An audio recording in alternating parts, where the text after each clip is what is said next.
experience in the heavy-duty diesel engine parts industry. And as an authorized dealer, we've been serving Western Canada with those high-quality engine parts for highway trucks, farm machinery, heavy equipment, transit, and marine, and at a great price too. Reach us at discountdiesel.ca and know that Discount Diesel's got the parts to get it done. Sports 1440, Stingray radio station. CKJR broadcasts from West Edmonton Mall and Wetaskiwin. Download the free Stingray music app and listen wherever you go. Have your sports curiosity cured. Here's Bedard now. Sends it across. What a pass! First NHL goal! Frame me and hang me on the wall. The Hawks lead again, 3-2. A veteran of the sports reporting game for over 25 years. Won a title with him in 2019. Step through, denied by his former teammate Pirtle. Here's quickly, 12 seconds. Time out, use it. Are they going to let it play? They're going to let him go. Here's Ingram, Brandon Ingram. Yes, he did. Notorious.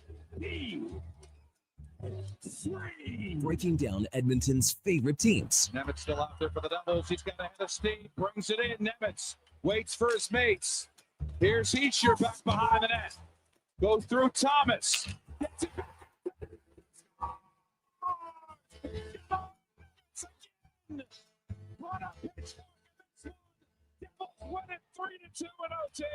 This is Sports 1440 and the Kevin Karius Show.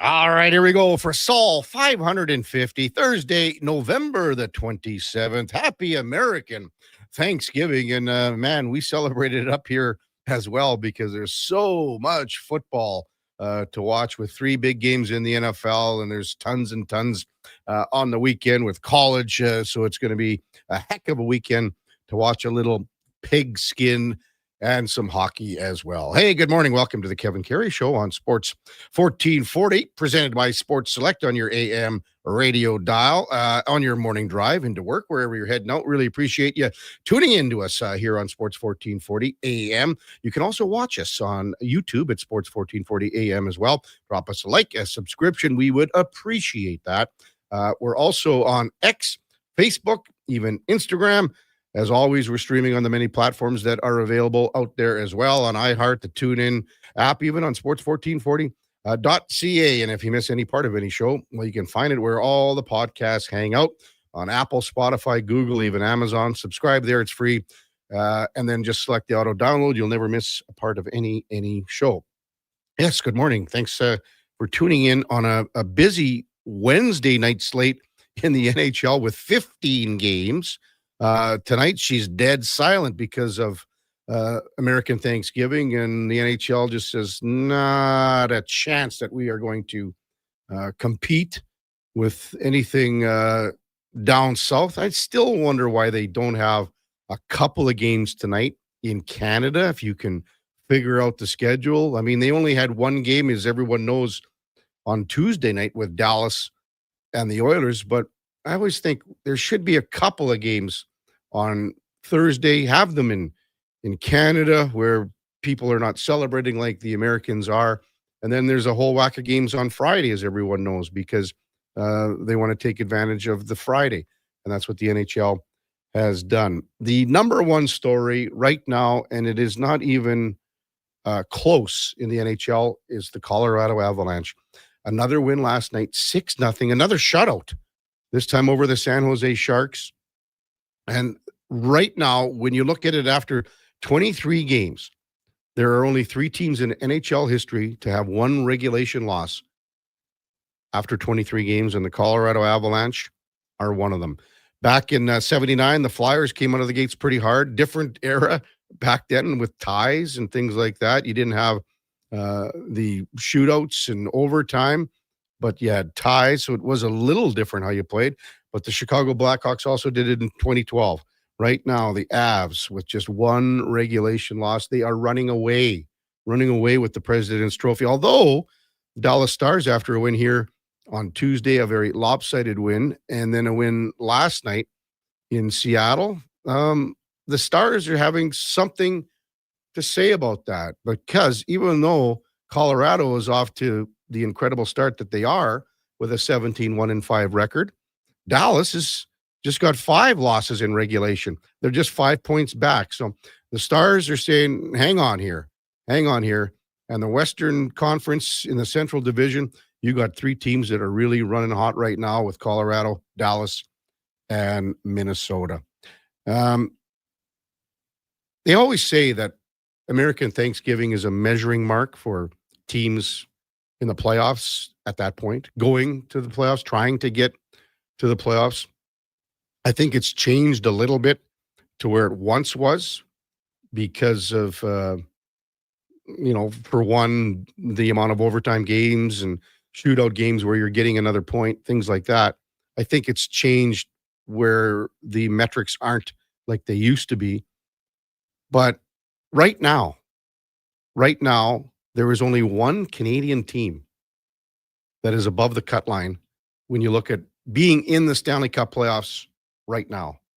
That's the Ottawa Senators. Every other Canadian team is below the cut line. And listen, it is ridiculously close. I mean, some teams could win tomorrow and move up.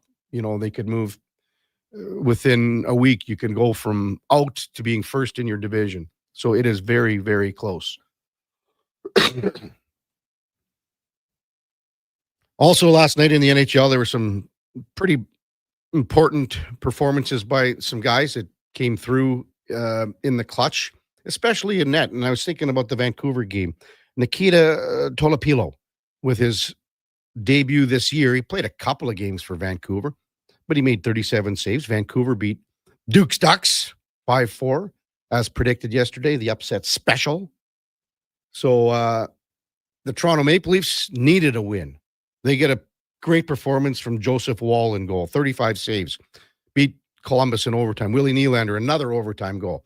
Sets the record for most overtime goals in Toronto Maple Leafs history.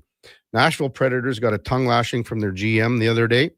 Barry Trotz come out hard in the third period against Detroit. Beat the Red Wings 5-3 by scoring 5 in the third. Preds win that one 6-3. And have to mention Alex Ovechkin, goal number 908. Unbelievable. After an extremely slow start, Ovechkin is back at it again. Caps win 4-3 over Winnipeg. A lot of talk about what Winnipeg is going to do here for the next month regarding their goaltending, because Connor Hellebuck is out. Are they going to run with, Eric Comrie and Milic? These are 2 guys that are, they're good goalies, but they're not number 1 goalies. So what does Winnipeg do moving forward? Last night, I got a text from the Duke of Delburne watching the curling, and we're watching the curling together. And then I had to flip the channel to watch something else. But we watched that game between Brad Gushue, and Jacobs wins at 6-3, knocking Gushue out of the Canadian curling trials, and you could see the emotion on his face. I thought he was going to lose it on the ice there. They never said a whole heck of a lot after, but they showed one replay. And Gushue had the last shot, and opportunity. It was a tough shot, but it was there, and he had an opportunity to win the game and score 3. He failed to execute. He may have thrown the shot properly, but they showed the replay, and you could see Gushue's lips going, "What were they doing sweeping it?" And it's clear as day on his lips. What were they doing sweeping it? So, Brendan Botcher's calling the line. You got Jeff Walker on the front end here, and they're calling the line, and it just sailed through the port sort of thing, and he had the opportunity to make the shot and score the 3 points to win. That was the other thing, too, that the clock was going against both Jacobs and Gushu. So tell you what, it was a hell of a game. And you could feel the pressure that these guys are on right now. I mean, it's curling, but you could feel just watching. Hey, let's welcome in the Duke of Delburne here. So I texted you and I said, my pick, Dunstone's out because he lost. He was getting shellacked, but there was a chance, and he had to have other teams beat other teams. Yeah, he needed the result in the Kleider game, I think, and then it boiled down to essentially for Gushu was winning in, and for Dunstone lose and out for Gushu to lose. So that final spot up for grabs, and they had a lot of cameras on Dunstone through the rest of the night, and you could see there was a lot of nervous energy dancing around that face and in those eyes because, I mean, he started the week great. He already beat Gushu head-to-head, right, which was a huge moment. It kind of looked like it would steal things up for him. And that last shot for Gushu, right, like you hear them talk on the broadcast, like we're going to have Russ Howard on, and he kind of said, like, as soon as the Jacobs last shot got made, he's like, he's got a nose hit for 3, win the game. Go move on through the semifinal. And I don't know. It's hard to say for sure if he missed through it a little bit or if it was a poor line call. Did you see his lips? Yeah, I did. And why were they sweeping? The emotion, like you said, the emotion like immediately kind of crouches into the fetal position there up near center ice of the sheet. It's tough to see because I think it would have been really, really cool for Gushu to finish things up. In his competitive career, kind of where it all blossomed for him back in Italy at the Olympics, but not to be. So we know Jacobs has been to Olympics before. He's going to be the 1 seed, and now a couple faces looking to make their mark. Yeah. So Dunston and McEwen will play today in the semifinal this afternoon. Yeah, and then they get to the best of 3. Best of 3 over the weekend. So I mean, you could see the pressure just. And the clock again, both guys. Oh, they by the time the clock stopped on each guys, they were under 10 seconds left in the game, which you don't see that very often. And it's kind of because that rule's been around many, many years now, right? And so it shouldn't come as any surprise. But in a game like that matters so much, obviously taking their time on pondering over shot selection and what they're going to do, utilizing nearly every last moment of their available time. So it was a great game. So excellent shots made on both sides, but tough result for Gushu in his rink. As you said, Duke will have Russ Howard on today at 8:20 to discuss everything there. So big news out of Toronto, 2 massive stories in the big smoke. First, Dylan Cease signs a 7-year, $210 million contract with the Toronto Blue Jays. They will have the best starting pitching staff in baseball. He's a strikeout machine, averages 11.3 Ks per 9. We'll discuss this a little bit more as the morning progresses. And then the Toronto Raptors. What can you say about the Raptors? Now 9 straight wins. They beat Indy 97-95. Notorious BI3.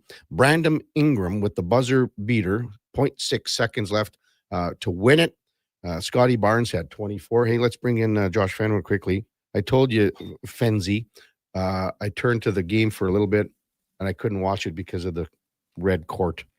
Yeah, no, the NBA Cup courts are next level. I told you that, like, in response to the thing on NBA Twitter is that Kramer and Jerry thing, goes and knocks on his door. He's like, Kramer, what are you doing in there? And the caption's always, it's the NBA Cup, Jerry. And of course, in Seinfeld, it's the Kenny Rogers roaster. Chicken. And I mean, I can watch it for a couple minutes, but then it's too much. Yeah. There's certain courts that are really good, like the gray ones, but those ones that are bright neon colors, they're really tough to watch consistently. Yeah. The eyes they're bad enough as it is. Yeah. Don't need any more of that stuff anyway. But I mean, 9 in a row, and Indy obviously isn't the team that they were last year with Halliburton out and things like that. But, 9 wins in a row. Hey, and Detroit lost last night, snapped their streak. There we go. Yeah. They can make moves. Exactly. In the super terrific, as the Seinfeld terminology continues here, the super terrific, fantastic overtime in that CHL USA National Development Team. The CHL won the second game last night 4-3, so then they played the overtime, which is just a longer term of overtime. They played, they put more time on the clock. I don't know why they were making such a big deal out of it. Anyway, the Americans won 1-0 in that, so I guess they win the series, and I don't know, it was a big deal for them. I don't know why it was such a big deal. I get it, but they were going bananas in Lethbridge. Coming up on the big program, as we mentioned, 3 games in the NFL today, but one of them in Dallas. With the Cowboys taking on the Chiefs, we've got Blair Kirchhoff from the Kansas City Star, covers the Chiefs. He's going to lead things off. Tyler Yaremchuk, old Chucker, from Oilers Nation, Daily Faceoff at 8 o'clock. Pinch hitting for one Mark Spector. 2 more days off for Speck in Portugal. He'll be back with us on Monday. As mentioned, Russ Howard, the Brier Olympic curling champion.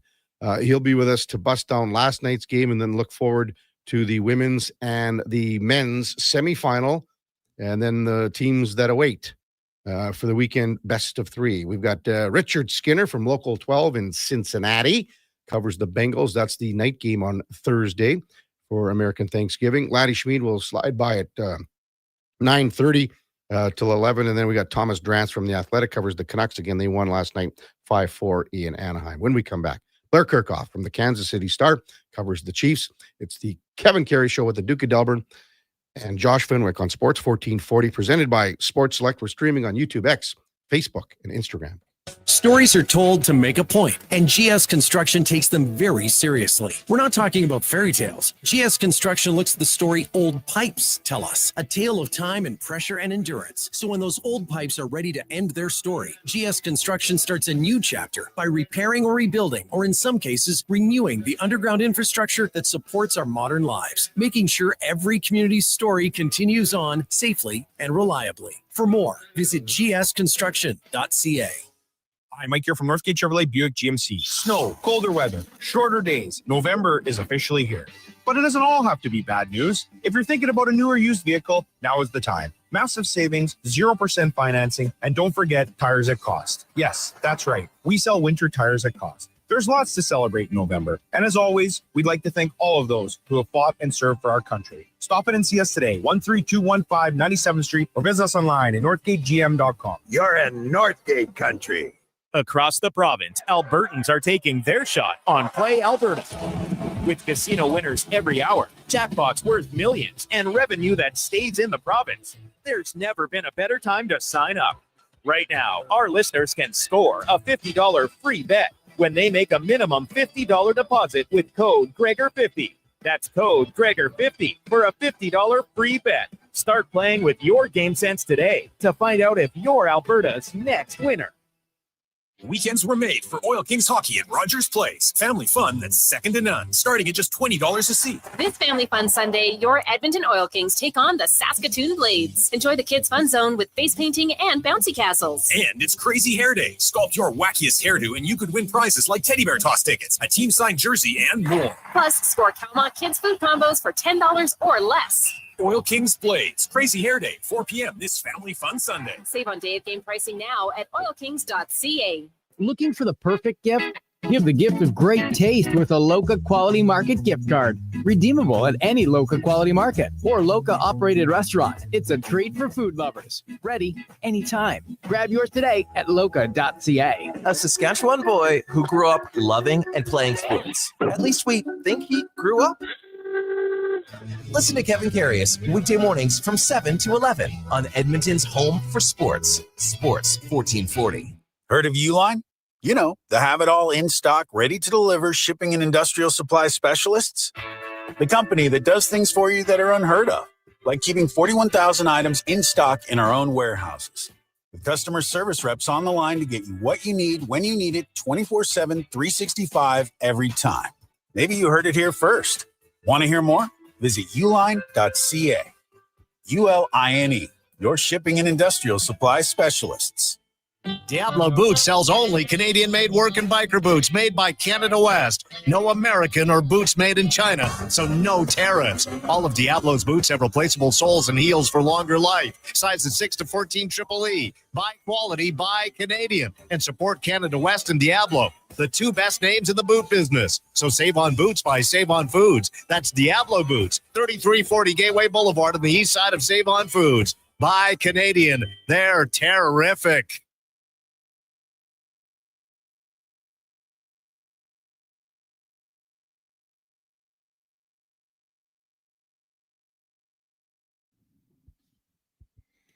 Portions of this hour brought to you by Nectar.io, transforming field data into boardroom insights. Nectar.io is the all-in-one solution for your fleet, safety, time tracking, and materials management needs. Nectar.io, your business made better. Have your sports curiosity cured with the Kevin Karius Show. This is Sports 1440.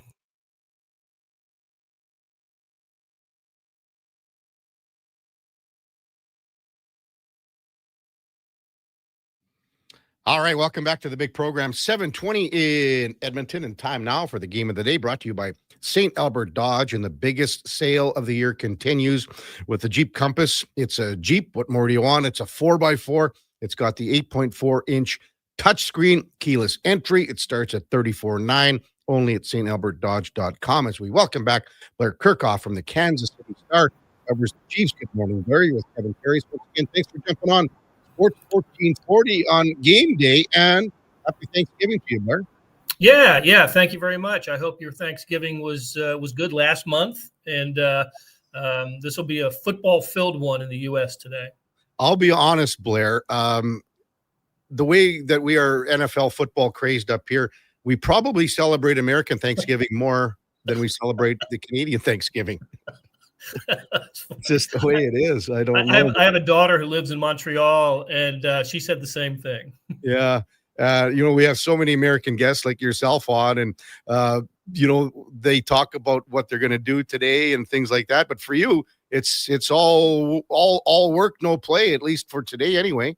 Yeah, it is, but fun work. And big game, because of as you well know, because of the NFL scheduling matrix, this game only happens once every 8 years, where Kansas City goes to Dallas. It's just an AFC versus NFC game, so it doesn't happen every year.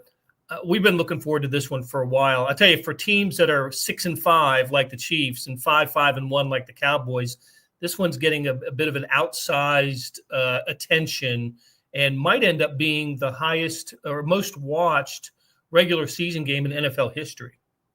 That's just crazy to say that, but as you say, it doesn't happen very often where these two teams can meet in Dallas. So we're really looking forward to this one. Is it crazy to say, Blair, that the Chiefs maybe were lacking confidence, and maybe that's the wrong term, but they gained a lot more confidence after last week's sort of season-saving win over Indy?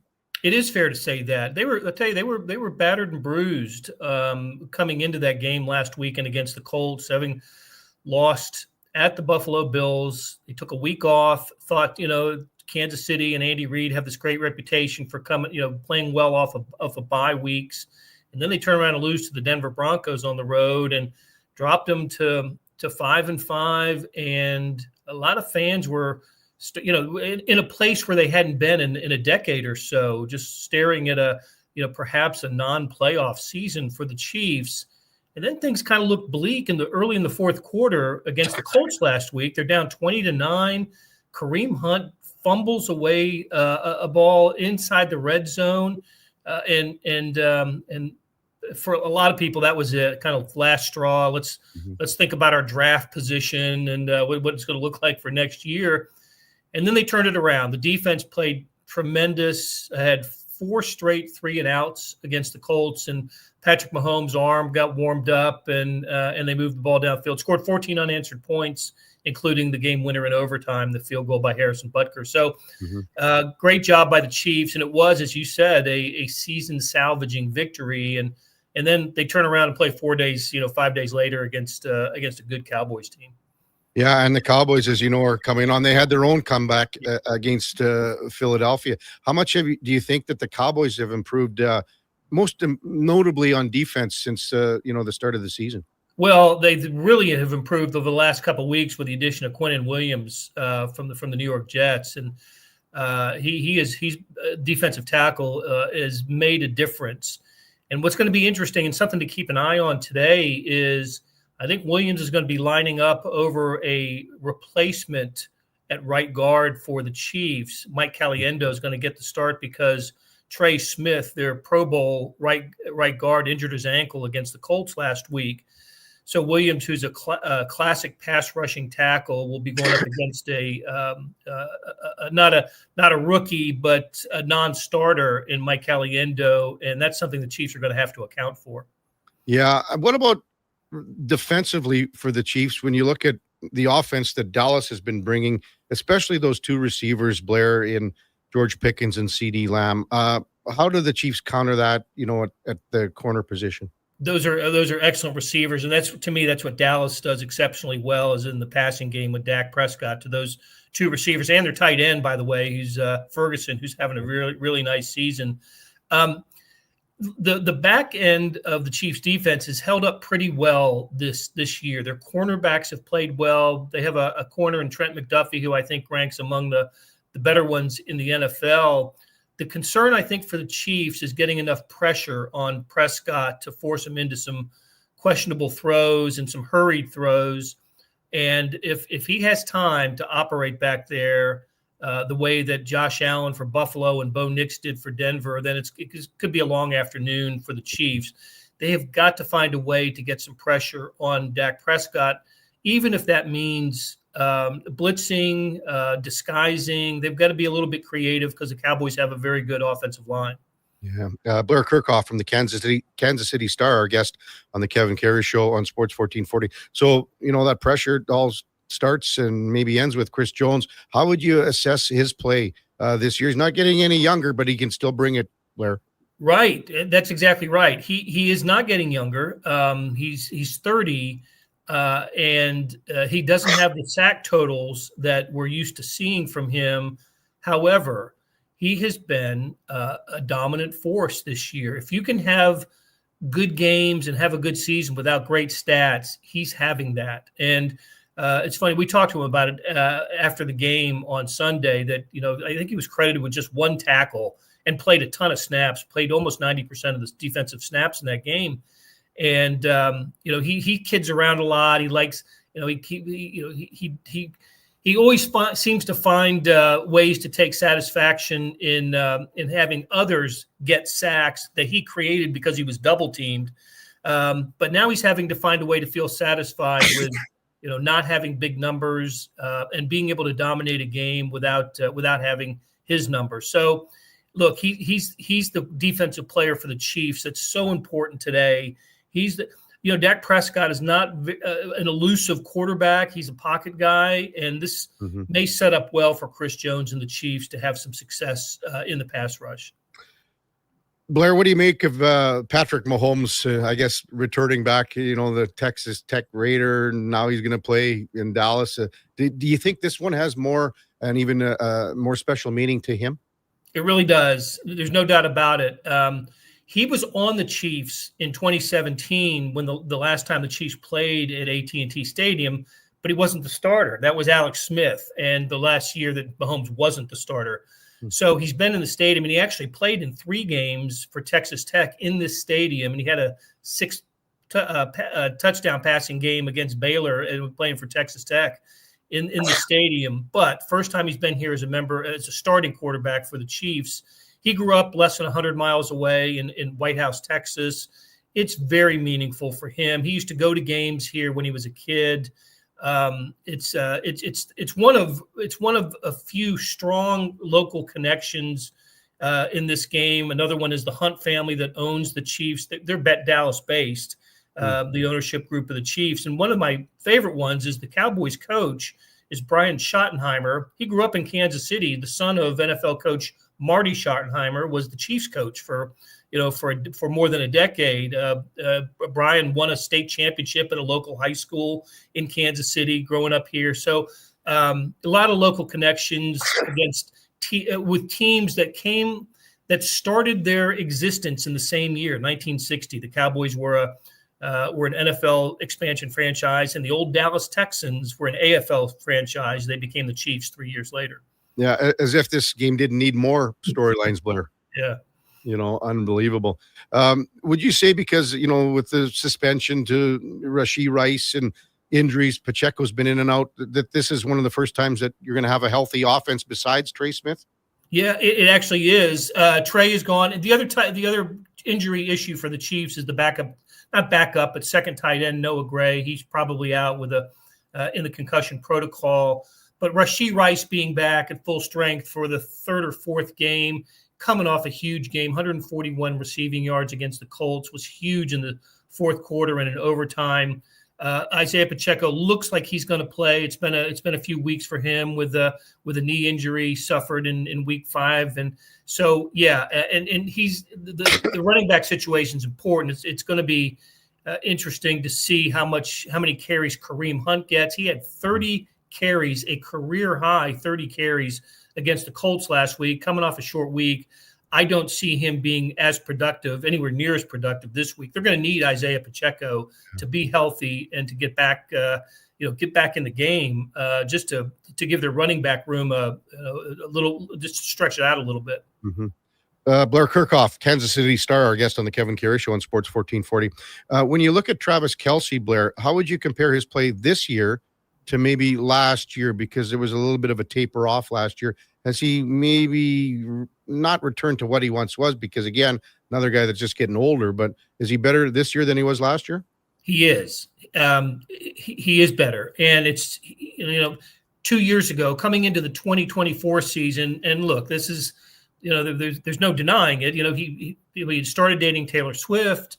He spent a lot of that off season and that summer touring with Taylor Swift on the concert tour, the Eras tour, participating in some of the shows, that sort of thing. He did not train in the off season the way he had previously.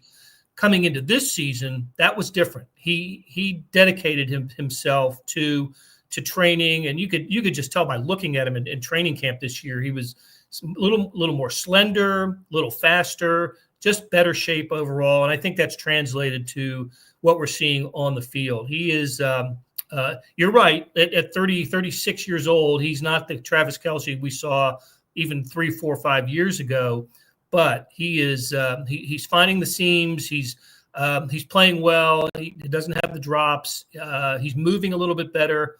I think he might be in store for a big day today. I can see him 6, 8, even maybe 10 receptions today. Wow, that's some big numbers. Blair Kirchhoff with us on Sports 1440.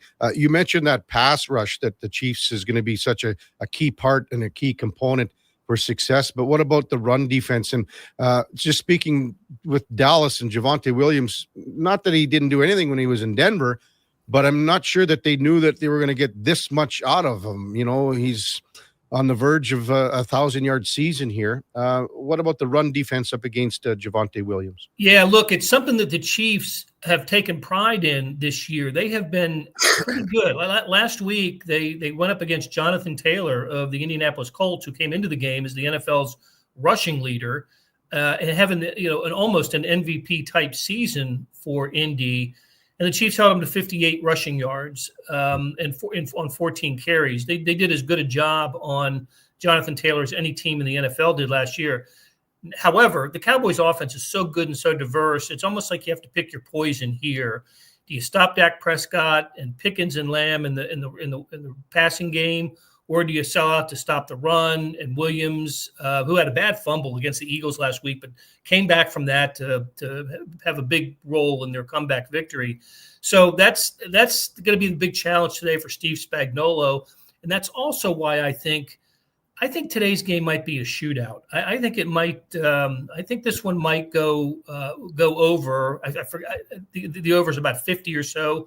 Yeah. I think this one is going to maybe be last team that scores wins.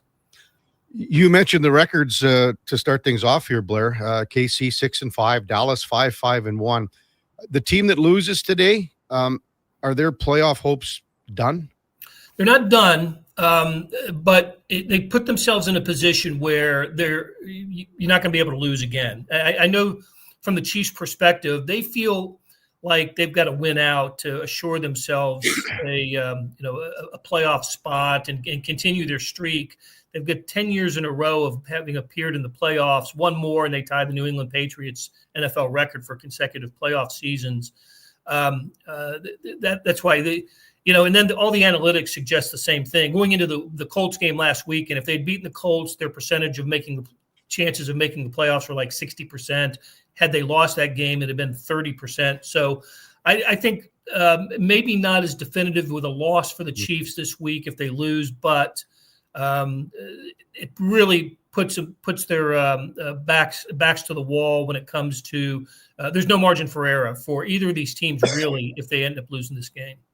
I was talking to Jared Bell on the show on Monday out of the USA Today, Blair, and he was raving what was going to be the media meal on Thanksgiving Sunday here in Dallas. Are you looking forward to partaking in that? I have heard of such a meal, and I am looking forward to it, and I'm skipping breakfast because of it. Yeah, he said they put out quite the spread, and he was this was on Monday, Blair, and he said, I am ready to load up as well. So I'm sure that he's skipping breakfast as well. So it should be a hell of a day down there. Enjoy American Thanksgiving, Blair, and thanks so much for coming on as always. Appreciate it. Thank you very much, Kevin. Thanks for having me. That's Blair Kirchhoff, Kansas City Star. Yeah, that was funny on Monday, and the media meal was getting rave reviews, and now Blair's going to have it for the first time. He's not going to have breakfast. So the media meal is a big deal, Duke. It's a big, big deal, especially when you go down and it's American Thanksgiving. And, man, imagine the spread they're going to have out in Dallas. That's the game of the day, brought to you by St. Albert Dodge. Again, the biggest sale is on right now on the Jeep Compass, starting at $34,900 only at StAlbertDodge.com. When we come back, we'll get to some of your texts, 833-401-1440. Top of the hour, we got Tyler Yaremchuk from Oilers Nation. It's all straight ahead on the Kevin Karius Show with the Duke of Delburne and Josh Fenwick on Sports 1440, presented by Sports Select. We're streaming on YouTube, X, Facebook, and Instagram. 60 years ago, we started selling trucks as Western GMC Buick. Today, we are Wolf GMC Buick. We're still located on the corner of 184th Street and Stony Plain Road with the same ownership for over 2 decades. Our customers have trusted our family-owned, community-driven business. And for that, we are thankful. If you're looking for a truck or SUV, pop in and one of our seasoned professionals will get you a great deal, hassle-free. Come trust our team at Wolf GMC Buick. Wolf GMC Buick. We're making it easy.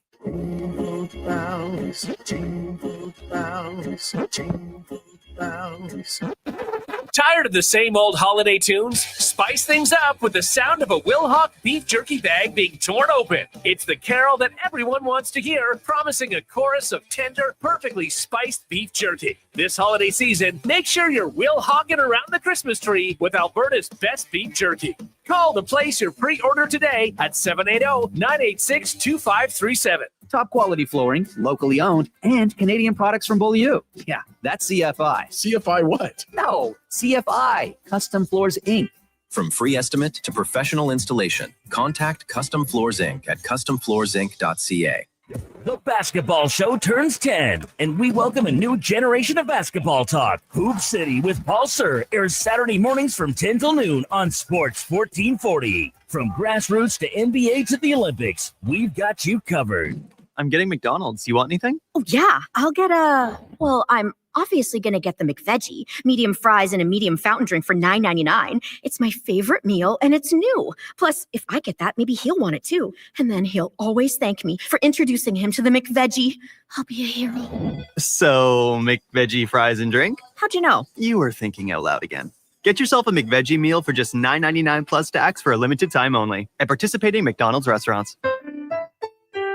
At Fountain Tire, get up to 15% off select tires, up to $125 off a set of 4 select Goodyear tires, and $50 off $150 service until December 13th. Restrictions apply. Book today. Fountain Tire. We're on this road together, Canada. Watch out.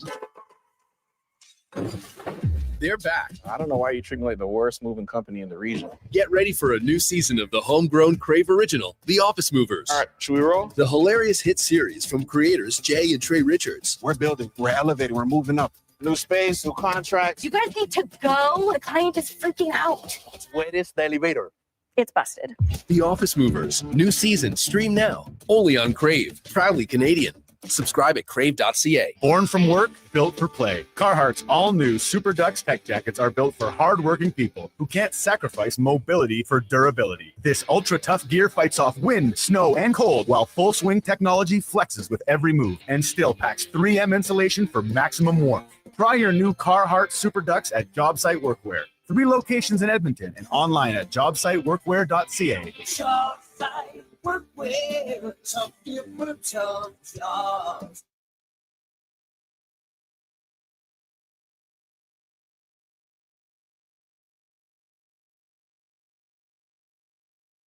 With over 30 years of sports experience, this is the Kevin Karius Show, brought to you by Sports Select. Bet on the original at sportselect.com. Please play responsibly.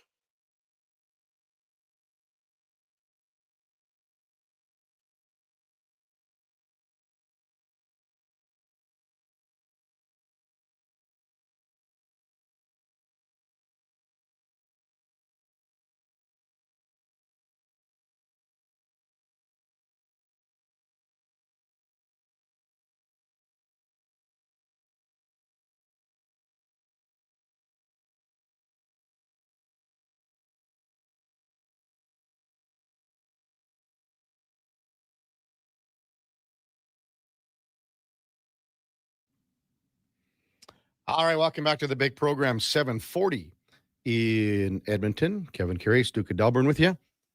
Josh Fenwick on Sports 1440, presented by Sports Select. And get in on the action.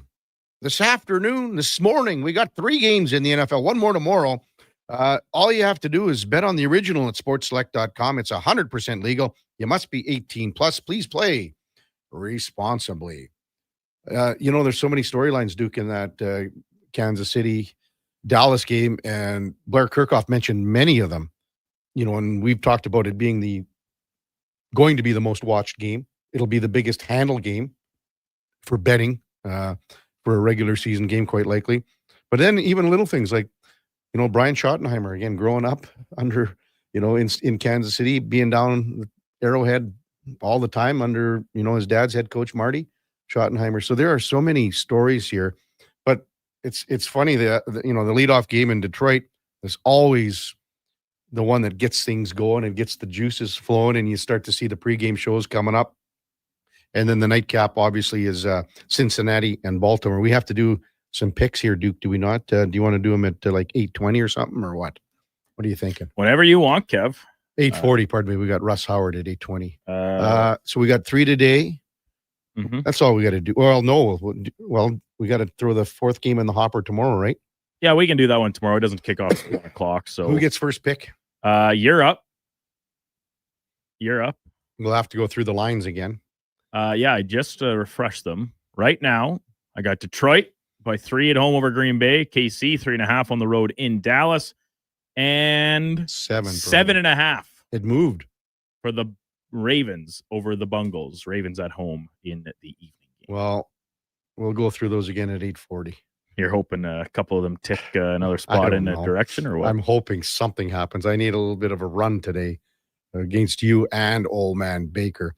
MTR says he took today off. He's watching all the games. No chance. I'm working. And I'll tell you what, Duke, and you discussed this too.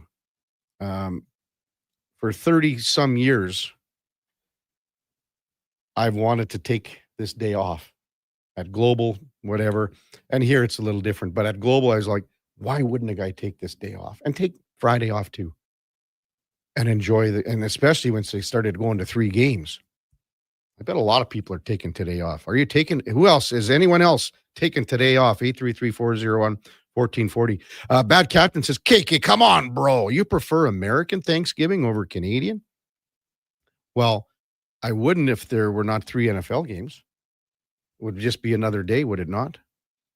This was a good point from Doug, and I missed this text yesterday. And Doug texted in because we talked about the demeanor of Chris Knobloch. And we talked about it with David Schlemko, and he came back. It was right around 8:50 or so before Schlemmer came in. And Eddie Steele was texting in too and said, I couldn't play for Chris Knobloch, something to that extent, in the sense that, a calmer guy, or the demeanor looks calmer. On the bench looks calmer. Interviews look calmer. Everything else very collected and not flying off the handle per se. And then Schlemmer came in and said, well, you don't know what happens behind closed doors. And he brought up Bob Hartley, and he brought up, some other coaches that, were like a sheep in wolf's clothing, if you want to call it that. And Doug makes an excellent point here. And I hope Eddie's listening, because you're looking at the most successful coach here in franchise history, maybe Canadian Football League history. Doug texts in, and this was yesterday, and I apologize, Doug, I never got to it yesterday. We had so many. Hey, Kevin, does anyone remember how Eskimos head coach Hugh Campbell seemed to be so calm, calculated, quiet, sometimes so low-key you didn't even know he had a heartbeat, even when things were going good or even bad? How did things work out for him? Doug says.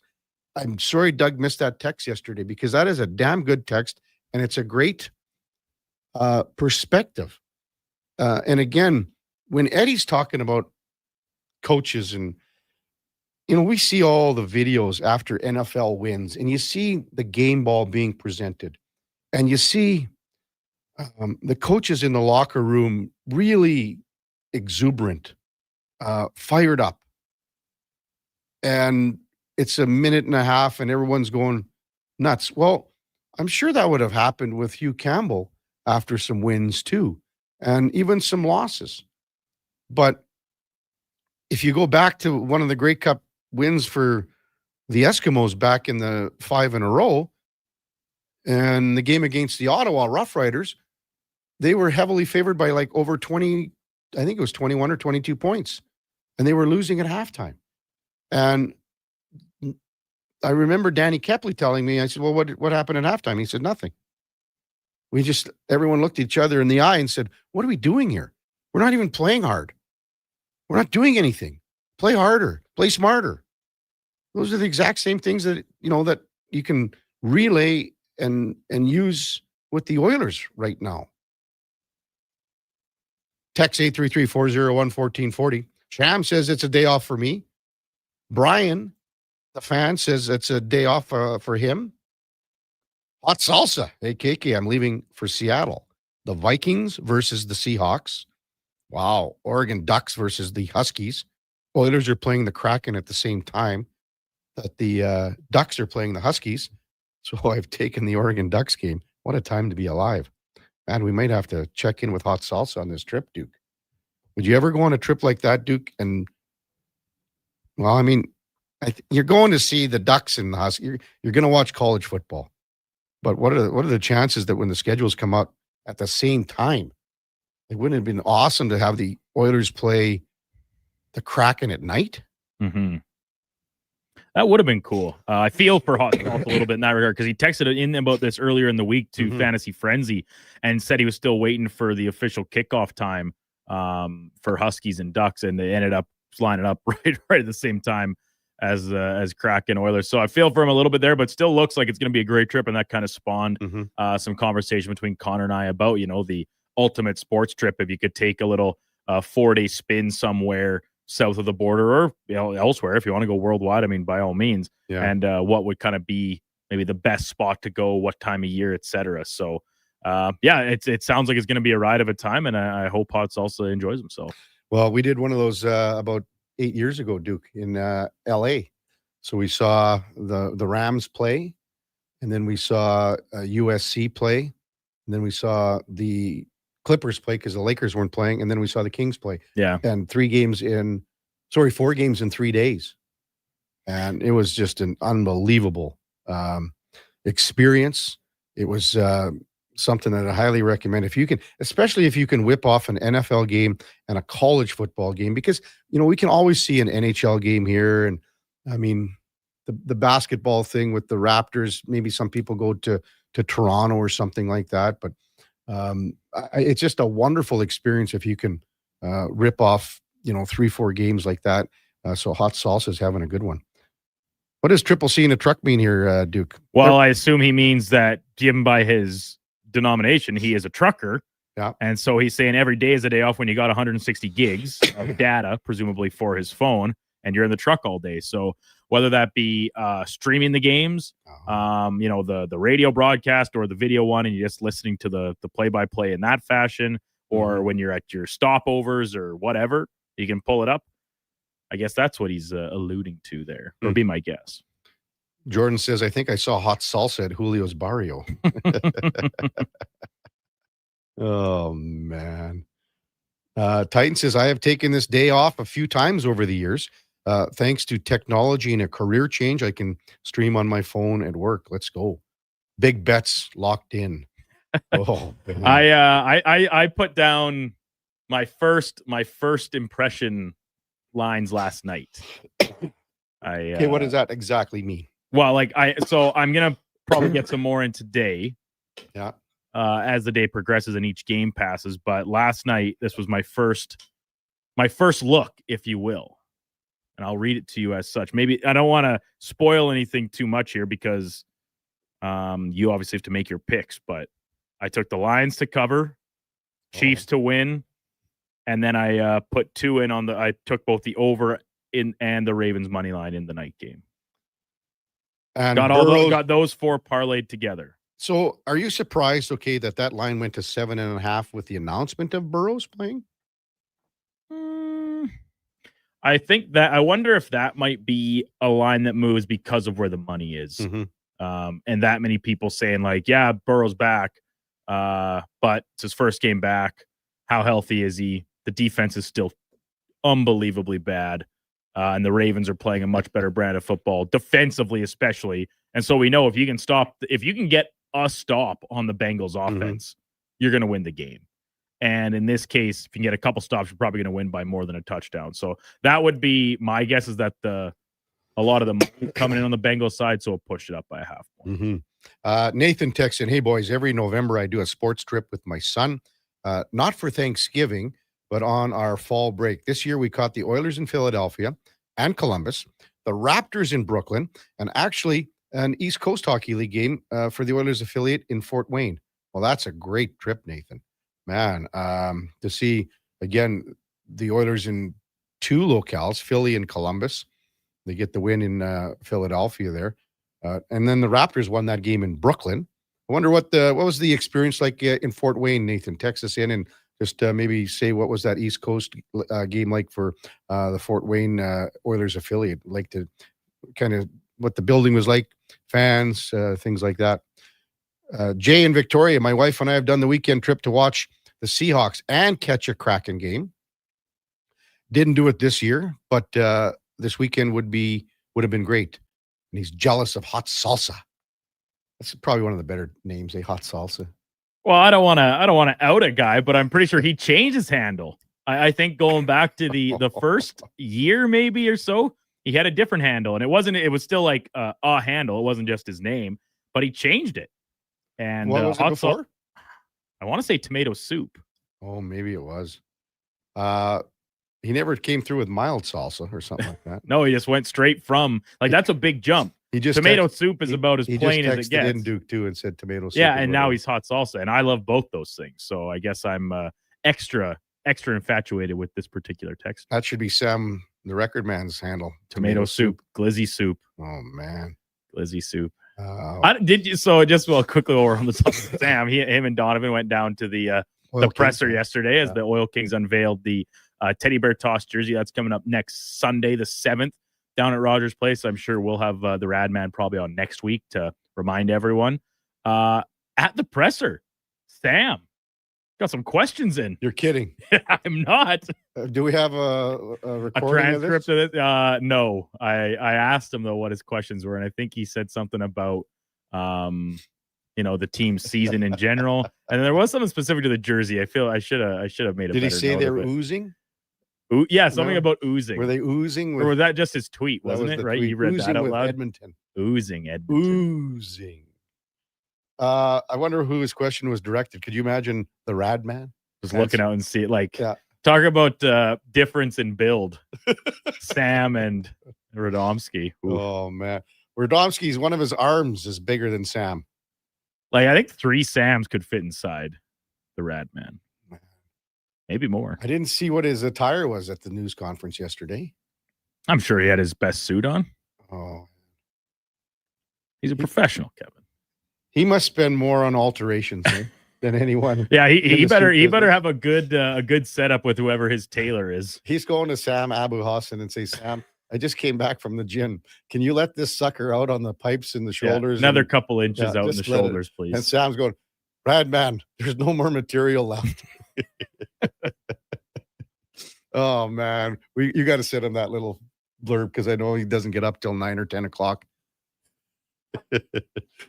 Coming up at 8 o'clock, we've got Tyler Yaremchuk from Oilers Nation and the Daily Faceoff. And then really looking forward to talking to Russ Howard, long-time curler, now on TSN, obviously. Won the Olympics, won the Brier. I mean, he's won it all. And one of the best commentators going on last night's game between Brad Gushue and Brad Jacobs. And I mean, Russ Howard tries and he comes across as being impartial, but you know that he wants Brad Gushue. He's in Brad Gushue's corner. I mean, they have a long history together. So also 9 o'clock hour, Richard Skinner will preview the Bengals game tonight with the Baltimore Ravens, and then Laddie Schmid will check in at 9:30, and Thomas Drance will join us in the 10 o'clock hour. Before that, time now for a Sports 1440 update, brought to you by Nectar.io. Learn more about how we can help your business automate processes, streamline operations, and save money at Nectar.io. That's Nectar.io, your business made better. Here is the Duke. This is a Sports 1440 update. Busy night in the NHL, 15 games total. Willie Nylander with the overtime Magic Leafs beat Columbus 2-1. Calgary lost in Tampa 5-1. Capitals topped the Jets 4-3. Montreal took a back and forth tilt over Utah 4-3. Vancouver beat Anaheim 5-4. And the Sens in the nightcap got past Vegas 4-3 in a shootout. CHL USA Prospects Game 2 in Lethbridge saw the Canadian side win 4-3, forcing a decisive super overtime to settle the series, where Victor Plant scoring for the NTDP to win the challenge. From the MLB offseason, Toronto Blue Jays making the first big splash, signing right-hander Dylan Cease to a 7-year, $210 million deal. Cease went 8-12 in San Diego last year with a 4.55 ERA, 215 strikeouts. He was the 2022 Cy Young runner-up in the American League. 9 games on the hardwood, including the Raptors winning their 9th straight, 97-95 over Indiana. Brandon Ingram, 26 points, including the game winner with under a second remaining. Elsewhere, Boston snapped the Pistons' win streak at 13 with a 117-114 win. Warriors losing to Houston 104-100, and the Thunder, they rattle off a 10th straight victory on the back of 40 from SGA, 133-105 to final over Minnesota. Finally, Canadian Olympic curling trials in Halifax. The final round robin draw last night saw Matt Dunstone grab the only remaining playoff spot despite losing to Mike McEwen. Brad Gushue could not make his final shot. He lost to the now top-seeded Brad Jacobs. Coming up in hour 2, the Kevin Karius Show will be joined by Tyler Yaremchuk from Oilers Nation and Daily Faceoff, as well as Olympic and Canadian champion curler Russ Howard. I'm Brandon Douglas at your Sports 1440 update. Sports 1440 in West Edmonton Mall and Wetaskiwin. CKJR is a Stingray radio station. Download the free radio player app and listen wherever you go. You know your neighbor, right? The one who watches your house when you're away, who keeps their yard looking nice, who says hello every day. That's us, GS Construction. Now, we probably don't live right beside you, but we do live in your community. And when it comes to water and wastewater infrastructure, moving along smoothly, we're the ones doing that work. GS Construction has been doing it since 1974, over 50 years. So you could say we are your neighbors who wear hard hats and work boots. To find out what your neighbors do, visit gsconstruction.ca. Hi, Mike here from Northgate Chevrolet Buick GMC. Snow, colder weather, shorter days. November is officially here. But it doesn't all have to be bad news. If you're thinking about a new or used vehicle, now is the time. Massive savings, 0% financing, and don't forget tires at cost. Yes, that's right. We sell winter tires at cost. There's lots to celebrate in November. And as always, we'd like to thank all of those who have fought and served for our country. Stop in and see us today, 13215 97th Street, or visit us online at northgategm.com. You're in Northgate country. Whether you're a craft beer connoisseur or more of a wine aficionado, there's always something new to discover at Sherbrooke Liquor, a unique, family-owned, independent liquor store. The selection? Incredible. The non-alcohol section is also very impressive. Sherbrooke Liquor, expert, knowledgeable staff with a passion for unique finds. More than just a liquor store, we're a community. Alberta's best, the one and only Sherbrooke Liquor. Wine, spirits, and oodles of beer. Visit SherbrookeLiquor.com. Is your company drowning in paperwork and administrative tasks? Do you need more data to make better decisions? Nectar.io is your company's all-in-one solution for fleet and materials management, safety, time cards, and GIS-based project management. Now is the time to capture and transform field, site, and shop data into boardroom-level business intelligence, all with one login. Visit nectar.io to book a demo today. Nectar.io, your business made better. Wing Wednesday at First Round. Whether you're coming for the first round, the last round, or a few rounds in between, they've got you covered with half-price wings every Wednesday night. Half-price wings. Over 35 delicious flavors like Cajun salt and pepper, maple bacon, and Inferno wings. Now half price every Wednesday night. Wash them down with a cold pint of Canadian or Coors Light for only $5.75. Half price Wing Wednesdays at First Round in West End and now downtown. First Round, burgers, beer, sports.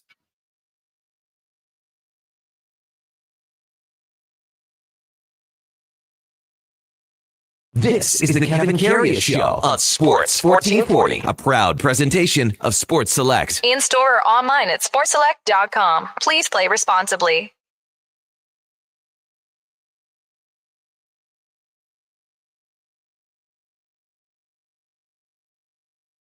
All right, welcome back to the big program. 8 o'clock in Edmonton. As mentioned, Mark Spector off this week in Portugal, enjoying some fine wine, maybe those great big surfing waves that go down the coast. Who knows? Maybe, he was on the boat doing stuff like that. Maybe he's partaking in those big waves that are down the coast in Portugal.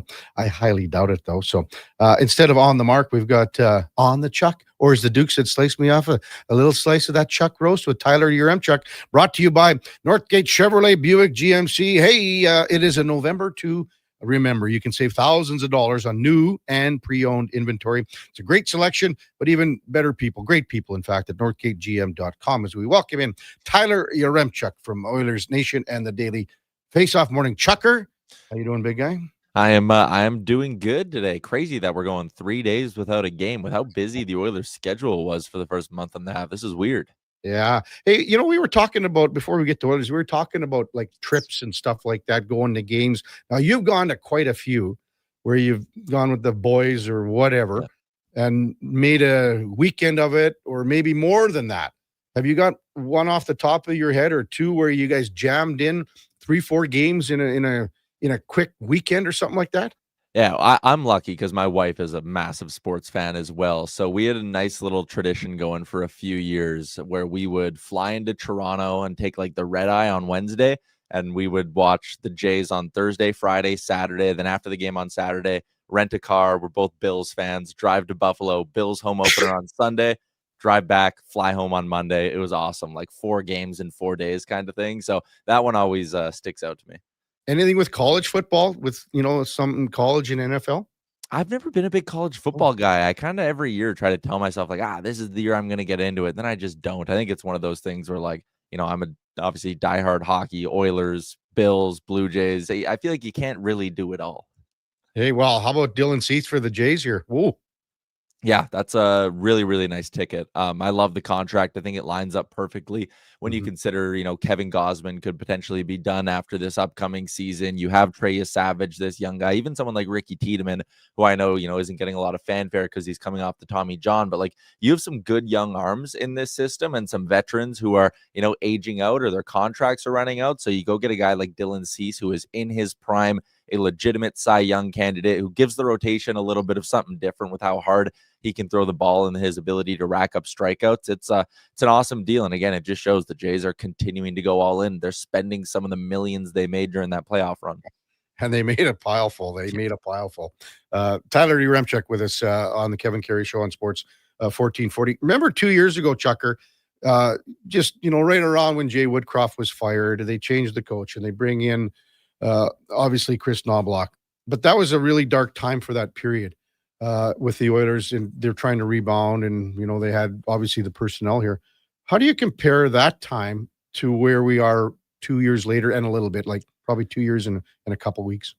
Yeah, that's an interesting question. I mean, I was someone who, again, I never advocated for Jay Woodcroft to be fired. I thought he was a fine coach. I felt like he was the victim of poor goaltending in a team that, just was in a bit of a funk early in the season. So I never really wanted Woodcroft, that is, to get fired. They go that route. They bring in Knobloch. He's brought him to back-to-back Stanley Cup finals. So I guess just with that success the Oilers have had and the fact that they've been out of the playoffs 3 straight American Thanksgivings and have, bucked the trend and found a way to get in despite the slow starts, I still think there's a certain level of calmness, at least for me. I know the fan base is freaking out, and listen, that's not me saying it's not incredibly frustrating watching this hockey team right now. There are some serious issues that they need to get sorted out, and I'm not talking about, slowly get them sorted out in the next month. Like, they need to start playing better hockey in the next week here, or else this thing could get a lot worse than it's been over the last number of years. But I just think the fact that we know this team is more than capable at some point of ripping off 8 wins in a row. And considering how mushy and close the Western Conference is, if you rip off 8 in a row, you're going to put yourself in a pretty darn good spot. And you're going to be right back in a playoff position. So I think it's just the confidence of knowing that this exact group is more than capable of flipping the light switch. But having said that, I know this is a long-winded answer. That might be part of the problem for this team, is that they're all sitting there going, we know we can flip the switch when we need to. And it's not that easy in the NHL. Like, there are no easy wins. There are no really, truly terrible hockey teams. Like, I think part of the issue might be that this team's just still kicking their feet up going, we'll turn on the Jets when we need to. And it's like, no, like the time's now. We're 30% of the way through the season. Mm-hmm. I'm with you on that because it's something I've been saying for a long time, that this team it's a switch flicker team. And sooner or later, you can get burnt on it. And they're getting burnt on it right now because they feel that they can just step on the ice and come out with a decent performance. It just doesn't work that way all the time. Is there something top of mind for you, Chucker, in the sense that needs to be, like, we've talked about their defensive zone coverage in front of the net. Is there something else for you that is a glaring weakness and needs to be corrected right now?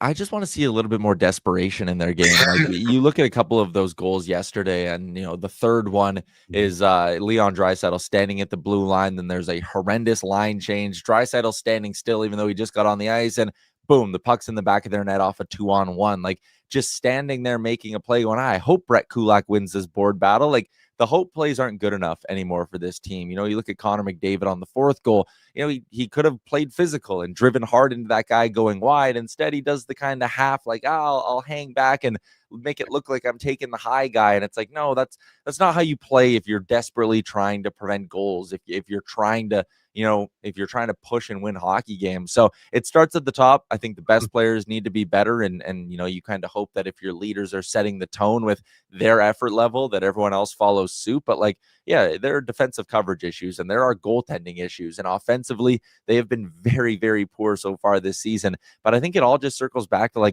having a little bit of desperation in their game. I joked with Liam on the show yesterday, that Connor Clattenburg goal. There are 3 Oilers within 4 feet of the blue paint. And Liam said he's going to go through all the Oilers goals this year. How many times do you think they've scored a goal with 3 guys within 4 feet of the blue paint? Probably that might honestly have been the first one.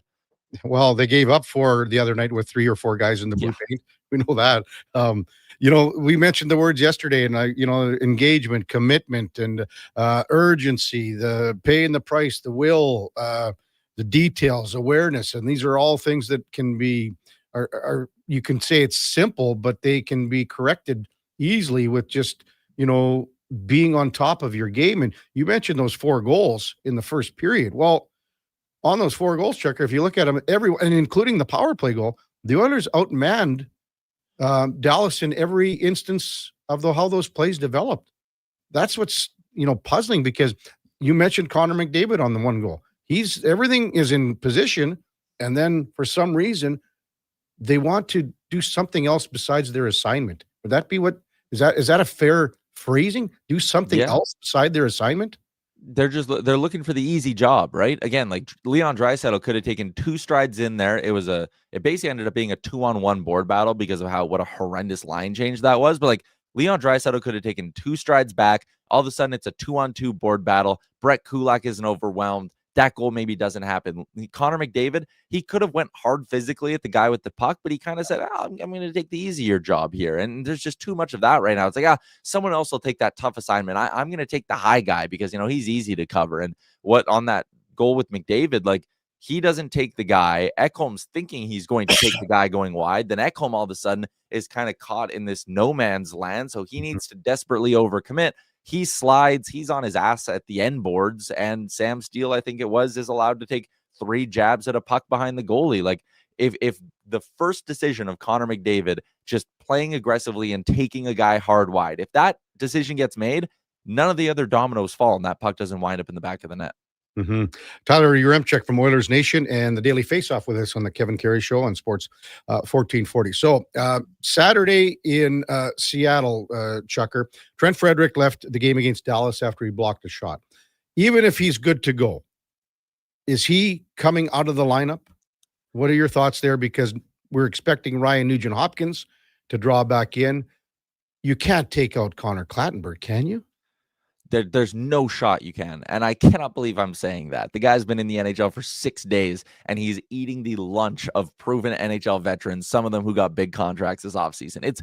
It's wild, but he's what this team needs. And again, I don't think he's a long-term solution. If he plays more than 15 games this year, I'd be stunned. But at the same time, I would have been stunned that he was getting a third game when they called him up. So, I mean, maybe he'll just keep defying the odds. But I think it's an easy one to pull Trent Frederick out. You go to Trent Frederick, you say, are you healthy? He says, yes. You say, too bad, you're sitting. You go to the media and you say, Trent Frederick's not 100% healthy, and it gives you at least a little bit of cover in that regard. But it allows you to send a message to this room that, hey, we're not playing good enough right now, and we don't care if we gave you 8 years or if it's Andrew Mangiapane. We don't care if we gave you $3.6 million for 2 years.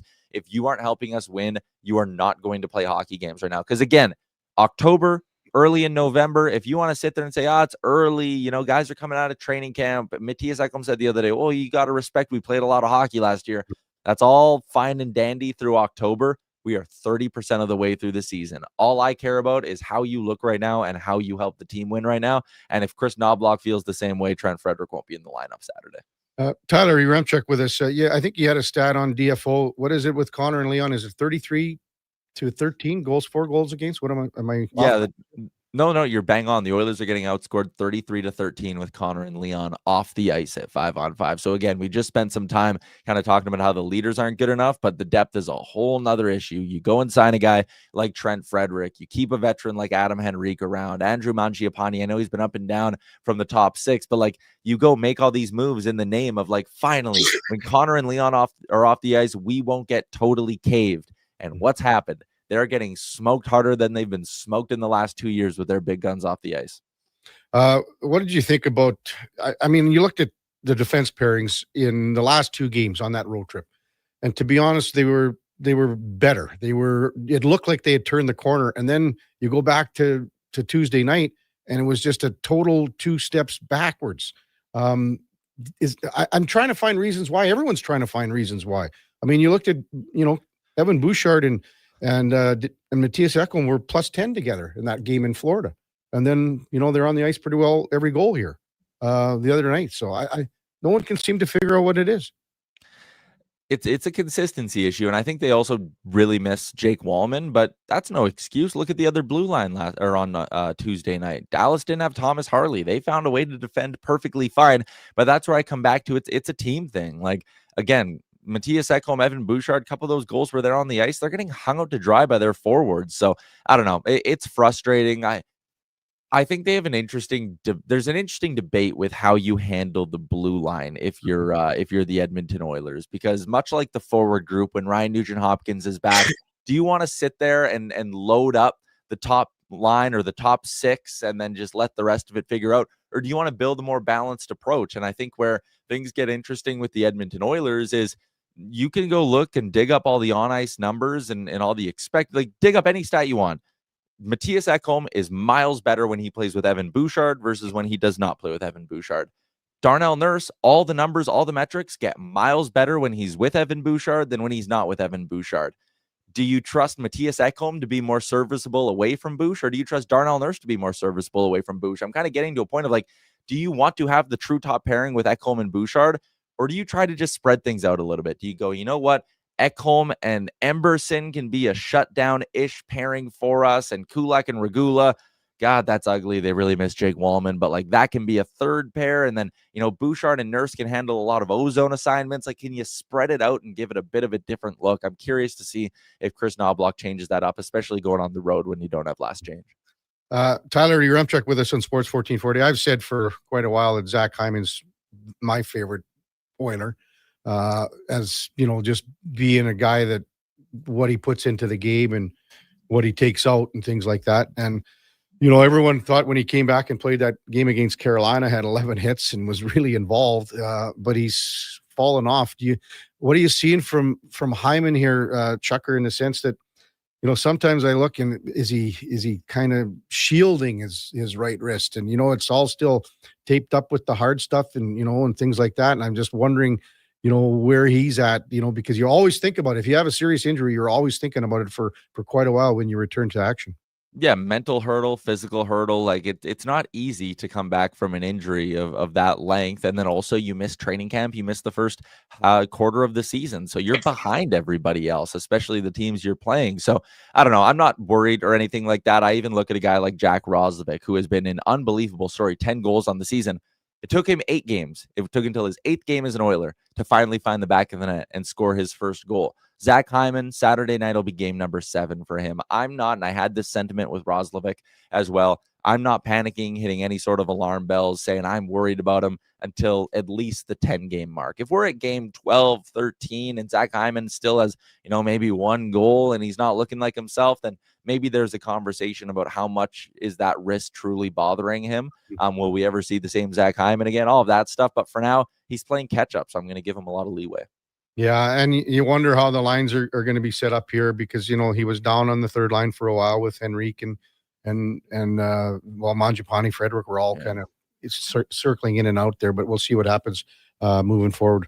Well, a little football for you today, Chucker, or what? Yeah, I'll be having it on in the background. I'll be like an iPad kid carrying it around with the games on all day while I do the shows. Maybe a couple of distracted moments throughout the day, but it's good. I mean, it's such a funny thing, right? Because Americans just totally shut down, and like doing DFO live, we obviously talk to a lot of people north, south of the border. It's like, so what are your Thanksgiving plans? And it's like, you guys know it's just Thursday in Canada, right? Like no one really cares, but there's just it's a whole nother world. Yeah, exactly. Good stuff. Thanks for coming on, Chucker. Take care. We'll talk soon. Yeah, no problem. See ya. It's Tyler Uramchuk from Oilers Nation and the Daily Faceoff. And On the Chuck, brought to you by Northgate Chevrolet, Buick, GMC. This truck's for you when we come back. Russ Howard, hurry hard, come on. From the Canadian curling trials in Halifax, Nova Scotia, it's the Kevin Karius Show with the Duke of Delburne. Josh Fenwick on Sports 1440, presented by Sports Select. We're streaming on YouTube, X, Facebook, and Instagram. Hey, sports fans, we've got a clear choice for you. At Crystal Glass, we provide customers with the perfect glass for any job. From home to auto and even commercial, installation or repairs, we're your team. Call 310-GLASS or visit crystalglass.ca. Crystal Glass. Well, get ready for a silly hockey fans. Your partner in power just skated onto the ice. EWEL.ca, the new e-commerce website for electrical wholesalers Edmonton, is ready for the power play 24/7, 365. UL skates to where the puck will be in 5 years. Now that's forward thinking. Killer selection, slamming products from the best brands, and legendary service. Don't sit on the bench. Get your account today at EWEL.ca and win that project. Plug into your partner in power. Get an EWEL.ca account today. Today on Hey Culligan, how smart is your water? Here's Tracy. Hey Culligan, I think my water might be dumb. Good news, Tracy. Your water's not dumb. It's just not talking to you. You can make my water talk. No, but the new Culligan Smart Drinking Water System can talk to your phone to tell you when your water filters need changing and help you meet drinking water goals. Now that's some brilliant H2O. You said it, Tracy, and we're already on the way. Let us help you out with a free in-home water test from a local Culligan water expert at Culligan.ca. This hockey season, before every game, check out the pregame show with Andrew Walker on Sports 1440. It's brought to you by Titan Supply, your only source for rigging, lifting, and hauling products. Visit titansupply.ca. The job won't wait. Why should you? At AWS Welding Supplies and Repairs, conveniently located in Nisku, we've got everything you need to get it done. From product sales to servicing and calibrating machines, we're your one-stop shop. We're a proud, locally owned and operated business, committed to serving our community with a proven track record of customer service. Don't let a broken tool slow you down. We offer fast repairs and free same-day delivery of in-stock items to Leduc, Nisku, and South Edmonton. AWS Welding. We make it happen. Getting in on the sports action you want is as easy as playing at sportselect.com. Simply make your picks online, generate your QR code, and lock in your bet at your local Lotto Spot retailer. Then sit back, watch the game, grip your chair, and high-five anyone nearby. Every bet is 100% legal with the chance of winning cash in hand. Sports Select. When you're ready to play, bet on the original. Must be 18 plus to play. Play responsibly. Hey everybody, it's Chief Prince of AM, Jason Strudwick. Join us on a 7-night cruise through the Mexican Riviera, leaving from Los Angeles and including Cabo, Mazatlan, Puerto Vallarta, and more. While we relax and cruise the tropical waters and have some drinks with umbrellas in them, you could attend an intimate meet and greet with legends like Bill Ranford, Jason Strudwick, Kelly Buchberger, Ron Lowe, Jack Michaels, Louis DeBrusque, and more. Don't miss out on every hockey fan's dream cruise, the Edmonton Hockey Legends Cruise. It's going to be one hell of a trip. Price start at just $23.99. Part of the proceeds support the Ben Stelter Foundation and Kids with Cancer. The Edmonton Hockey Legends Cruise, July 2026. Visit cast.tours/Edmonton or call 1-833-347-7678. Book now and save $500 per cabin when you mention promo code Stingray Radio. That's cast.tours/Edmonton.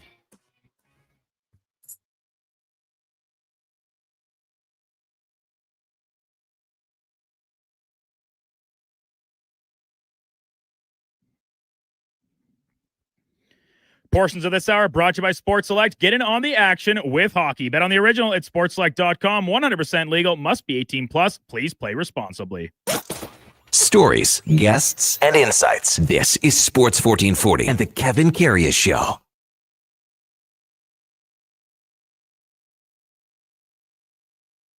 Hey, welcome back to the big program. 8:20 in Edmonton, and time now for the headliner of the day, brought to you by Mr. Rooter Plumbing. The plumber to call when the toilet mysteriously breaks after your jalapeno pepper popper fueled game night with the fellas. That's mrrooter.ca. As we welcome back Russ Howard, former Olympic champion, Brier champion, all champion, covering the Canadian curling trials in Halifax. Morning, Russ. You're with Kevin Karius. Thanks for jumping on Sports 1440 again. Really appreciate it.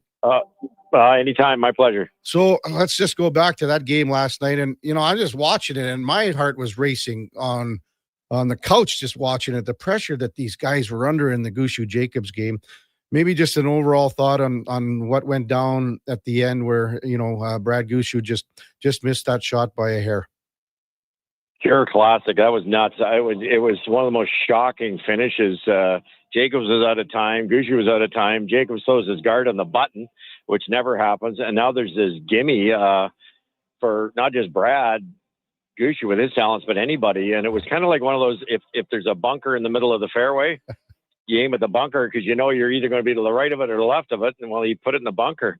And it just had to curl a hair more or a hair less, and he makes a very makeable triple and wins the game. Yeah. You know, I was reading Brad's lips on the one replay. I don't know if you saw it too, Russ, but you can see Brad's lips going, why were they sweeping it? Did you notice that, Russ? Yeah, Mark was told to sweep from Botcher, and then I think the call was they hit it. I think the call was they hit it dead on, hit the left one first on the overhead, and clicked the backside of the right one. And by brushing it, they kept it from doing that. It was a hair high, and it didn't hit enough of the left one, and that was it. But they could have made it the other way. In fairness to Botcher, if they sweep it more, they might hit the other rock first. Yada yada. It was just one of those. It was. I say it all the time on television. You get caught in between, and that's exactly what happened. Well, and I mean, Vic said, is there a chance that can go right through? And you guys both said, well, there's a chance. But I mean, as you said, you know, Brad probably makes his shot, 95 times out of 100. Yeah, 100%. You're dead on. I guessed at 90. Yeah, no, it's just one of those things. And what a horrible time. You know, it's Brad's retiring, and he would be an awesome representative of the Olympics. And if he wins that game, somebody's got to play awfully well to beat him under pressure because they're that good under pressure. And all of a sudden, in a split second like that, he will never have a chance to go to the Olympics again because he's retiring. Yeah. So it was sad to watch, to be honest. Nothing against Jacobs. I thought they were the better team for 2.5 hours, but they they didn't play well in the 10th. You mentioned the clock, Russ. How much did that come into factor for both those final stones by both Jacobs and Brad Gushue? A lot. And that was my opening. My opening was on Jacobs. And I said, these 4 guys are so smart. They've been in so many situations that they tend to analyze each shot, all 80 rocks, and they run themselves out of time. And I said, my worry, if I was coaching them, I'd be saying, let's spend a little more time on execution, where to put the broom, what's that spot doing? Is it frosting up? Is it curling more or less? As opposed to trying to get the absolute right call. Because nowadays, sometimes there's 9 options. There's so many rocks in play, and they just wore themselves out with time. Russ Howard with us on the Kevin Karius Show on Sports 1440. How would you assess how the ice changed a little bit during the game, or was it at the start? And how did you kind of analyze that as the game went on, Russ? Well, unfortunately, we're about 8 feet from the Atlantic Ocean here, and there's just a lot of frost, a lot of moisture, and it, of course, never fails. It's been raining a lot. It's spitting right now. It's supposed to get colder, which will really help. So I'm expecting it to be much better. But you've got the best ice makers in the world here. And it's not their fault. They can't do anything about it. They can't exhaust all the moisture. And the great Jordy Jenkins used to say to me, when it's raining, you got 8,000 people coming in soaking wet. That's like, you're putting a wet towel in your radiator to get moisture in, and you get 8,000 wet towels, right? So unfortunately, the ice did change. It got very frosty out wide. And what happens nowadays, if you sweep a whole bunch of out turns, both teams, it keens that spot up. Maybe the intern hasn't been played for 20 minutes, half an hour. Then all these athletes know it's slower, but how much slower? Is it 2 feet? Is it 5 feet? And when you're trying to be that precise, it makes the athletes look pretty bad. What did you think of the strategy, Russ, just in that 10th end? Because everyone on the crew, you guys were talking with Joanne and everyone, like just the fact that maybe both sides should just look at maybe the deuce and then see what happens in an extra end, because as you said last night, with the way the ice is going, you never know, you could steal one in the 11th. Oh yeah, way better chance, because if you can get both your guards on the center line, they can't tick them. And then if you force, in this case it would have been Jacobs to draw the 4 foot in an extra end, it goes from maybe 90% probability to about 60. The camera was on Matt Dunstone probably just as much as it was on the sheet of ice. And then he couldn't even look up at the big screen, could he? He was just going, man, oh man. He doesn't want anyone to lose, but he also knows what's on the line here. Yeah, no kidding. And it's I feel sorry for Matt, because they're the best team in the world, in the country this season, and they came in here hot and they won their first 4 games convincingly, and they were riding along smooth, and then they lost a close one. I forget who it was, Jacobs or Cooey, and next thing you know, they lose another one. And then last night the ice caught him. He had to play spots that they hadn't used, and he just didn't play well. And next thing you know, he's doing an interview thinking his event's over. So he's got the second chance, so I'm sure he'll make the best of it. Yeah, what do you make of this semifinal game? So it's later today after the women's, and we'll get to the women's draw in a moment here, Russ. But what do you make of Mike McEwen and Matt Dunstone with the winner moving on to play Jacobs? Well, it's a real pick-em.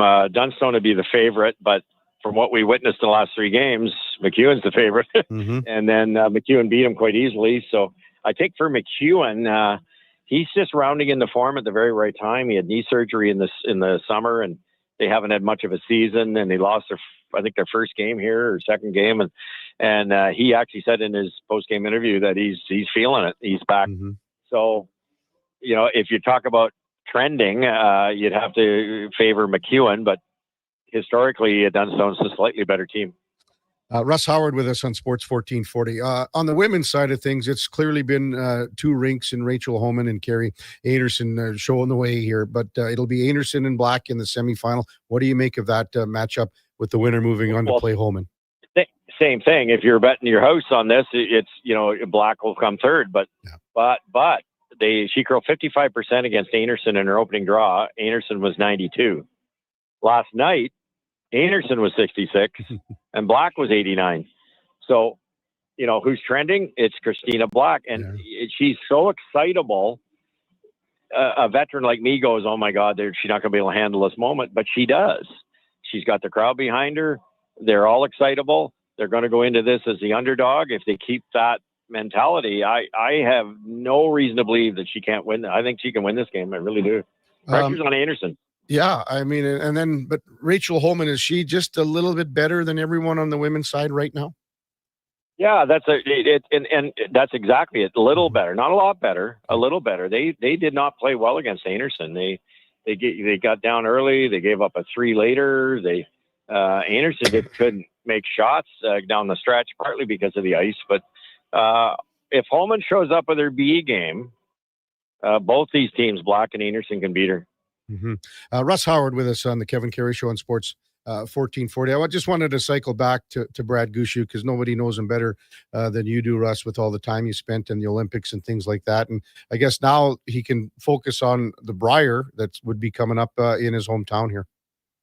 Oh, yeah, and he'll be ready for the Brier. Let me tell you, they're not, I think they're not even going to the next Grand Slam. And so people are going to write him off. They're going to forget about him. But he was 10-10 going into this event. And we had our production meeting and I said, watch out for Brad Gushue.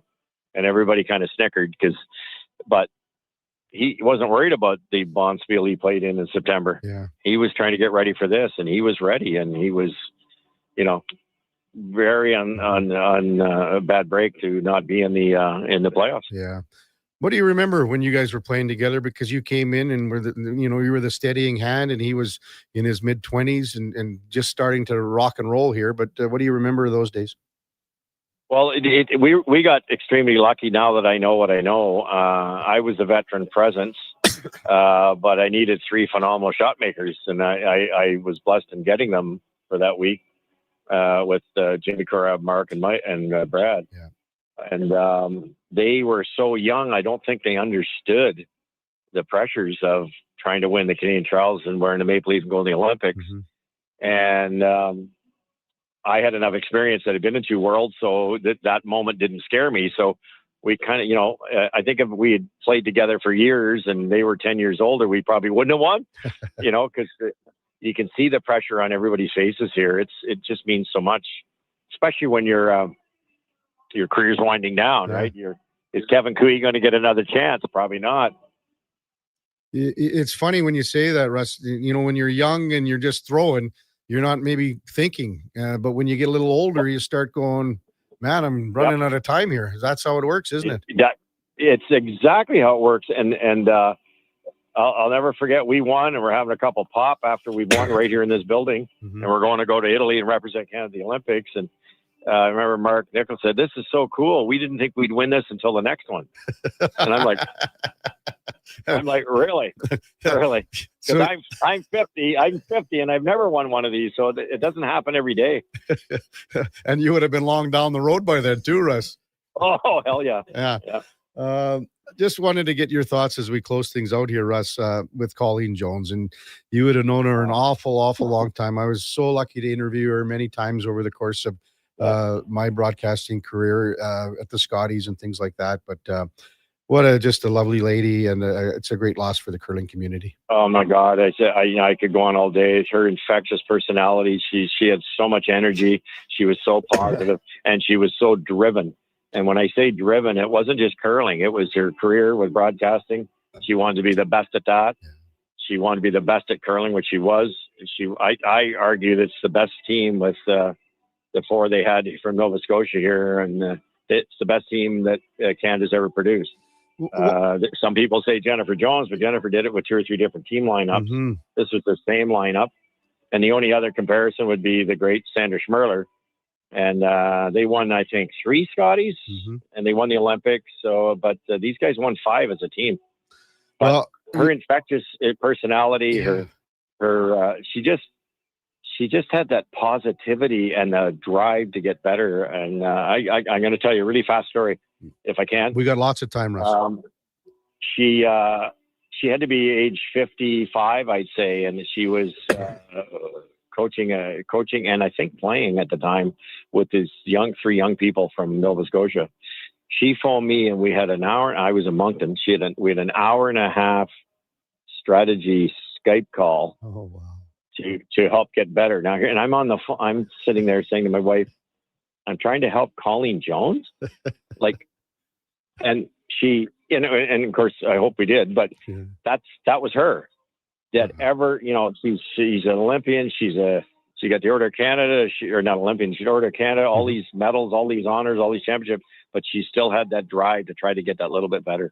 You know, when you mentioned Sandra Schmerler, I was lucky enough to cover her for many years too, working in Saskatchewan. Did a documentary on her rink, and also Sherry Anderson when they went to the Scotties back in early 90s. Russ, it was in Kitchener, Waterloo. That's when I first got to know Sandra. And I mean, the difference, they're so similar, Sandra Schmerler and what she did for the game, and Colleen Jones. And you mentioned that right away when you compared the two. Yep. Well, I was lucky enough. My first Worlds was Sanders first, I think, or whatever it was. We were in Geneva together at the Worlds in '93, and what an unbelievable person and experience. And I got to know her through the broadcasting too, and we were really good friends. And we actually did a little video together at one point on teaching curling, and she was just lit up a room. And then again, same thing, fierce competitor, very, very confident, got the best out of herself, best out of her players. And, you know, they were the two best teams that ever lived. Yeah, you're exactly right, Russ. And I always think too, and on that rink, Joan McCusker was there, and, Jan Betker. And then when you had the Kellys and with Colleen, I mean, they meshed together well, but they also complemented each other well, as a team. Oh my goodness. Absolutely. And Marianne is a really good friend of mine, Marianne Arsenault. We do curling clinics with Grand Odisha around the country now.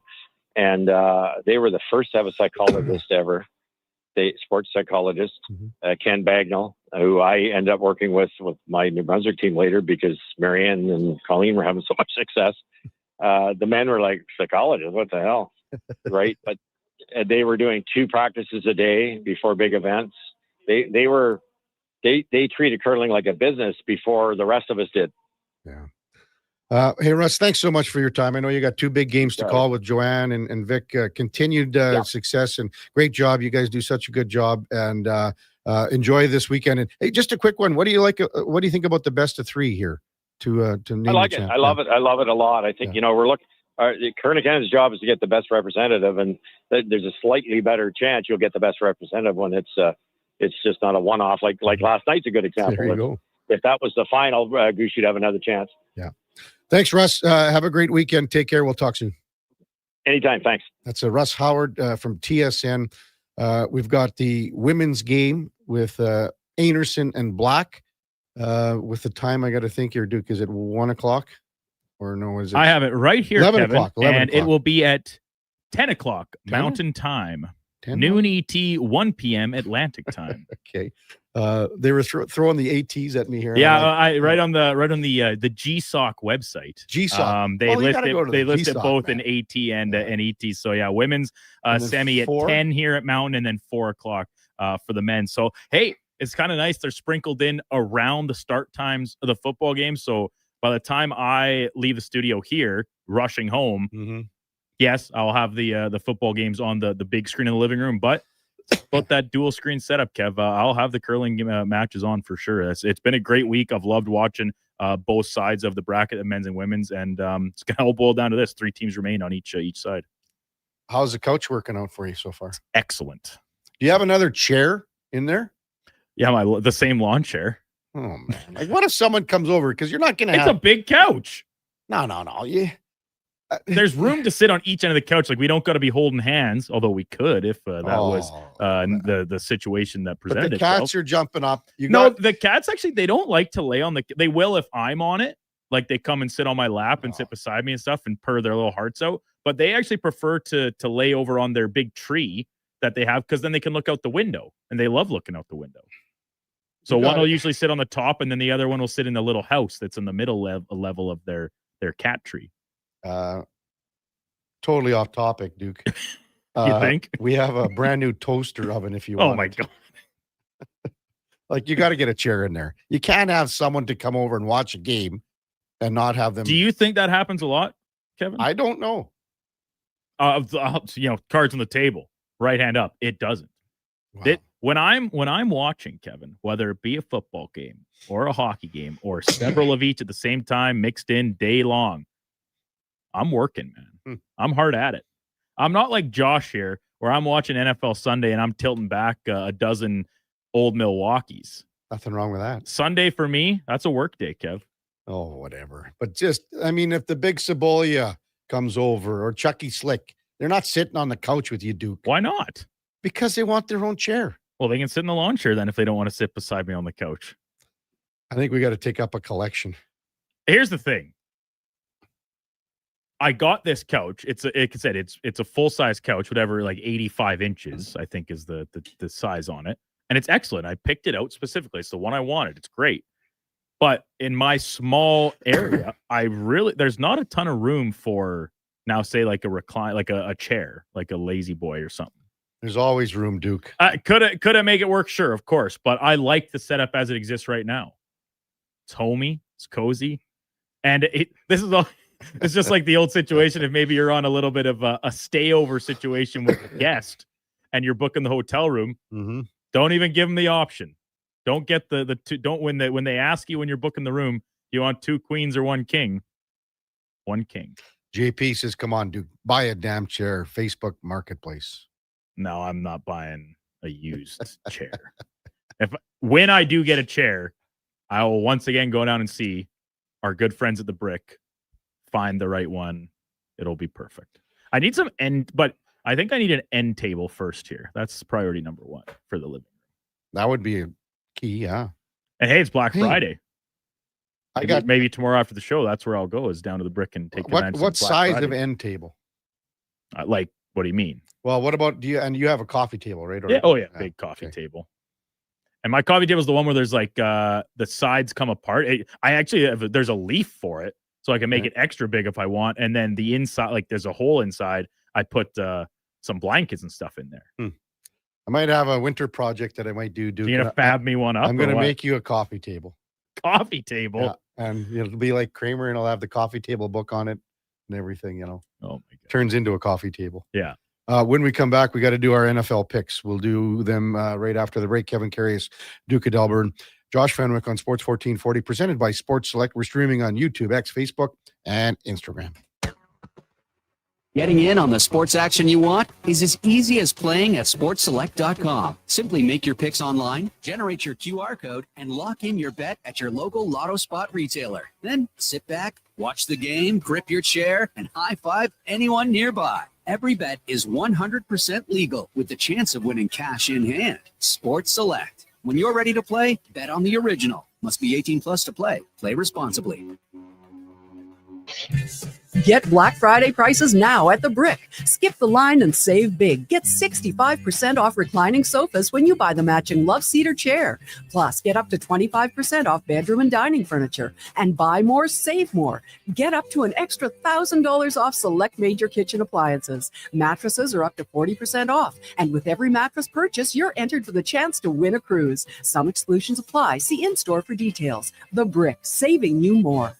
I'm Grant Fedork from Leading Edge Physiotherapy, and sadly, some people think orthotics are just glorified shoe cushions. But I've seen a runner drop 8 minutes off her marathon, a grandmother ditch her painkillers, and a 12-year-old nail her long jump, all thanks to custom foot orthotics. So if your feet are screaming for help, flat, high, or funky, that pain's heading to your knees, hips, even your lower back, our professionals will assess you and, if indicated, custom fabricate a pair of orthotics made just for you. Happy feet make a happy person. Feet shouldn't hurt. LeadingEdgePhysio.com. When you have lifting and material handling needs, Northwest Crane delivers. Western Canada's Sandy dealer, backed by the industry's toughest warranty. 3 years, 3,000 hours, no compromises. They service all crane makes and models with skilled technicians and deep industry expertise. Alberta owned, with locations in Leduc and Grand Prairie, and fully equipped service trucks. Northwest Crane keeps your operation lifting. For more information on sales or service, visit northwestcrane.com or call today. He's a legend in the booth and a master on the mic. Low Tide brings the banter weekdays from noon to 2. Sports 1440 is where Edmonton talks sports. Get in the game. Text 833-401-1440. Hey, you know winter is really freaking cold, right? So play it smart. Don't get caught freezing in your car with your pants down and no power. At Big Toy Shop right now, lead-acid batteries are just $129. $129 is a great price for a good start. Big Toy Shop.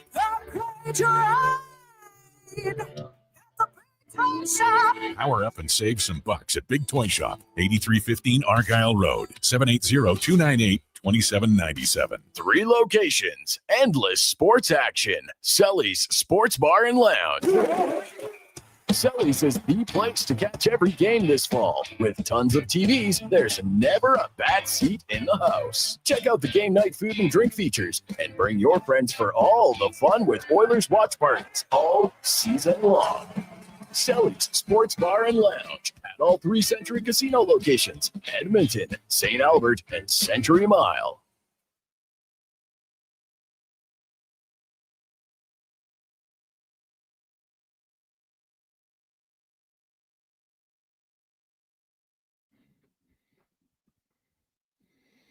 Portions of this hour brought to you by Sports Select. Playing Sports Select is easy. Visit sportselect.com and generate a QR code or check their how to play videos for step-by-step guidance. Sportselect.com, 100% legal, must be 18 plus. Please play responsibly. Just in time for the morning skate. This is the Kevin Karius Show on Sports 1440.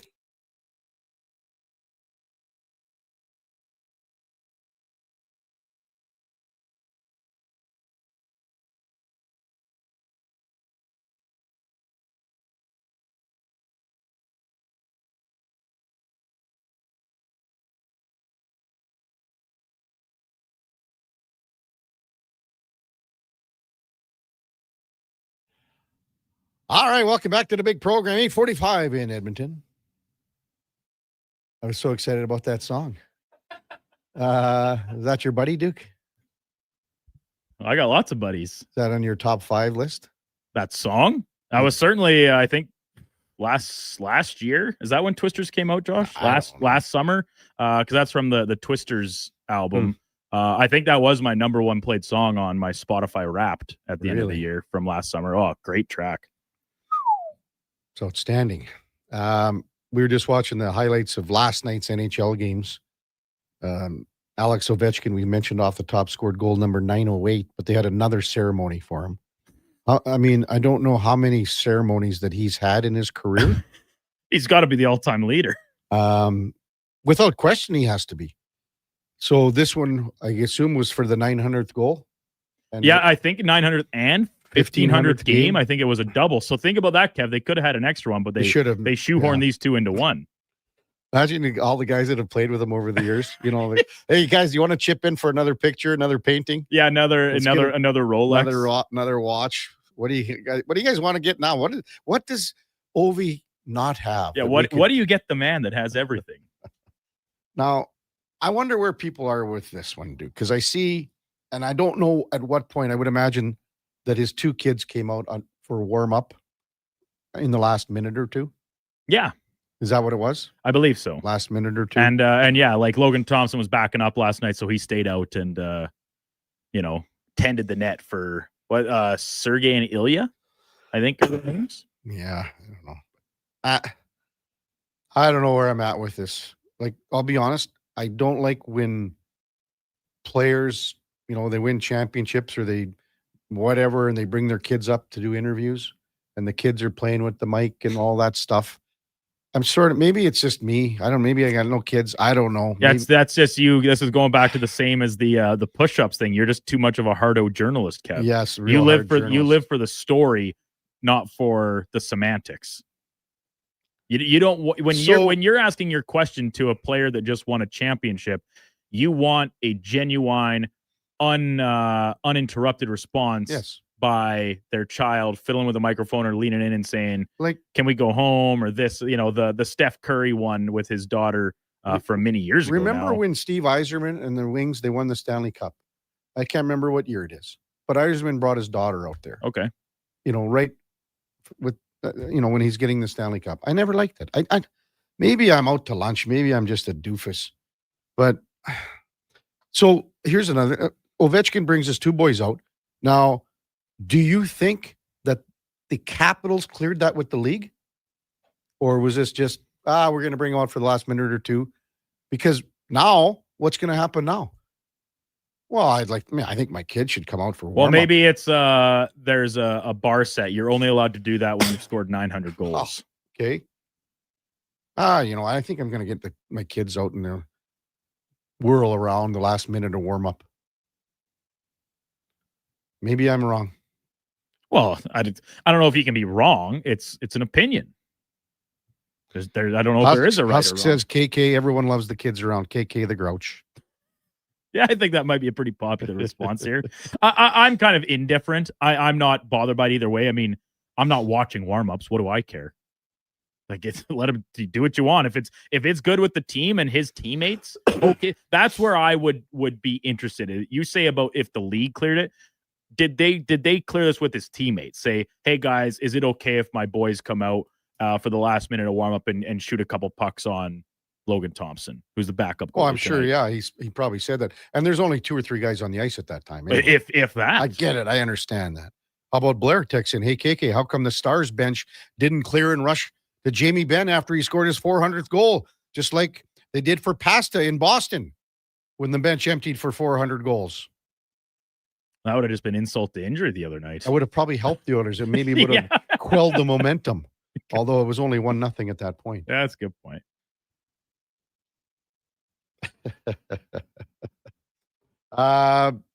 Let's get to these picks, Duke. Really? All of them?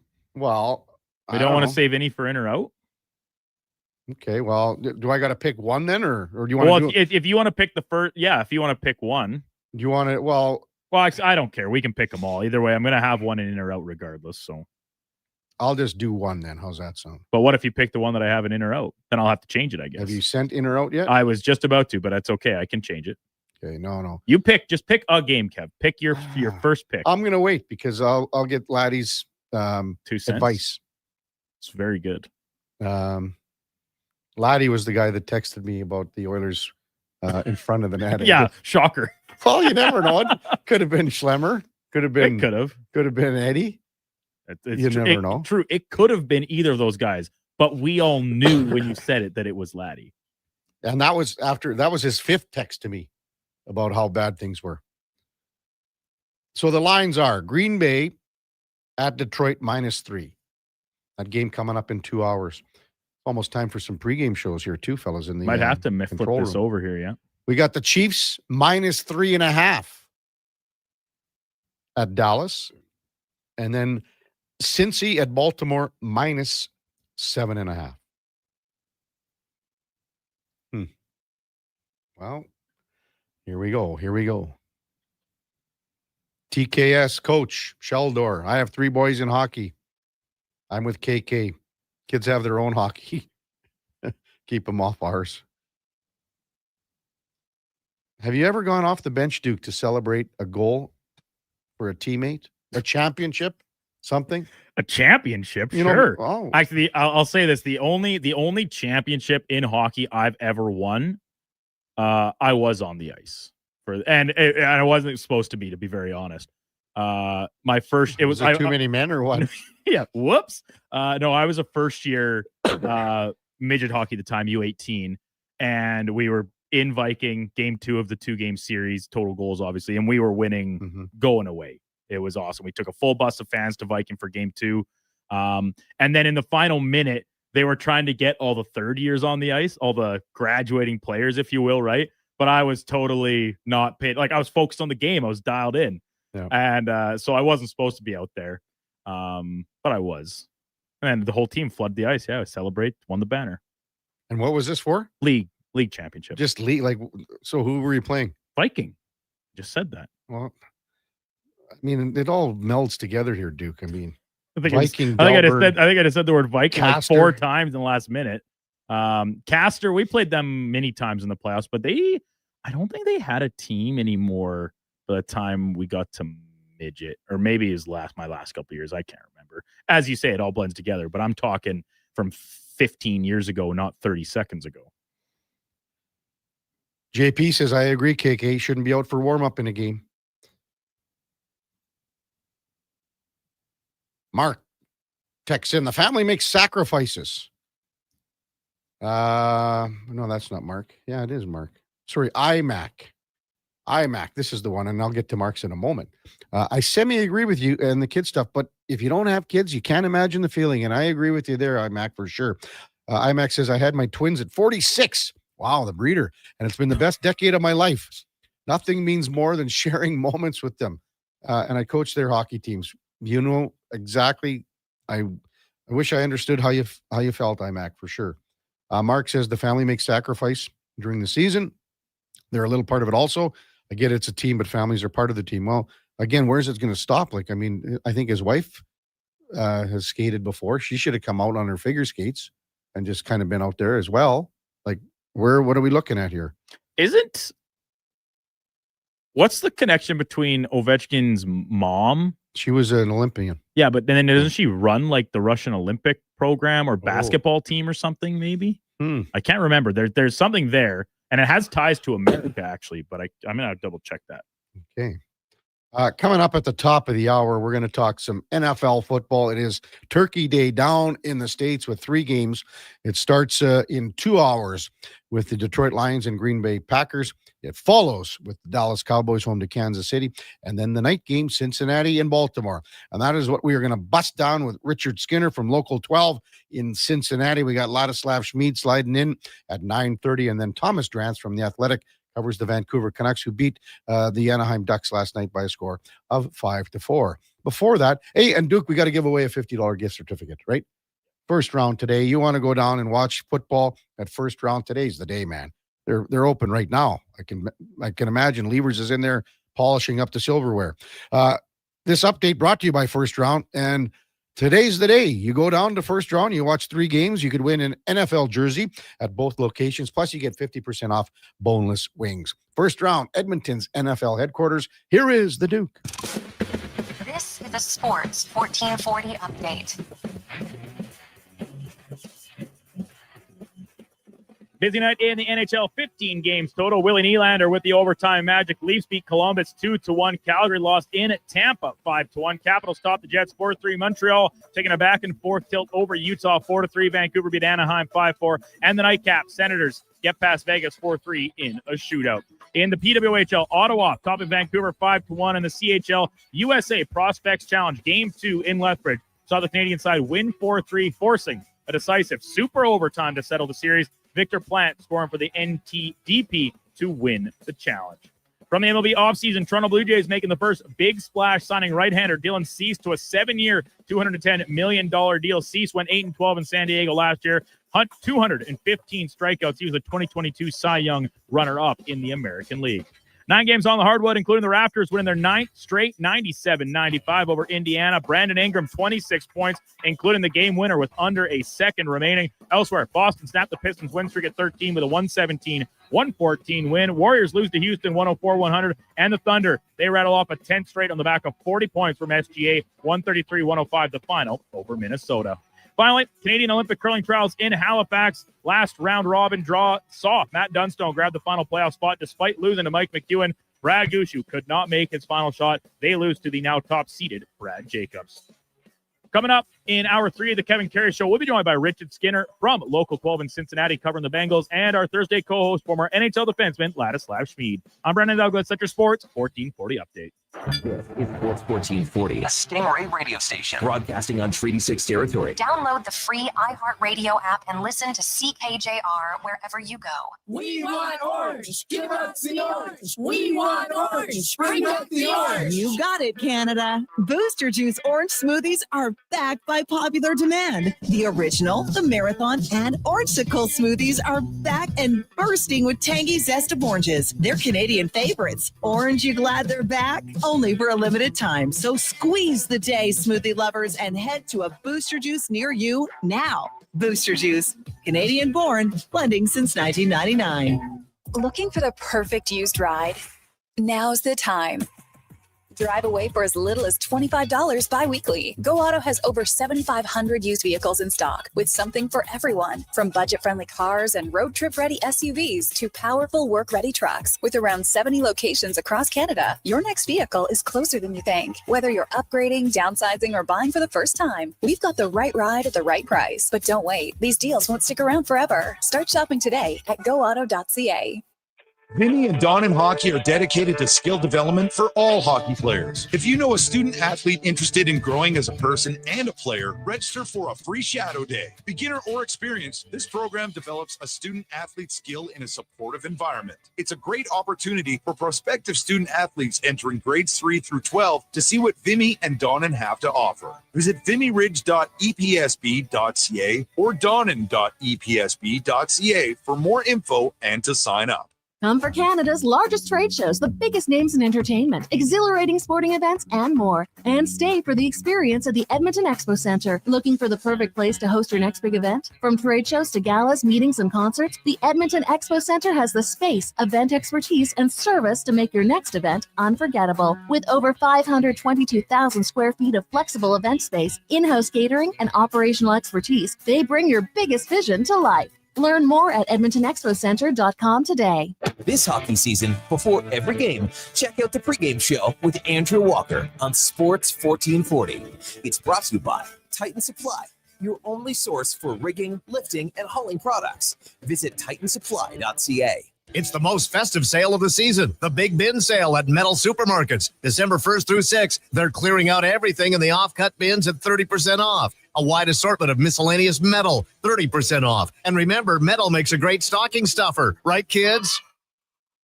Now go build your dad a nice shelf for the garage. The Big Bin Sale starts December 1st at Metal Supermarkets, the convenience stores for Southside, West End, metalsupermarkets.com. At Fountain Tire, get up to 15% off select tires, up to $125 off a set of 4 select Goodyear tires, and $50 off $150 service until December 13th. Restrictions apply. Book today. Fountain Tire. We're on this road together, Canada.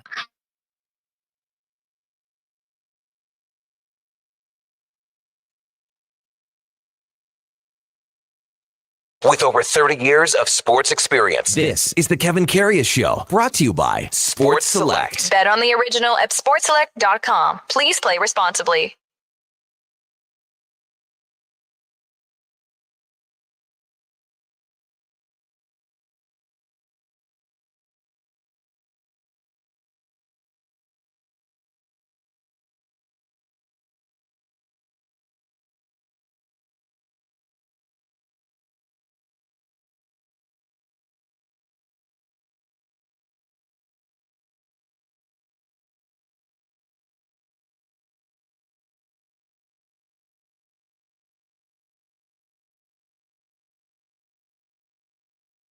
All right, welcome back to the big program 901 in Edmonton. The Kevin Karius Show is presented by Sports Select, and it's easy to play. Just generate the QR code. Check the how to play videos. It's simple, step-by-step instructions.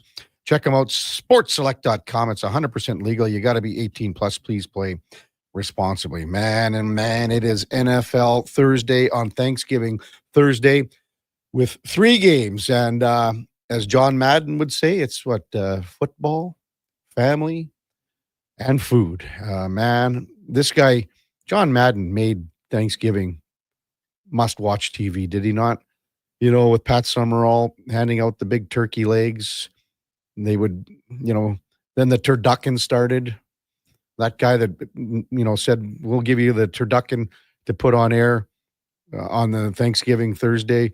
What happened after that? That guy couldn't make the turduckens fast enough. He should have been giving John Madden royalties for that, because this guy, wherever it was in the States, I can't even remember now. But man, oh man, he sold a lot of those birds for sure. But John Madden, he made this day. That's, when it was just the one game and everybody watched that first game at 11 o'clock, and then you go and you might have your family dinner or whatever it is down in the States. And then it grew to where it is now with 3 games, and it all starts in Detroit, and it starts in 2 hours, and all the crews are there right now on Fox just watching the pregame show. And it looks like it's a little nippy for a lot of these guys on the panel. Everybody's wearing gloves except for Howie Long. That's the only guy. I always think that that's the first thing you look at. Who's wearing toques, mitts, gloves, ear warmers? Terry Bradshaw's got his old Dutchman hat on. Gronk and Strahan are wearing the ear warmers. But it looks like it's a little nippy outside where these guys are. Obviously, inside Detroit, it's not like that at all. First game again, it's the Detroit Lions taking on the Green Bay Packers. Massive game, massive implications when it comes to the NFC North Division, because these two teams are neck and neck. That tie that the Packers picked up earlier in the season against Dallas is going to come into play some way, somehow. The Lions are a little bit back, a half game back at 7-4. The Bears lead the division at 8-3, and they will be in Philadelphia tomorrow. Second game on the docket, and we discussed this earlier in the show with Blair Kirchhoff from the Kansas City Star, is the Chiefs in Dallas to take on Big D. And this is a game where both teams last week, when you think about it, saved their seasons. Dallas is down 21-0 to the Philadelphia Eagles, come back and win the game on a Aubrey field goal. And then with Indy and KC's down for the bulk of the game, pretty well the whole game. And they come back and win it on a Butker field goal in overtime. Just listening to Blair this morning, he expects this one to be a shootout, Dallas and Kansas City. And in fact, when you look at the over-under for all three of the games, I mean, you got KC Dallas at 52.5 now. That's gone up a little bit. The Bengals and Ravens, who we're hopefully discussing, coming up with Richard Skinner. How are we making out with Richard Duke? Is he probably busy in Cincy, I would imagine? Yeah, just working on connecting with him at the moment to make sure he's still good to go. Perfect. That game is over-unders 51.5. The low game, which could turn into a shootout as well, and probably will, Green Bay and Detroit here in less than 2 hours. It's 47.5. Detroit is a 3-point favorite. Man, looking forward to these three games. There are so many storylines in the Chiefs-Cowboys game, and Blair discussed a lot of those. But in the Packers-Lions, it's a rich history. And I think we're going to do this for our $50 gift certificate right now. There is such a rich history between Detroit and Green Bay. Obviously, Lambeau Field. You've got the great, Night Train Lane. You go back in Detroit, all the great players in the old days, and then Barry Sanders and guys like that. And then think about all the great players in Green Bay, Ray Nitschke, Vince Lombardi, the trophy's named after him, for Pete's sake. Here is the question for today's $50 gift certificate from First Round. And it's not an easy one. You guys are going to have to search the internet for this one. Everyone knows in Detroit Lions history who the top running back in history will always be. Mind you, the way Jamar Gibbs is going, who knows? Barry Sanders rushed for over 15,000 yards. One of the best ever to do it, and could have rushed for, if he sticks around, who knows? Maybe he gets to 20,000 the way he was going. He's 10,000 yards clear of the next guys that are on the list in Detroit Lions history. Here's the question, and it's not an easy one. What Detroit Lions running back went on to be a very successful Ford car dealership owner in Detroit? What very successful Detroit Lions running back, he's in the top 10 of Lions running back in team history, went on to become a very successful businessman in Motown and a very successful car dealership owner? Text us at 833-401-1440. How are we making out with Richard Skinner, Duke? Not well at the moment. So I asked that question. I look over at Josh Fenwick. He looks like I'm from Mars. Duke, I believe you have no sniff at all as well? No idea. This guy had the best commercials on Detroit television in the 80s. He was an icon in Detroit, in the business community, with the Lions, beloved in Detroit. If you know the answer, 833-401-1440.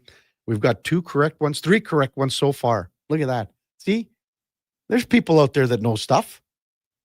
Would you have ever guessed this? Fenzi probably not in the history. You would have to look it up.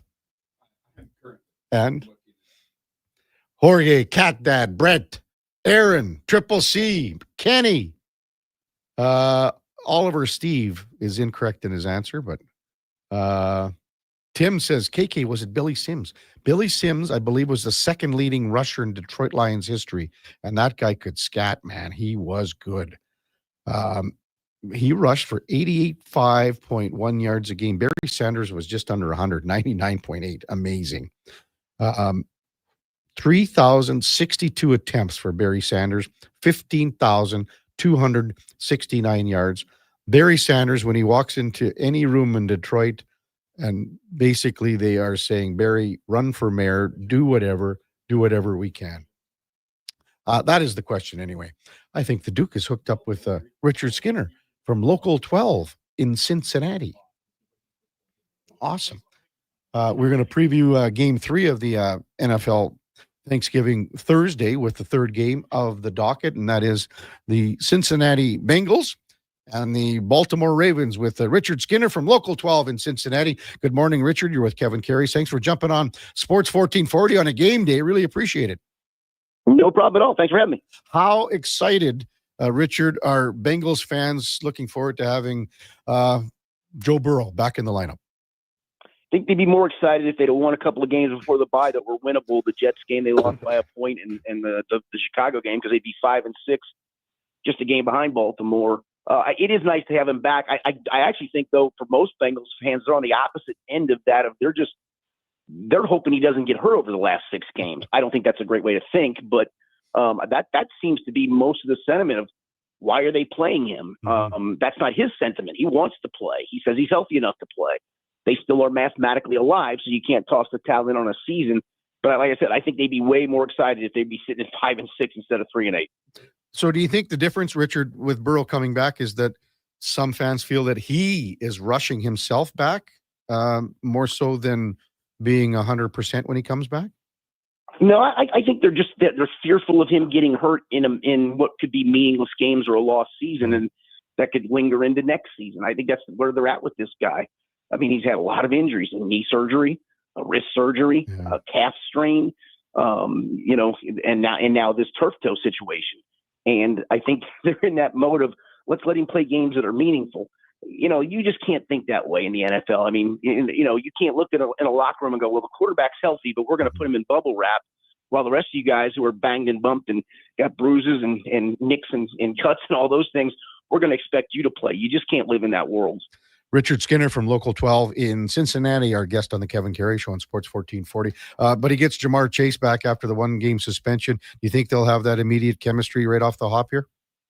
I do, and they've had some really big games against Baltimore. 2021, they had a huge connection. Last year, they had that great Thursday night game where the Bengals lost by a point, where they went for a 2-point conversion, and he and Chase were phenomenal that night. Now, that being said, without T. Higgins on the other side, you can only imagine that Baltimore's going to dictate a lot of coverage Jamar Chase's way, but teams have done that at times this season. They still have found ways to get him the ball.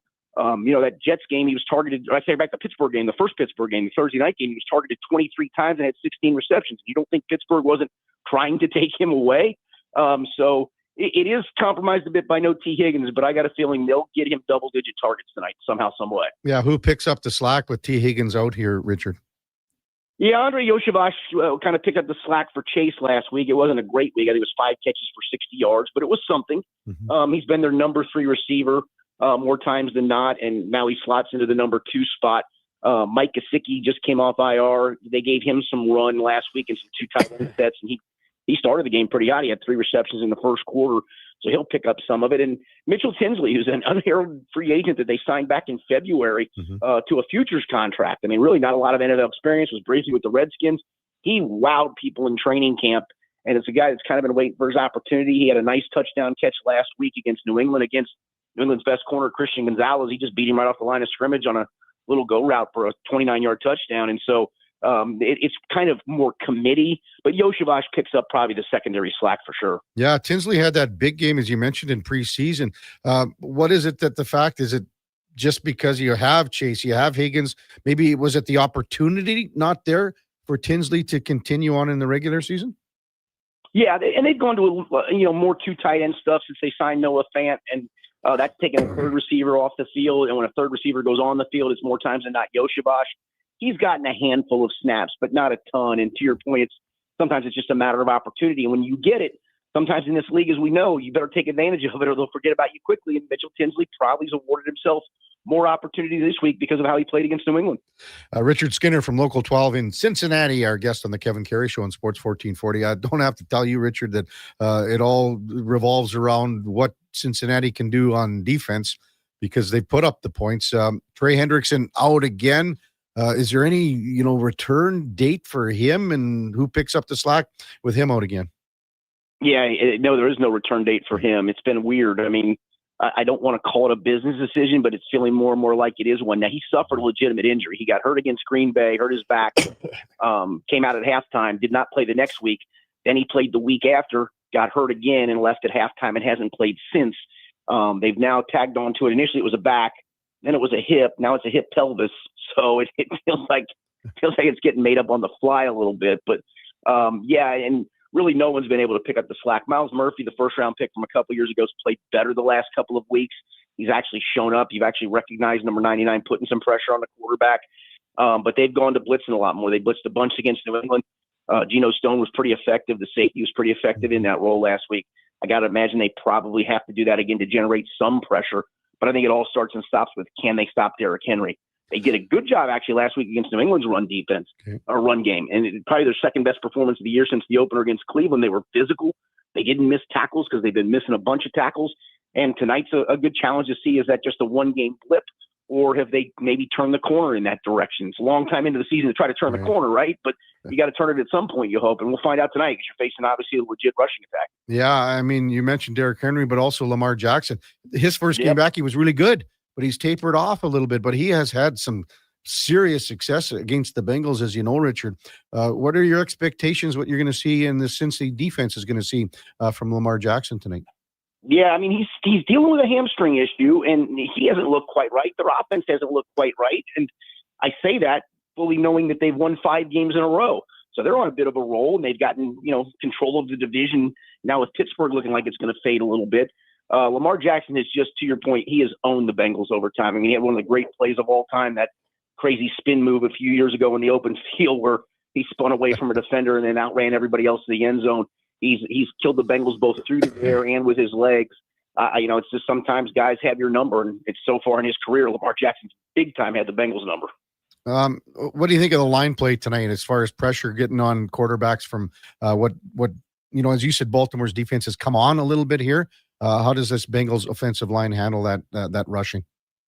They've been better of late, and that's something I think we're all waiting to see. Was that because, Joe Flacco was a guy who gets rid of the ball quickly, was never going to extend plays. One of Burrow's strengths is extending plays and doing things off script. That just wasn't a Joe Flacco thing. So him getting rid of the ball helps make your line look better. They have run the ball effectively. 4 of the last 5 games, Chase Brown's flirted with 100 yards. Yeah. The only game he didn't was a Bears game in which they had so much success through the air and they were playing catch-up that they really didn't run the ball a ton in that game. So when they've wanted to run it over the last 4 or 5 weeks, they've run it very effectively, and they have to do that tonight. You can't get in 3rd and 7s and then have Burrow decide, am I going to extend the play and risk injury again? Am I going to get rid of it? So the offensive line has played better, but I think some of it's the combination of the run game and, like I said, Flacco just gets rid of it. Yeah, we're always following the Canadians up here, as you would think, Richard, and Chase Brown is one of them, having another pretty decent season. Just your thoughts on what he's added to this offense here, most recently in the last month or so. Yeah, I did a prediction column on our website before the season started. He was my offensive breakout player for this team, and I said, I think he'll flirt with the single season team record for yards from scrimmage, which is just shy of 1,800 by James Brooks. And he got off to a slow start through no fault of his own.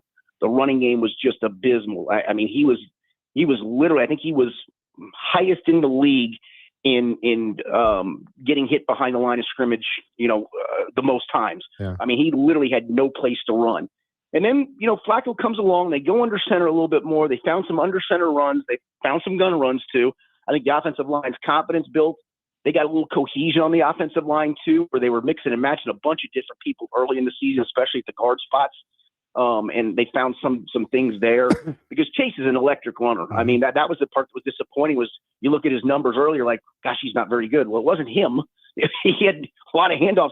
One game against Minnesota, he had 10 carries for 3 yards. That means you're getting hit behind the line of scrimmage quite a bit. But when they found some of this stuff, I'm still waiting for him. He's going to pop a 70-yard run here one of these games. He's come really close the last few weeks, but he's also getting good chunks, 6 here, 7 there, 5 here, 5 there, that keep you in good down and distances. He's a top-tier back, in my opinion. Yeah. Was it the Pittsburgh game, you think, or was it the Jets game where he started to turn the corner? Yeah, I think that first Pittsburgh game, they found some runs in that game and got a really good mix of him and the pass game, and got some good stuff off the play action when Flacco went under center, and that's what we're all kind of in Cincinnati kind of waiting to see.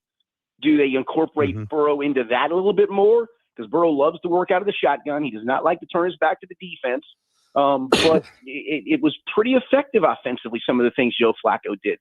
Now, Joe Burrow is a better quarterback than Joe Flacco. No one's going to make that mistake, but the offense hummed at times with Joe Flacco because of that. So tonight's going to be really interesting to see what do they incorporate from what Flacco did into what Burrow does and Burrow will do moving forward. Hey, Richard, thanks so much for your time on a game day. I can't imagine you got so many things on the go with what happens with the festivities. We are so jealous of everyone in the States with Thursday like you guys have. So enjoy the games today and enjoy tonight, and happy Thanksgiving to you and yours. Thanks for coming on. Yep, same to you. Thanks for having me. That's Richard Skinner from Local 12 in Cincinnati. That's the third game on the docket today. On Thanksgiving Thursday, it's Baltimore. It is the Cincinnati Bengals season on the line. I mean, and they are a long shot. But if they can win tonight and they can have an upset, there's still possibilities down the road. And with Joe Burrow coming back, you never know what's going to happen. I mean, they're 3-8, and the Ravens and Steelers lead the division at 6-5. You win tonight, you're 2 games back. You never know. I think the odds, though, are very long and hard. When we come back, we'll get to some of your texts, 833-401-1440. I'm amazed how many correct answers have come in on our trivia question for the $50 gift certificate for first round. We'll get to some of those in a moment. It's the Kevin Karius Show with the Duke of Delburne. Josh Fenwick on Sports 1440, presented by Sports Select. We're streaming on YouTube, X, Facebook, and Instagram. Fountain Tire. Get up to 15% off select tires, up to $125 off a set of 4 select Goodyear tires, and $50 off $150 service until December 13th. Restrictions apply. Book today. Fountain Tire. We're on this road together, Canada. Mr. Rooter watches the big game. Go deep! What you watching, Mr. Rooter? The Plumbing Olympics. Frankie Drain Dragon Sanchez is attempting to break the world record in the 100-meter snake. Watch! Wow! Did you see that? He snaked out a 50-pound clog. And in the middle of that wad, a gold medal. What theater? Yeah, that's very cool, Mr. Rooter. For a plumber who's good as gold, call Mr. Rooter. Hi, Mike here from Northgate Chevrolet Buick GMC. Snow, colder weather, shorter days. November is officially here. But it doesn't all have to be bad news. If you're thinking about a new or used vehicle, now is the time. Massive savings, 0% financing, and don't forget tires at cost. Yes, that's right. We sell winter tires at cost. There's lots to celebrate in November. And as always, we'd like to thank all of those who have fought and served for our country. Stop in and see us today, 13215 97th Street, or visit us online at northgategm.com. You're in Northgate country. More Edmonton families than ever are struggling as food prices skyrocket. The Holiday Hamper Foundation provides festive meals for 2,000 homes in need. Your donation ensures a turkey is on the table for every family. Donate today at holidayhamper.ca. The basketball show turns 10, and we welcome a new generation of basketball talk. Hoop City with Paul Sir airs Saturday mornings from 10 till noon on Sports 1440. From grassroots to NBA to the Olympics, we've got you covered. Born from work, built for play. Carhartt's all-new Super Ducks tech jackets are built for hard-working people who can't sacrifice mobility for durability. This ultra-tough gear fights off wind, snow, and cold, while full-swing technology flexes with every move and still packs 3M insulation for maximum warmth. Try your new Carhartt Super Ducks at JobSite Workwear. 3 locations in Edmonton and online at jobsiteworkwear.ca. JobSite Workwear, tough people, tough jobs. Watch out.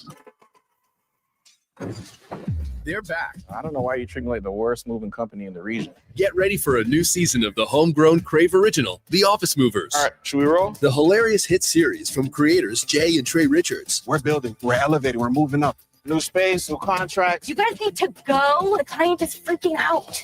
Where is the elevator? It's busted. The Office Movers. New season. Stream now. Only on Crave. Proudly Canadian. Subscribe at crave.ca.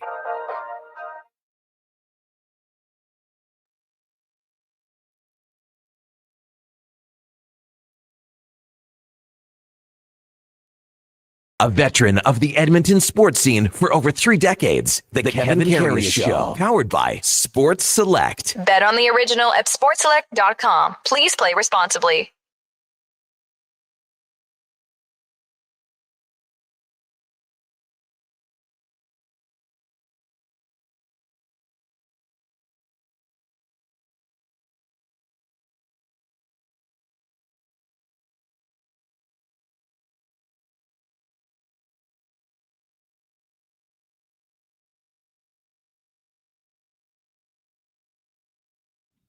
All right, welcome back to the big program, 924 in Edmonton. Are those your buddies, Duke, again? Yeah, those are my buddies. Those are your buddies. Those are the boys. That's the concert you went to. I use that concert as a reference point when I tell people about when Fierzy was co-hosting with us that first year, and I was like, oh yeah, Grant Fear and I we're tight, we're good friends. I was like, one time he called me a loser for looking forward to going to the Jonas Brothers concert. that's my big claim to fame, is that all-time great Hockey Hall of Famer, Stanley Cup champion multiple times over, criticized my taste in music to my face over a virtual screen. I never, I thought it was a joke as well, Duke, here, until you said, you understand that there were 85% of the crowd were women there. That's a low number. Low? It was like 95%. Wow, okay. So the only other men there were boyfriends that got dragged, and there were not very many because the men's bathroom lines, you never saw another soul in them. Nobody in the beer lines. It was great. And the music was terrific. No ifs, ands, or buts about it. My buddy's wife, that she was at the concert too, but she was down on like the floor seats with her now husband's sisters and mom and stuff, and then me and the two buddies were up in the nosebleeds taking it in. She's really jonesing to go back again, see them again, but they're not coming to Edmonton on this next tour they're on. I think the closest is probably Vancouver, I think, or maybe down in Seattle or something. If it was in Edmonton, I'd go again, but I'm not willing to travel to go see the Jonas Brothers. I'm not at quite that level. Are you surprised we've had so many correct answers to our trivia? And it is an easy Google. It's an easy Google. Like I found it. I typed in Lions RB Ford dealership, and it came up. And then the three of us here in the studio just watched the commercial. It was hilarious. It's so, what are we talking, like 90s? No, 80s? No, in the 80s. Yeah, 80s, because he finished what, in the 70s? Early. His Detroit Lions career ended in 73. Okay. He had 3,000 rushing yards, but we used to impersonate the commercial all the time. And the correct answer is Mel Farr, and he used to do the commercials. And it was, here at Mel Farr Ford, we have the ultimate deal for you. And he's like, the speed that he was talking in these commercials, check it out. He is lightning fast. And then at the very end, like he's dressed in a Superman cape. And at the very end of every commercial, here at Melfar Ford, they can't beat our financing and they can't fly either. And then he would take off. And then he jumps up, and then it's like a cartoon version of him flying through space. It was quite entertaining. I enjoyed it thoroughly. There you go. So we got Kenneth, Triple C, Air, and Brent, Cat Dad, Jorge, Brian, Nick. No, Nick is out. Frank, Ricky Cheese, Kyle, and he didn't Google it. Allegedly. Kyle's got the American flag up too. Is he from the States, Duke? That's probably just means where his number's coming in from. Okay. He might have an American number even if he is local. Right. We got Kaylee, Kim, Trevor. Oliver Steve even sent in a picture of it. Oh, did he? It looks like, Mel Farr with the cape on, pointing over top of a nice, deep red, looks like probably an old Crown Vic maybe. Matt Leduc says to say he could be an auctioneer isn't far-fetched, as Matt continues his puns. He thinks he's Gene Principe. the rig. I remember those from WDIV. Yeah, in Detroit. So Duke will pick a winner. I'll spin the wheel. I got a lot of names to put in. Lot of names. But that commercial, if you get a chance, I know a lot of people have Googled it, but watch that commercial. There's probably many of them on there. But when we were growing up as kids, those were the commercials that we saw. We were like, what is this guy? And then we didn't know at that time that he was a former Detroit Lions player. That came out a little bit later, for sure. Just watching these guys do the pregame show from Fox, you'd swear it was like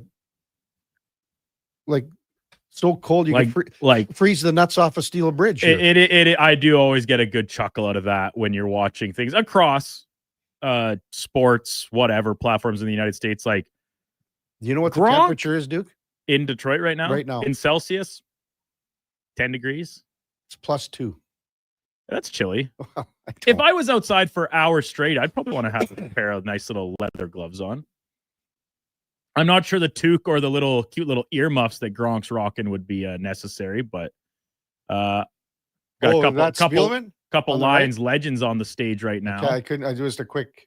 Megatron. I assume that's Megatron. Yeah, that's Megatron, and I don't know if that's Spielman or not. You know, the TV's a little kind of blurry in your Duke. I think that's just your.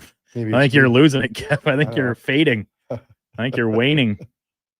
Maybe it's that. Is that TV blurrier than the one I'm looking at straight across? This one's clearer. Yeah, this one's got a little. They got to just clean it. That could be Sam's job later this afternoon. Thanks for all the answers, though, on that. Matt Leduc says Gene thinks he's me. He's just got a better platform. I don't think so, Matt. Did you hear that? Because we talked about this yesterday. After Jack Michaels kind of lost his voice. Yeah. I don't know if this is true, but someone texted in during Fantasy Frenzy that Gene was on his way to the booth. Yeah, we talked about that. Yeah. In the did we? No. In the press box. Oh, okay. Well, we thought, okay, what's going to happen? Maybe I'm surprised you wouldn't get the tap. Yeah, Karius, we need you. Yeah, exactly. They'd throw me out of there. Tom said it's +2 in Detroit, but a 52 km/h wind makes it feel like -9. Still, they're a bunch of soft. It does look quite windy. Yeah, it is.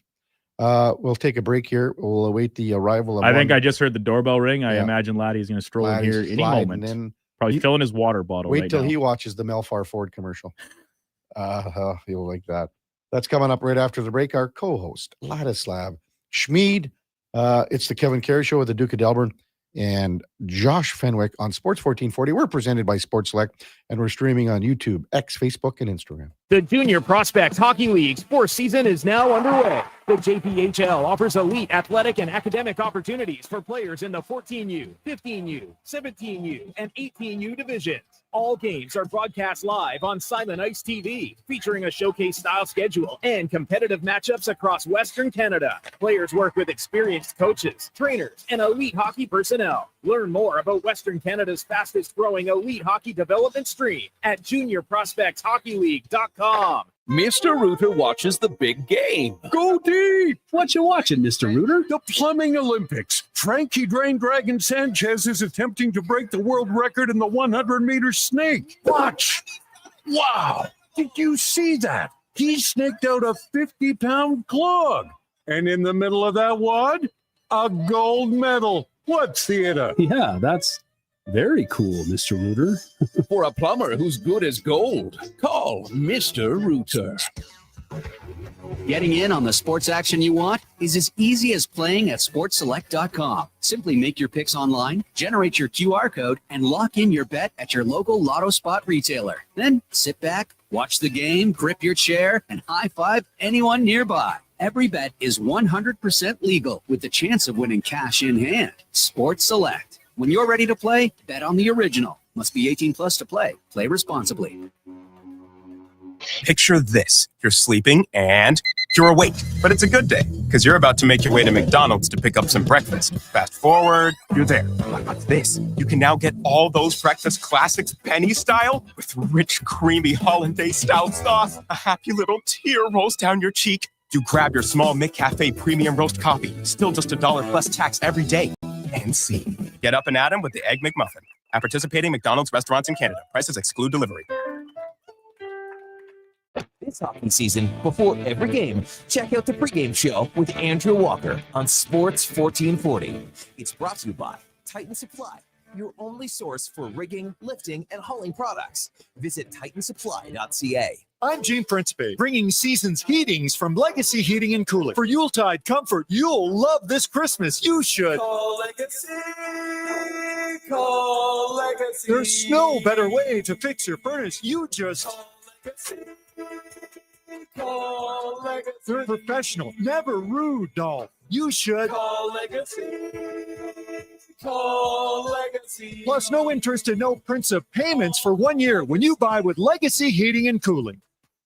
This Friday, 6 p.m. till midnight, don't miss the 71st annual Kinsman Radio Auction. The Kinsman Club of Camrose invites you to join the fun and support their largest fundraiser of the year. Bid on a huge selection of items donated by generous local businesses. All proceeds will help the Kinsmen serve our community's greatest needs. The Kinsman Radio Auction. For details, find them on Facebook. You can also join the bidding in person this Friday night at the Bailey Theater on Main Street, Camrose. Details on Facebook. Diablo Boots sells only Canadian-made work and biker boots made by Canada West. No American or boots made in China, so no tariffs. All of Diablo's boots have replaceable soles and heels for longer life. Sizes 6 to 14 triple E. Buy quality, buy Canadian. And support Canada West and Diablo, the two best names in the boot business. So save on boots by Save On Foods. That's Diablo Boots, 3340 Gateway Boulevard on the east side of Save On Foods. Buy Canadian. They're terrific.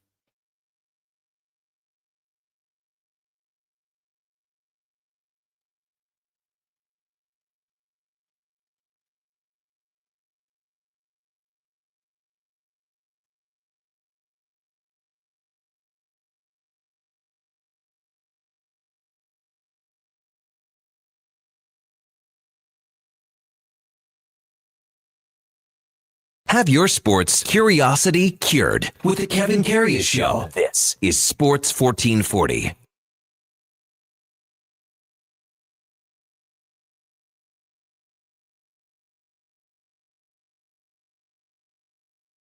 All right, welcome back to the big program, 9:35 in Edmonton.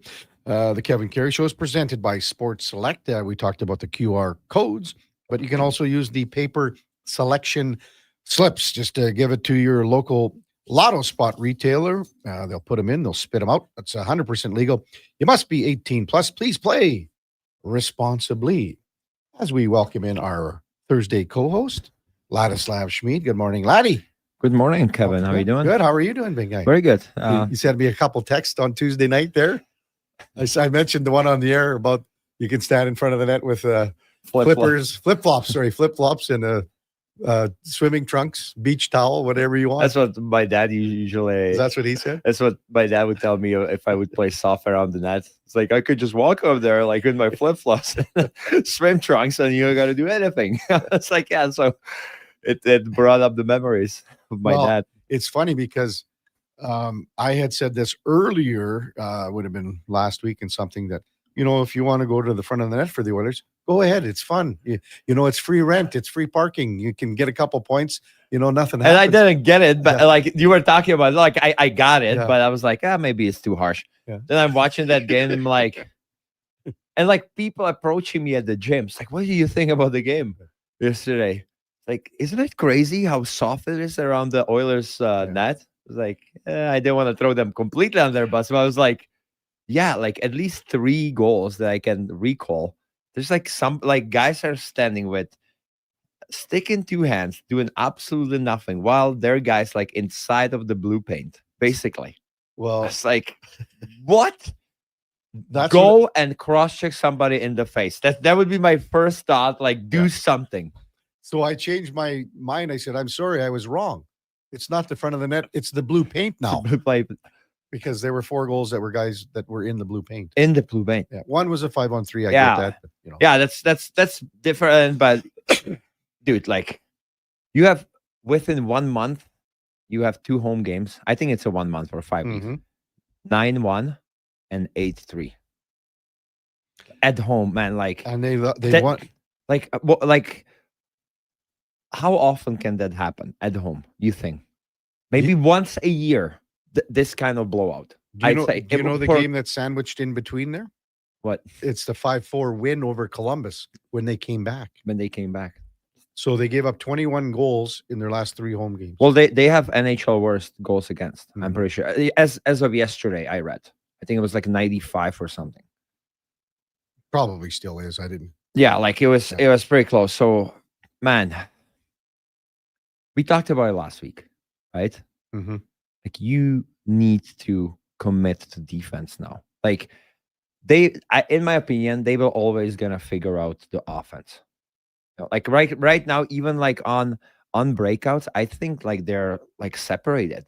Like D-men are under pressure. Like teams are forechecking hard, and a lot of times I see forwards already taking off, and I guess that might be the system, like stretch passes and all that stuff. Chip, right? But man, it's not working right now. Like they get stuck in their zone all the time. Then the attention to detail, the commitment to the defense, it's not there. It like they need to flip it completely. Start focusing on defense, play a good defense, protect the middle, protect the front of the net, and like just completely back to the basics. I'm telling you, and play close together.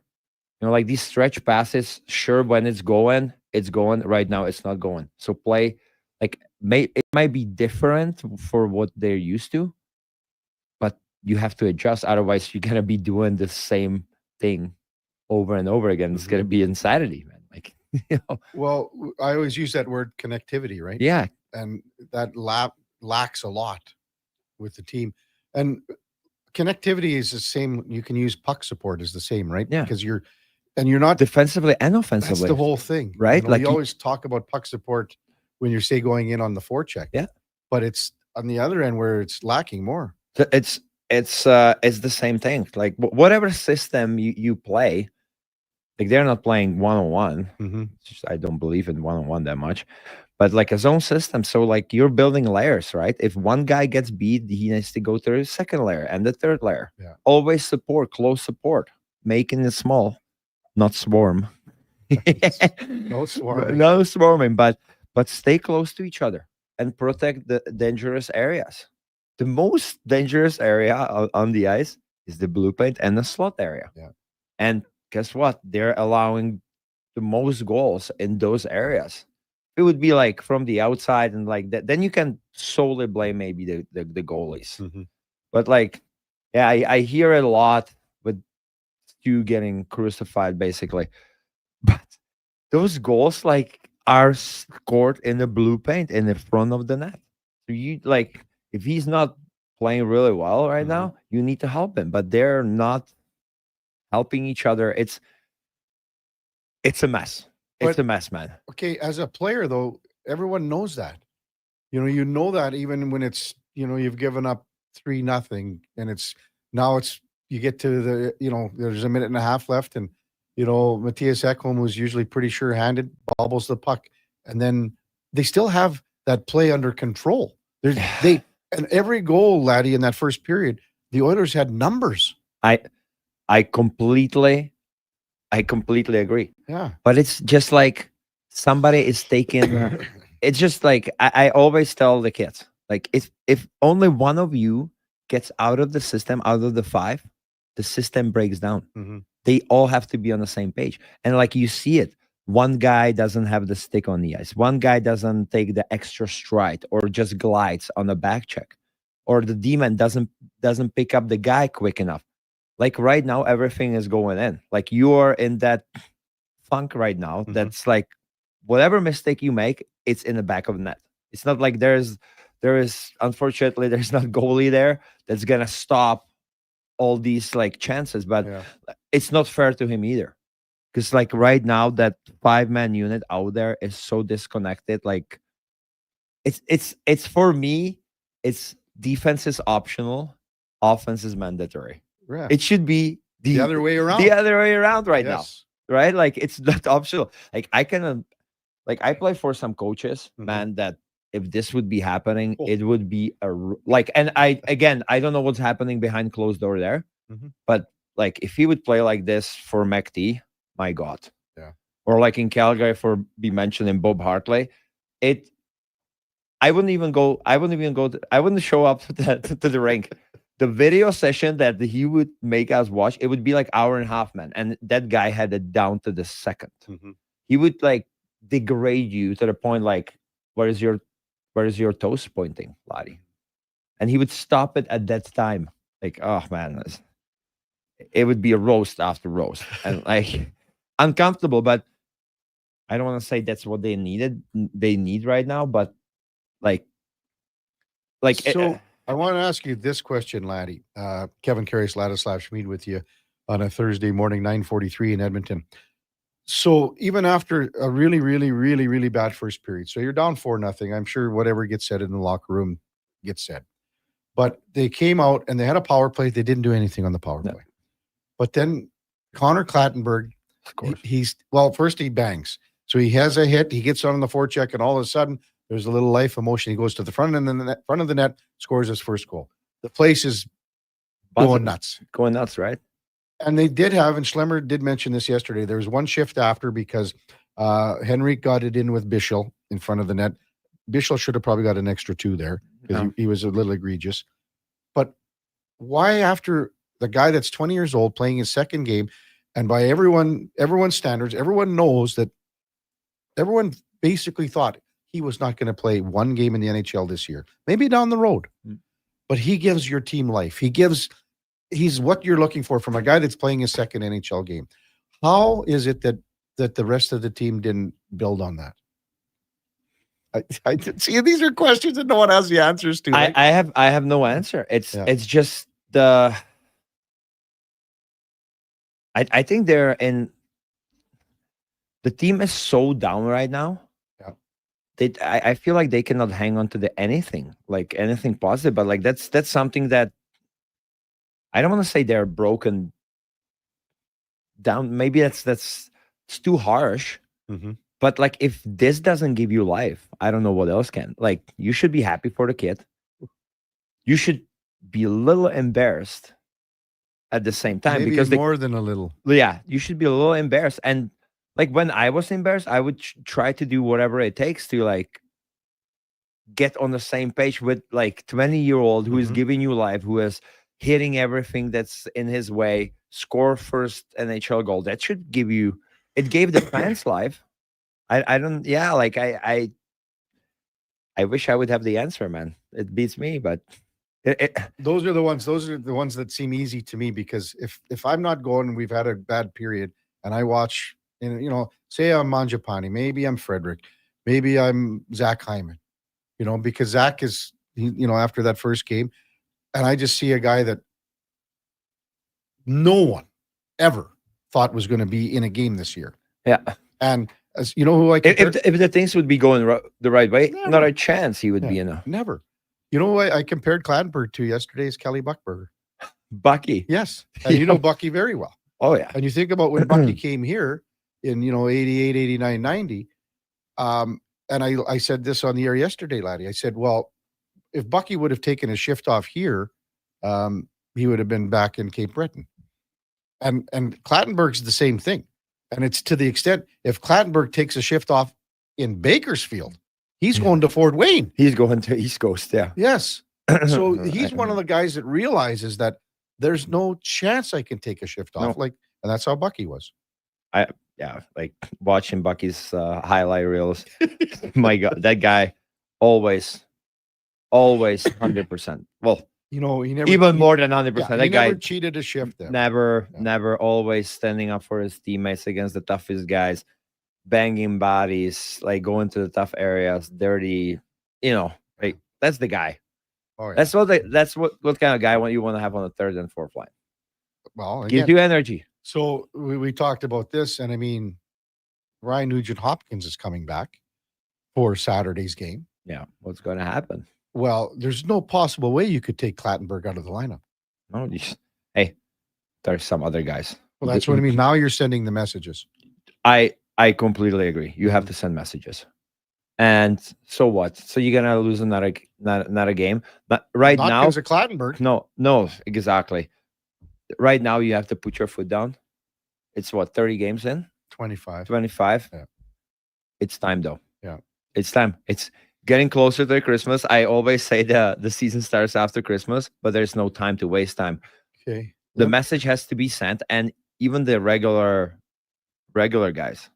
Like, if you're not doing what you're supposed to do, and I'm not just talking about offense. Like if you're forward and like you're not producing, bring something else to the table. So let me ask you this, because it's been talked about, and even like Florida's gone to the Cup final 3 years, Oilers Cup final last 2 years, and the pressure, the emotion, the intensity in the playoffs is. Are you talking about Eggholm's comments? No. Oh, Well, maybe a tiny bit, because he didn't. I didn't like it. Around it. Okay, you didn't like it. Why? Is there some truth to it? For sure. Like they went far twice, but if you talk about Florida here, they went to the finals 3 times. They lost the 1 year too. Yeah. They didn't make any excuses. They were right back second year, won, third year, won. And like I'm not hearing any complaints about them this year. Like they're not having like great start of the year, but like they're right there. They're missing their best player, arguably. 2. There are excuses. 2. Yeah. 2. Sorry. Yeah. Kachuk. Are they gonna make excuses? No, they're playing the same way. Like, they're missing some high-end talent, but they're playing the same way. So like when I heard these comments from the Oilers, I get it to the certain point. But is that the reason that like you're losing 9-1 and 8-3 at home? I don't think so. And like my coach from the World Juniors, the head coach there, I was making some excuse to him, and he's like, never do that again. Excuses are for losers. Yeah. That's what he told me. And I'm not saying they're losers, but like right now is not the time to make excuses. And I get it. You can be thinking about it. You can talk about it behind the closed door, but going in the public and saying, hey, like it's been rough for the last couple of years. I get it. Like I cannot imagine. I haven't been there, and it's heartbreaking. Yeah. But you have to flip the page. This is the new season. You still have a really good team. And you have to just move forward. Don't even the most negative experience, you can take the positive out of it. They were right there. And I know it's heartbreaking, but they know they can do it. But like right now, after 25 games, the stuff is not going their way, and making excuses. Oh, this is why we are in this, because what happened last or this spring or this summer and blah. I don't know. Like that's not that's not me. Like I didn't like it. Okay. Ladislav Schmid with us, 9:51. A couple more minutes before we go to the top of the hour here, Laddie, in or out. But how would today's practice be? But even I want you to compare years ago, and they had a day off yesterday. Yeah. Okay. With McD, it would be first thing would be hit the goal line, boys. Okay. 15, 20 minutes. Just back skate. But it wasn't like we would have good or bad game. It didn't matter. Like after day off, it was usually. Oh, just after a day off, yeah. It was usually get the feet going. Back to you knew what it was like when he played. What happened? Oh yeah. Well, it was happening too. Yeah, well, sure it was. So to sweat it out. Yeah. But I mean, we talked about even yesterday about more of a battle drill, compete drill practices and things like that. Man, this might be crazy, but like I'm gonna compare it to my team, U13, my son's team. We are not playing very well, and guess what we did?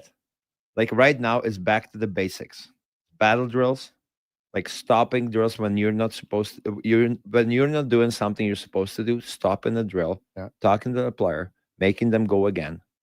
Attention to the detail, and this is just me being right hard ass, but like on this. Like you can do it on any level, to be honest. And I feel like now it's time to go back to the basics. Like have a little battle. Like I don't want them to be like fighting in a practice, right? But maybe that's something they need. Like a little bit like, get into it. Maybe shove each other, like small area battles, like 2-on-2, 1-on-1. I had some I remember like what me and Halsey when Halsey was younger. Like, I was super hard on him in the battles, and I think Ryan Whitney was like, "What are you doing, like? This is just practice." I was like, "Shut f up!" Like I'm making myself better. I'm making him better, and we were like slumping. Yeah. And you just have to make it hard on each other. That's where you get better. That's how you get confidence back. Yeah. It starts there. It's not that we gotta be friends and all that stuff. I think that's where I feel like they're missing a guy like Corey Perry. He would be the guy. He'll be the guy in a practice that, hey, we're gonna do this. He's been through it up and down, like, long career. I think that's where they're missing a guy like that, because I feel like that would be the guy. He would be going to the battles. He would be doing the right things, all that stuff. I don't know. That's just my opinion.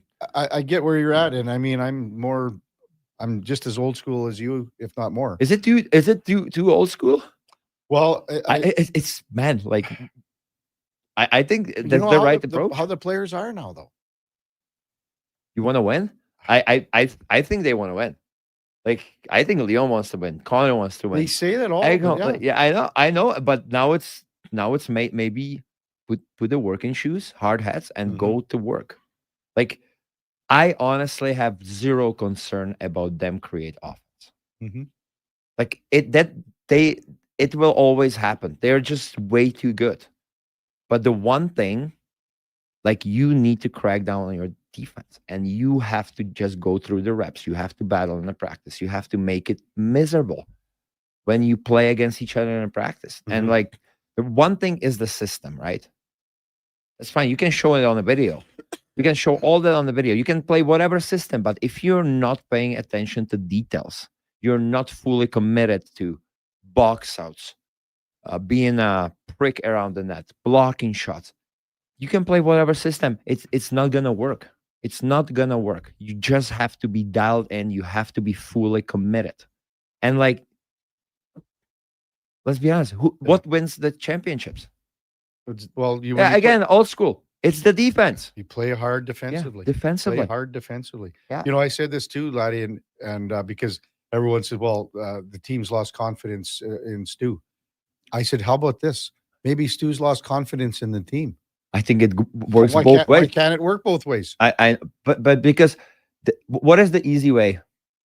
Blame the goalie. Yeah, Let's blame the goalie for everything. How about you break down the goals, like last, I don't know how many goals, and see where the goals come from. Well, it's the red area. It's the danger zone area. Like I don't know. You can have Patrick Roy or Dominic Hasek, and they wouldn't do so good either. Yeah. I guarantee you that. Just like, blame Stu, whatever. But like when I look at it from the player's perspective or coach perspective, those are like 5-star chances. Even more than 5-star. It's crazy. Top of the hour, we're going to go in or out with Ladislav Schmid. Thomas Drance from The Athletic covers the Vancouver Canucks. The Canucks beat the Anaheim Ducks 5-4 yesterday. I'm not sure if anyone is aware of that. Rubbing it in his face. I've been saying it every time. I look over at the Duke. He just shakes his head. He's still confident about the Ducks. No, because yesterday he said, Duke, this is an upset special. Vancouver, because they said they go down, and Anaheim, all these American teams have the day off today, and they got Thanksgiving. Vancouver goes down there. No one's expecting them to win. Dangerous game.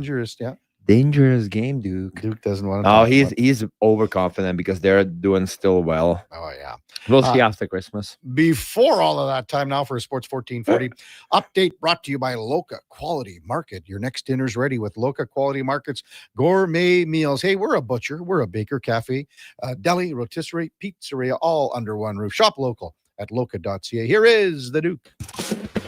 This is a Sports 1440 update.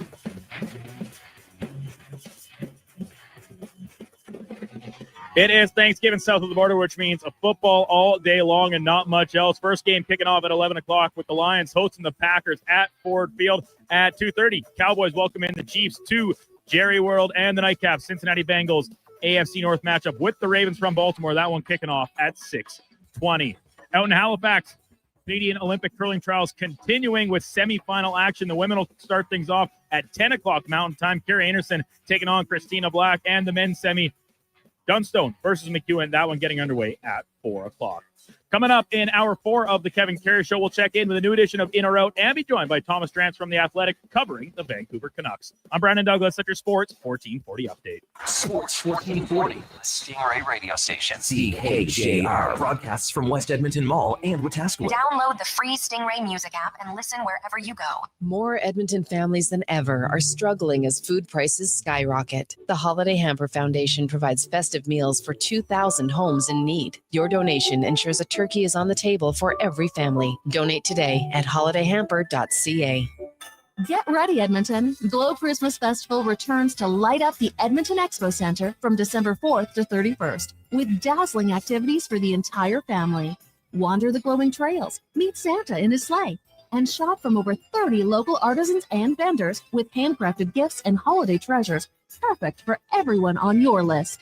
Get your tickets and learn more about what's on this season by visiting the calendar of events at edmontonexpocenter.com today. This is Andrew Walker, host of the postgame show on Sports 1440. After every hockey game this season, tune in and chime in as we talk about the game. It's all sponsored by Legacy Heating and Cooling. Don't get left in the cold. Visit legacyheating.ca. Your front row seat to thousands of legendary concerts is here. This Black Friday, save 75% on Stingray All Good Vibes through Prime Video channels. Man, I feel like a woman. For just $2.50 a month for 2 months, you can see the icons you love, Bruce Springsteen, Shania Twain, AC/DC, and more, right from your living room. Ready for the show? Subscribe at primevideo.com/Stingray. Prime membership required. Restrictions apply.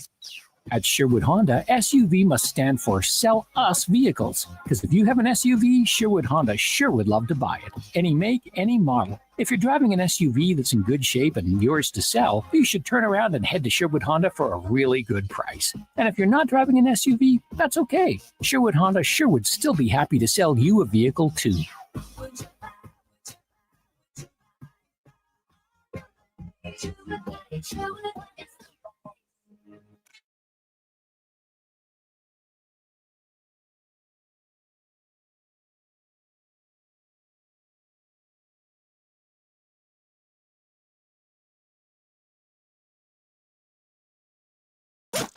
Stories, guests, and insights. This is Sports 1440 and the Kevin Karius Show.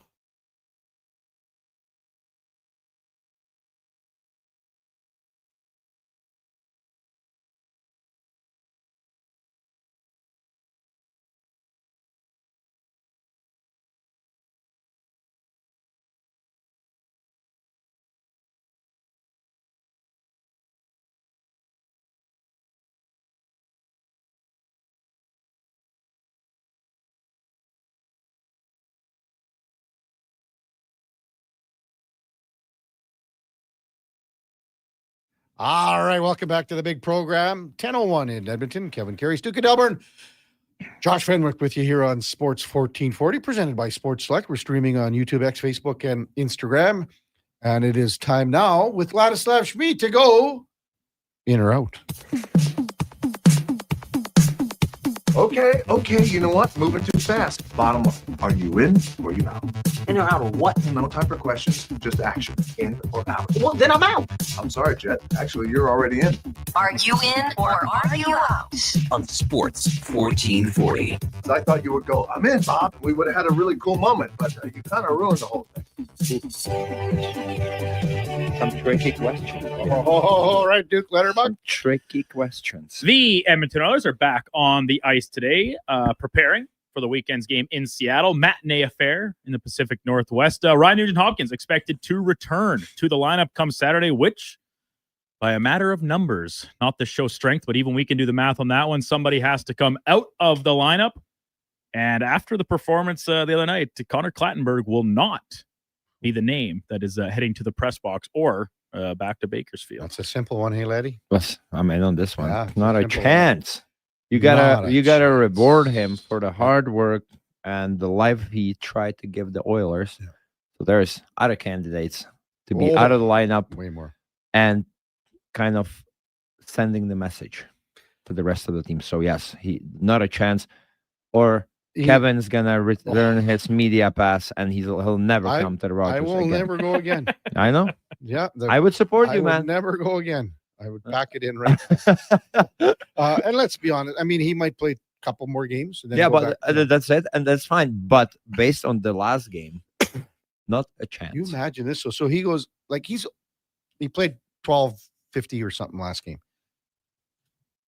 If he plays on Saturday, he's not playing that many minutes again. No, he's probably down at 7 or 8 or whatever it is. But you know that he's going to make the most of his minutes. So he's got to be banging bodies. Oh, like he had 7 hits against Dallas. He'll have in Edmonton. Yes, that's like 15 on the road. So he'll get his 4 or 5 and do what he can. Yeah. But I wouldn't be surprised if he gets into a little Duke action. I wouldn't mind that at all. He wanted that against Dallas. No one would go with him because of the score and things like that. But they're gonna risk it. Yeah, no, I mean, for me, Frederick's coming out as 1, probably Tomashik at 2, and then so figure it out between those 2 guys. And I'll tell you what, who's next on the list for me is Manji. But I mean, you think alike. I was gonna say, it is what it is, man. That's the way it is. And if this is a guy, your 13th forward in Clattenburg that is making guys look over their shoulder, well, that's a good thing. Yeah, for sure. And no one would have ever said this at the start of No. Like, well, who would have thought that? If the team would be buzzing and doing well, there's no chance he would be but up. you would have thought, okay, if I'm Manji or I'm Frederick or I'm Tomashik, a guy like Philp or a guy like Lazar is the guy that I'm looking over my shoulder on, not Connor Clattenburg. Yeah, I agree. Around the rest of the NHL, no games today, of course, with the American Thanksgiving, but it's a big checkpoint on the schedule because this day often serves as a marker in the season. 77% of teams in a playoff spot on Thanksgiving go on to make the spring dance. Last year it was 75%, so just slightly below Advanced that average. analytics, love it. This is a trend that the Oilers have actually bucked the past couple of years, and I think they probably will do it again. 6 of the 7 Canadian teams currently on the outside looking in of the playoff picture. Come mid-April, though, I think that will flip nearly completely on its head, and it will just be 2 of 7 on the outside looking in. I'm gonna say Vancouver's not gonna make it. Yeah. And Calgary. So Calgary's not gonna make it. I'm not sure about Toronto this year, guys. Really? I'm out of this. Much like I'm here out. in Edmonton, where the sky is falling, then you actually take a step back and look. The Leafs are 4 points out of a playoff spot. That tells me that's 2 wins out, and ditto for the Oilers. Forget a playoff spot. The Oilers are 4 points back of first place in the division. Yeah. No, I don't. I'm not concerned about the Oilers. I think at some point they're gonna flip it. They did it before. Bit different feeling this year, but still, I'm confident in them. I don't see it in Toronto, man. Like it seems like drama. Not everybody on the same page between management, coaching, and the players. I don't know. Maybe it's just how the media are portraying this, but I wouldn't be surprised if they make. I'm out on this one. It's gonna be 3 teams. I believe in Montreal, Ottawa. I still think Ottawa's gonna make it. Well, they're the only team in right now. Yeah, I know. Ottawa's the only team in. Yeah, I know. Like Ottawa, Montreal, Edmonton. Who am I missing? Well, Winnipeg. Yeah, but how about Winnipeg right now? They've lost 3 in a row because Hellebuck's been Yeah, but when he's back. Yeah, but he's on another it depends. month here. It depends. Yeah, it depends how long. Still think like Winnipeg is a good team.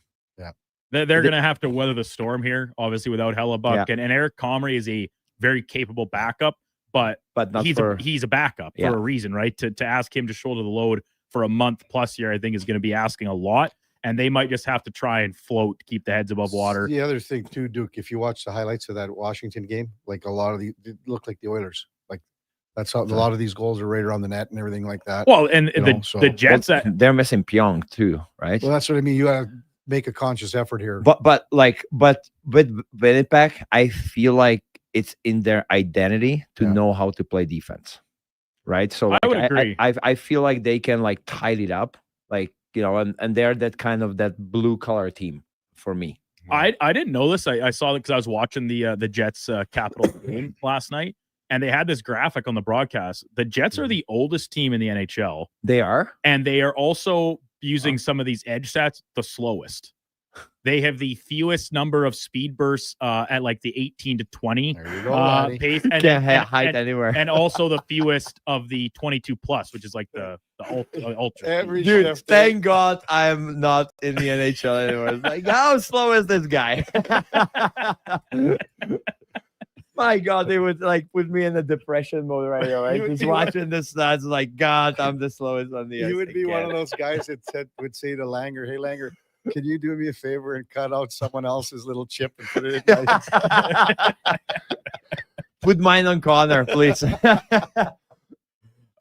is all NFL today. Triple header down in the United States with Thanksgiving on the calendar. Starting with Lions Packers. If you're filling out your Sports Select ticket today, and we're going to do our picks against the spread here momentarily. But I actually think picking some overs and unders on today's card would be favorable than going against the spread. Well, I'm going to be in on this one, Duke, because we went through them all when we were waiting for Richard Skinner. And I was just talking about the fact that, basically when you have it's 52.5, 50.5, and 47.5.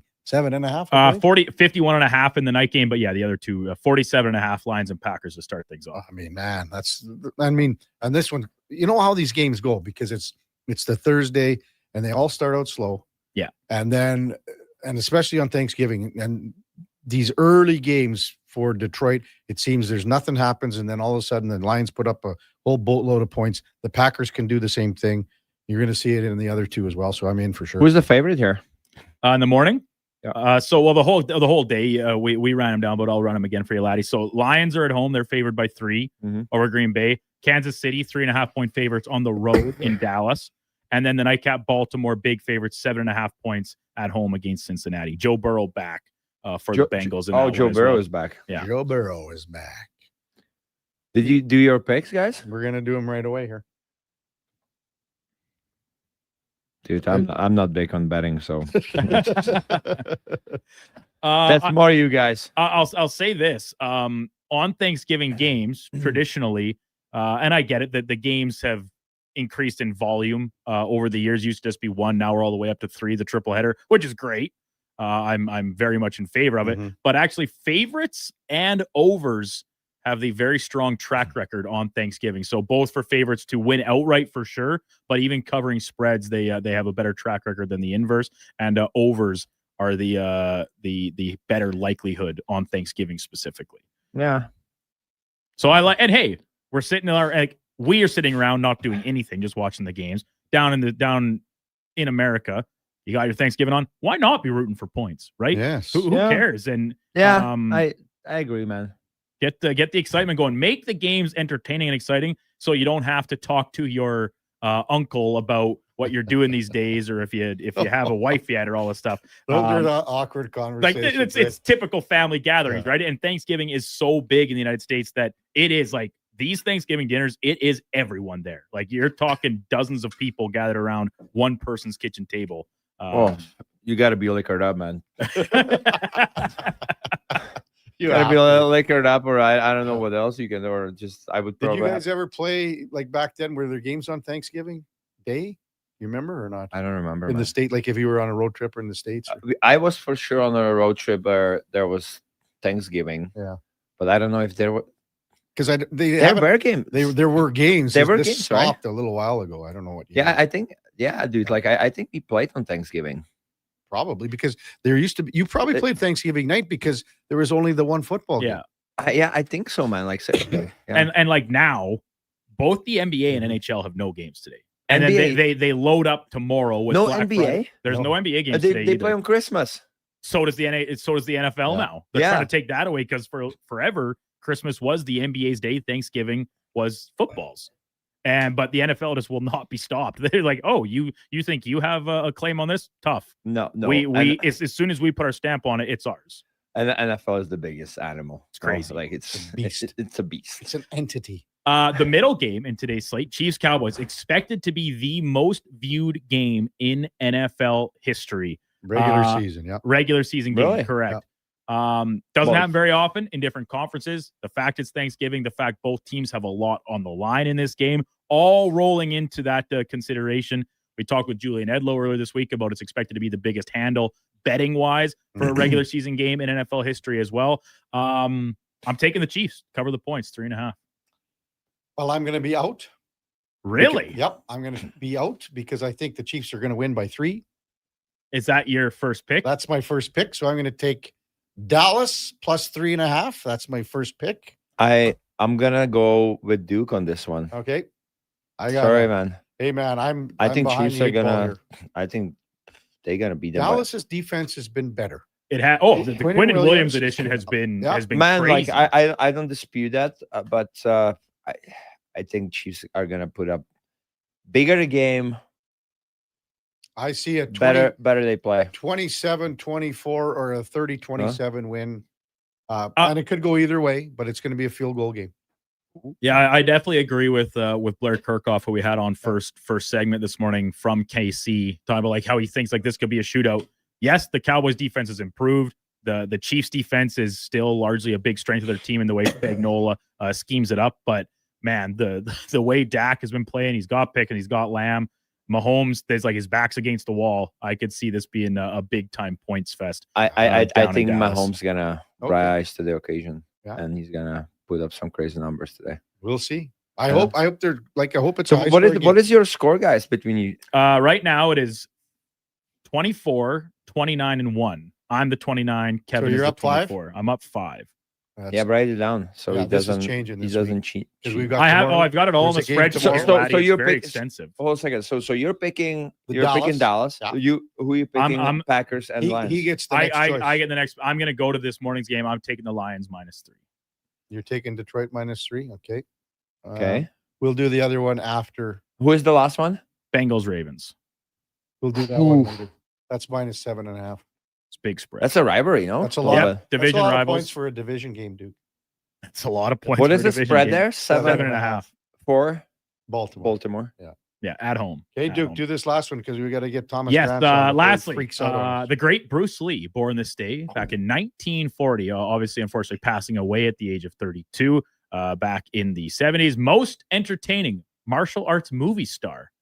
I get it. Bruce Lee, very popular pick. Jackie Chan, other great selections. I'm going with Steven Seagal, and for nothing more than just the entertainment value. Breaking, dislocating shoulders, breaking forearms, dislocating elbows. Really, that's something my mom loves. Steven Seagal. Really. Yeah, it's so funny. Like, it's so bad that it's hilarious. And I think for that, like, the entertainment value is the highest there, even if he's not, actually the best martial artist. There's so many better options, but it's so funny. No. Laddie's going to go with Daniel LaRusso. No. Karate Kid. No. Dude, you got to go with Bruce Lee. The guy was a legend. It was not staged. It was just him, like, doing crazy stuff. Bruce Lee, all time. Have you seen that movie? With his life story. The dragon or whatever. Yeah. When that episode when those guys come in, the sailors come in to the port there in San Fran, and he messes them all up, and they're all in there, and he puts his hands inside the guy's jacket, and he's going back and forth. Dude, the guy was like, goat of martial arts. Sorry, man. Like I get it where you're coming from. I do think Bruce Lee is certainly the best. The best, right? Like he even developed his own styles of martial arts, and the movies are great. I know what you're saying, like entertaining, like how like. What about when they were filming the one movie and that guy came to, there was a problem with his brother and all that stuff, and it was real, and the guys that were filming it weren't sure, but it was real, and then Bruce Lee ripped the film out of the camera. Crazy. That's crazy, eh? Yeah. We're going to talk about this too at 10:40, but we got to get to Thomas Drance from The Athletic, covers the Vancouver Canucks, who, by the way, beat the Anaheim Ducks last night 5-4. But just by the way, Duke. That's coming up after the break. Kevin Karius, Duke of Delburne, Josh Fenwick, Ladislav Schmid on Sports 1440, presented by Sports Select. We're streaming on YouTube, X, Facebook, and Instagram. Weekly NFL giveaways, drink specials, huge screen TVs. The hits keep coming at First Round. Edmonton's NFL headquarters. Watch NFL football at First Round, and you could win a trip to your favorite NFL city for a regular season game next season. Catch NFL action Thursday nights, all day Sunday, starting with the Pro Bowl brunch from 10:30 to 2. Then Monday night with half-price boneless wings after 6 p.m. First Round, burgers, beer, sports. Downtown and Bourbon Street, West Edmonton Mall. Getting in on the sports action you want is as easy as playing at sportselect.com. Simply make your picks online, generate your QR code, and lock in your bet at your local Lotto Spot retailer. Then sit back, watch the game, grip your chair, and high-five anyone nearby. Every bet is 100% legal with the chance of winning cash in hand. Sports Select. When you're ready to play, bet on the original. Must be 18 plus to play. Play responsibly. Hold up! Are you pulling my beard? Booster Juice has 2 new booster balls for the holidays this year. That's right, Santa. The Eggnog Booster Ball and Caramel Pecan Pie Booster Ball are 2 new flavors to put some extra jingle in your step. So are you a pie guy, Santa, or a nog guy? Both!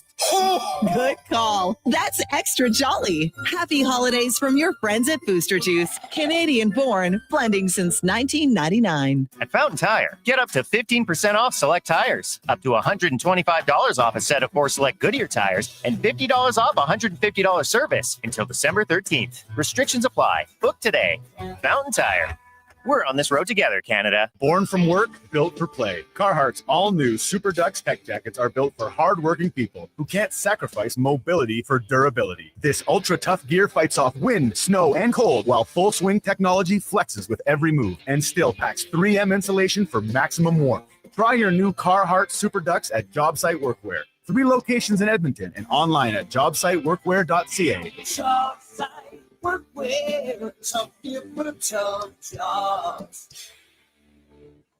At Sherwood Honda, SUV must stand for Sell Us Vehicles. Because if you have an SUV, Sherwood Honda sure would love to buy it. Any make, any model. If you're driving an SUV that's in good shape and yours to sell, you should turn around and head to Sherwood Honda for a really good price. And if you're not driving an SUV, that's okay. Sherwood Honda sure would still be happy to sell you a vehicle too.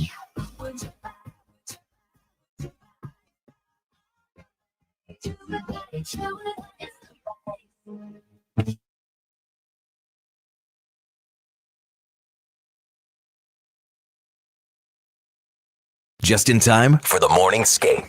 This is the Kevin Karius Show on Sports 1440.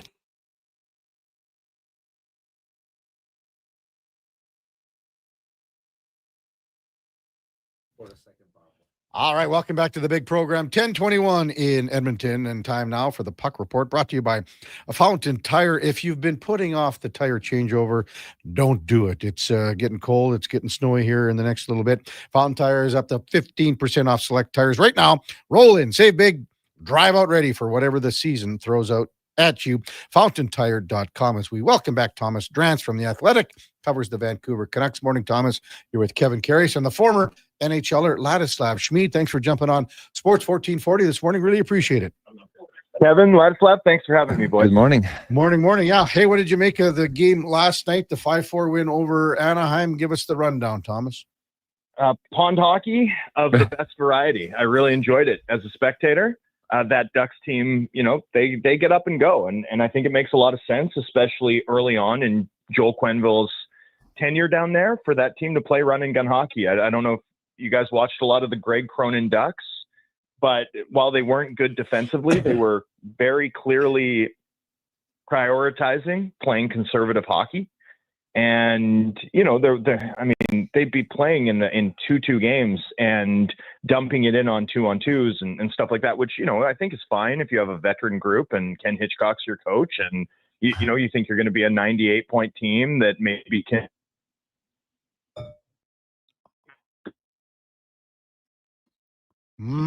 Got it. Might have just lost Thomas here. Thomas, can you hear us? You're just clicking in and out. Can you hear us now? I can hear you guys. I'm sorry. Am I?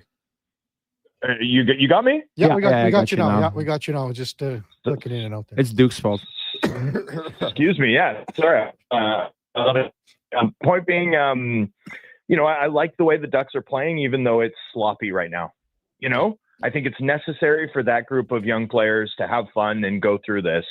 But, they play sloppy hockey and they have huge breakdowns, and a wily, more veteran team like the Vancouver Canucks is going to be able to take advantage of that, especially when you don't have Lucas Dostal in net calming things down. And saw last night, the Canucks took their chances.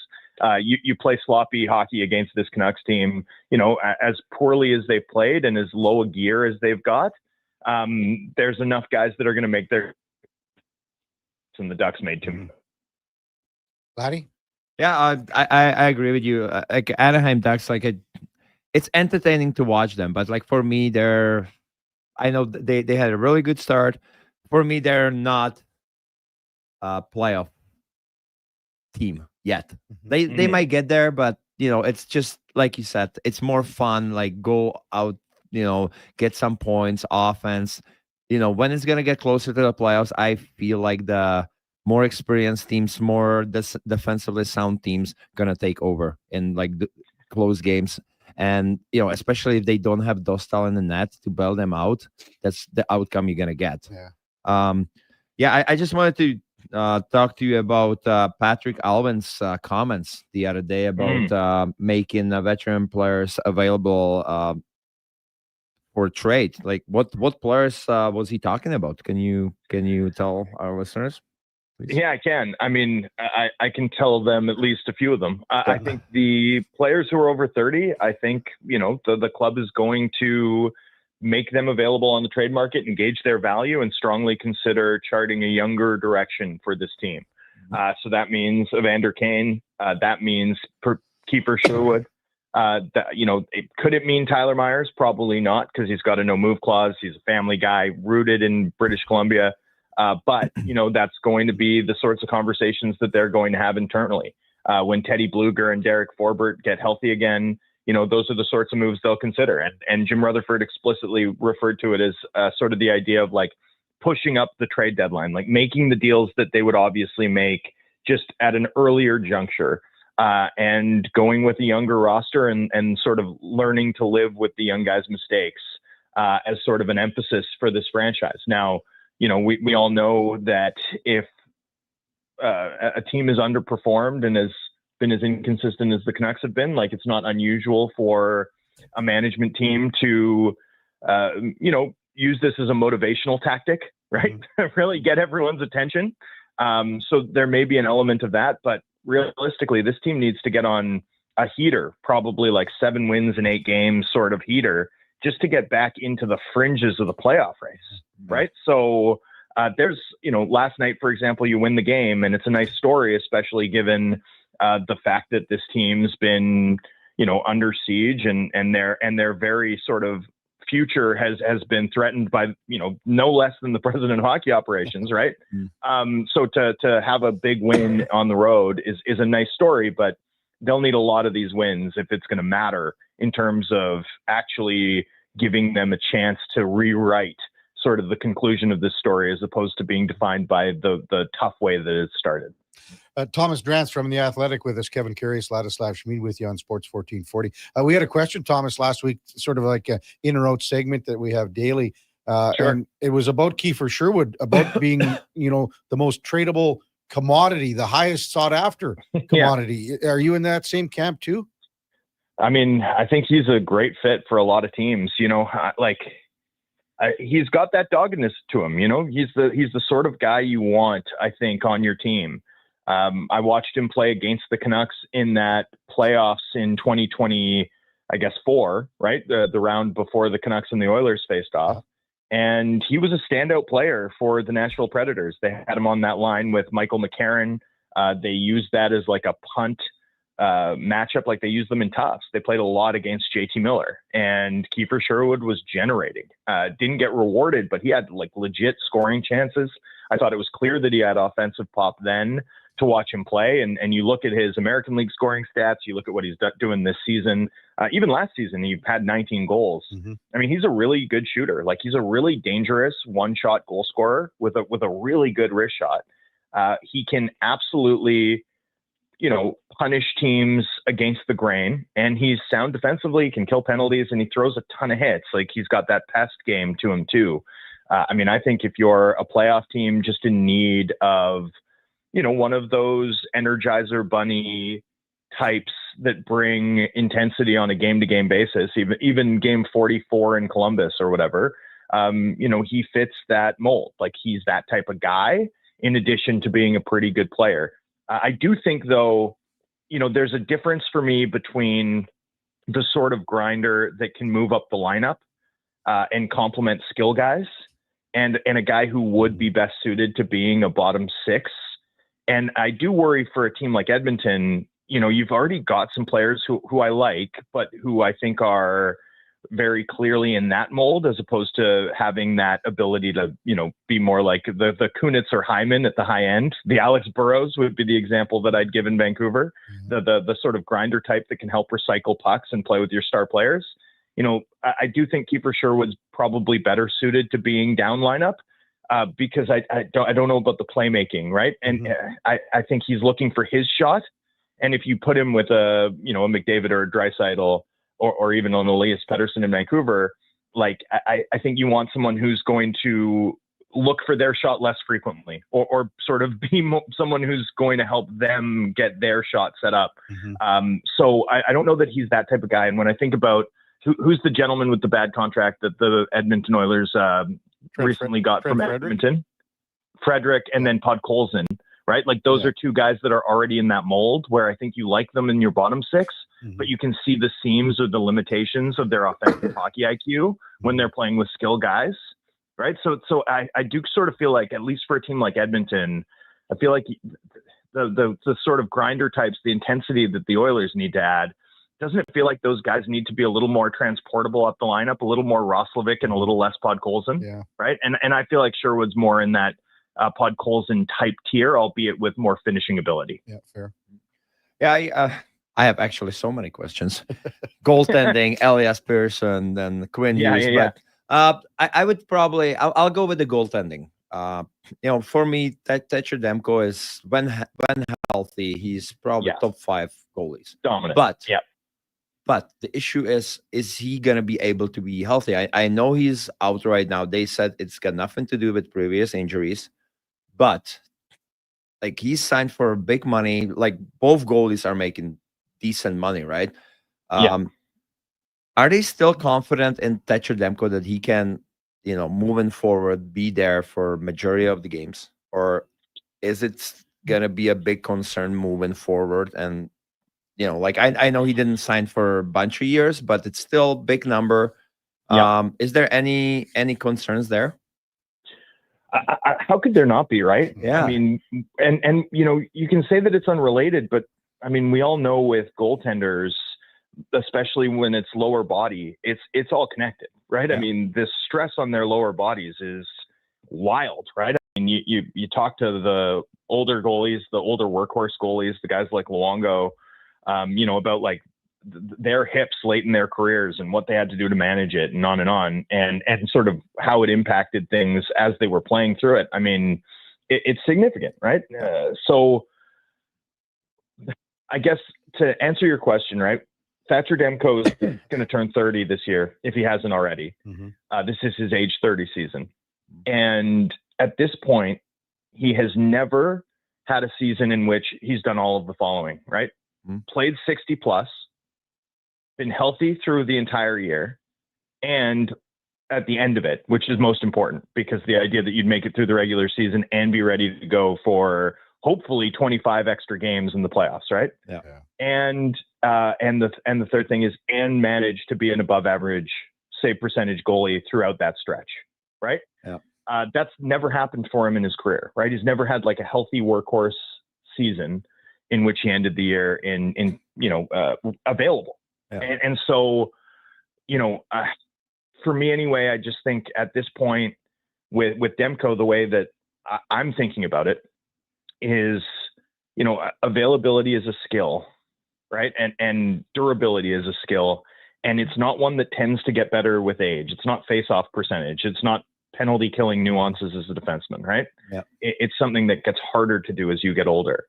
And so that is a concern for me. And it is, I think, why the Canucks have both goalies paid highly and with security, right? Because at the very least, there's They did pay a lot to lock up Demko, and he's got that high end, but it's not as if they didn't also buy insurance in doing the Lankinen deal, right? And so is there concern? I think the club already showed us, right, with big money that there is. That said, Demko wouldn't be the first player to be described or discussed as an injury risk to put that behind them, right? Like we see that all the time too. And I do think we're way too confident about the idea that like injured guys will continue to be injured guys. I remember there was a lot of conversation around Tyler Myers when he signed as a unrestricted free agent in Vancouver at 29-30 because he'd, been missing 25 games a year for much of his career to that point. I think he's missed like 25 games total, into his age 35 season across 7 years in Vancouver. And that's blocking a lot of shots and playing tough minutes. So, you hope that you get that sort of outcome where you put it behind you. It's American Thanksgiving today. So to use the football analogy, you hope that he gives you the Christian McCaffrey season at some point. But I think the level of organizational concern is baked into the Lankinen deal. Thomas Drance with us on Sports 1440. Laddie mentioned it. Where are you at with EP40 so far this year? That's an immovable contract right now, but what have you thought about his play so far this year, Thomas? Well, at least he's producing, right? I mean, if he's a 75-point center who leads the NHL in draws and has defensive value, that's not immovable, is it? Well, for 11 and a half for a lot of years. I feel like he needs to be in more like a 90 point. I feel like, and play both sides of the ice. But I agree, he's playing better than last year. That's for sure. Yeah, and you know what I'd say is what I've been waiting for is the puck carrying juice to return, right? Because Pettersson used to be pretty dynamic with the puck in terms of driving single-handedly through the neutral zone. And that part of his game is kind of evaporated across the last 18 months, which is concerning. Last night, he was skating the best he's skated in years. So you hope that, with hard work and putting more time between himself and that knee tendonitis, that part of his game will come back. Because his defensive awareness is there, his compete's there. Like, I will say that, right? Like, his compete's there every night. He's battling out there. It's just that he hasn't looked as dynamic with the puck on his stick, even though he can still shoot and make skill plays and has a high hockey IQ.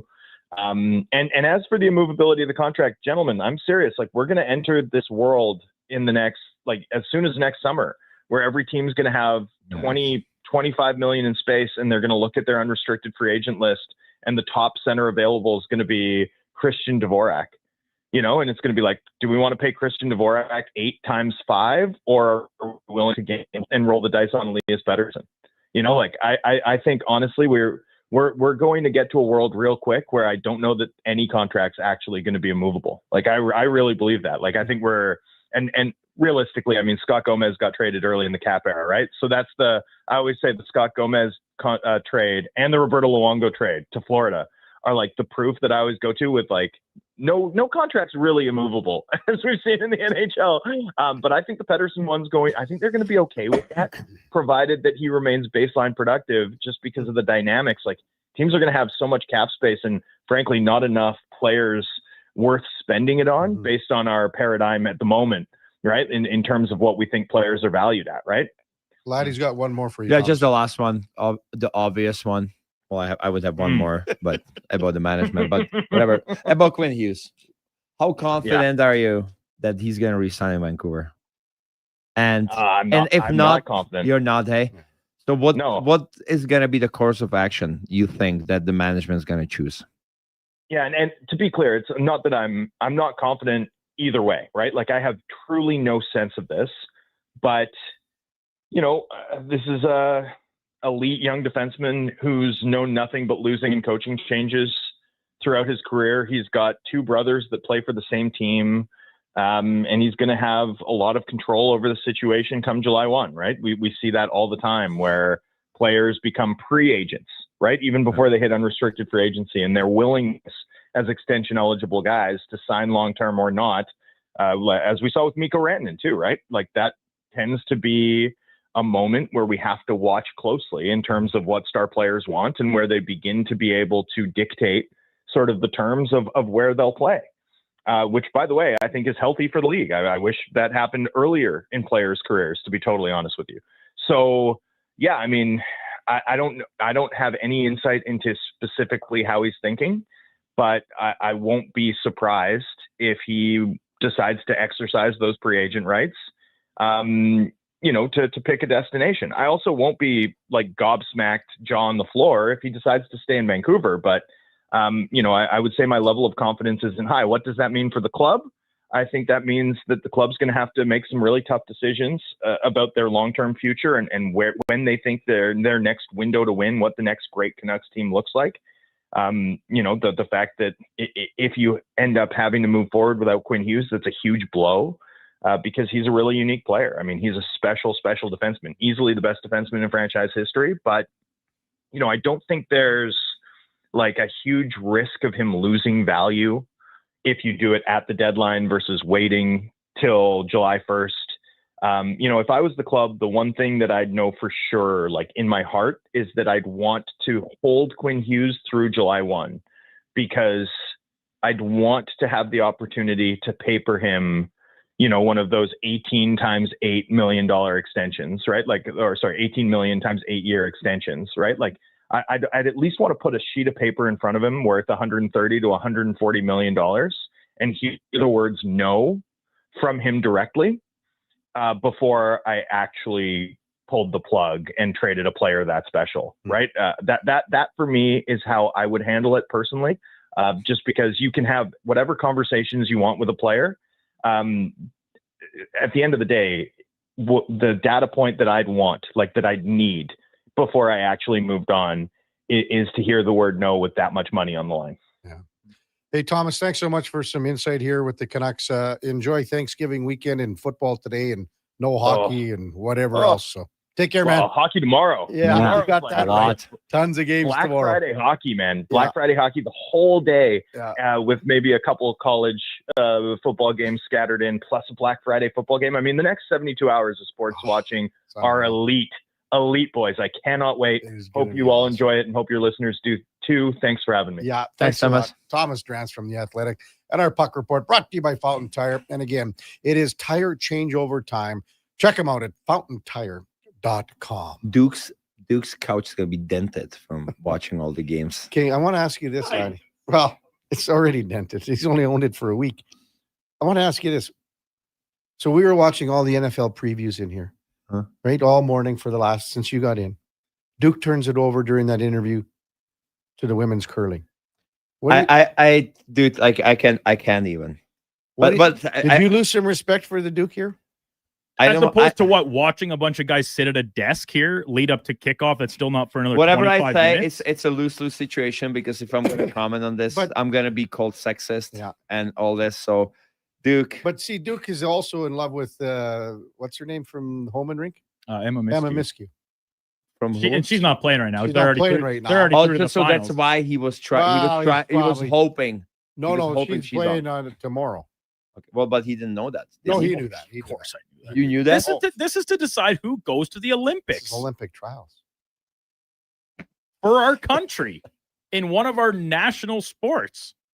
Why would I not care about this? Well, don't make me comment, because there's going to be a lot of hate. This is absolutely preposterous of Kevin, because we've been talking about this curling all week long. We had Russ Howard on earlier. Kevin loves curling. He's covered infinite number of events. And as soon as you come in here, he tries to play it off like he's Mr. Cool Guy and curling sucks. Somebody is super defensive right now. Just because he's in front of big, tough Laddie Schmid. I got to seem cool to Laddie.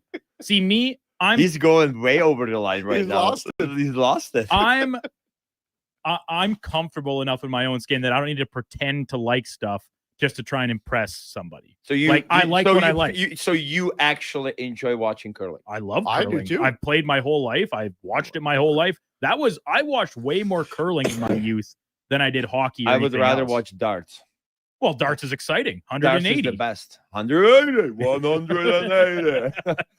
Everybody buckled in it. Like they can't even light the light there, because everybody's just buckled in the audience.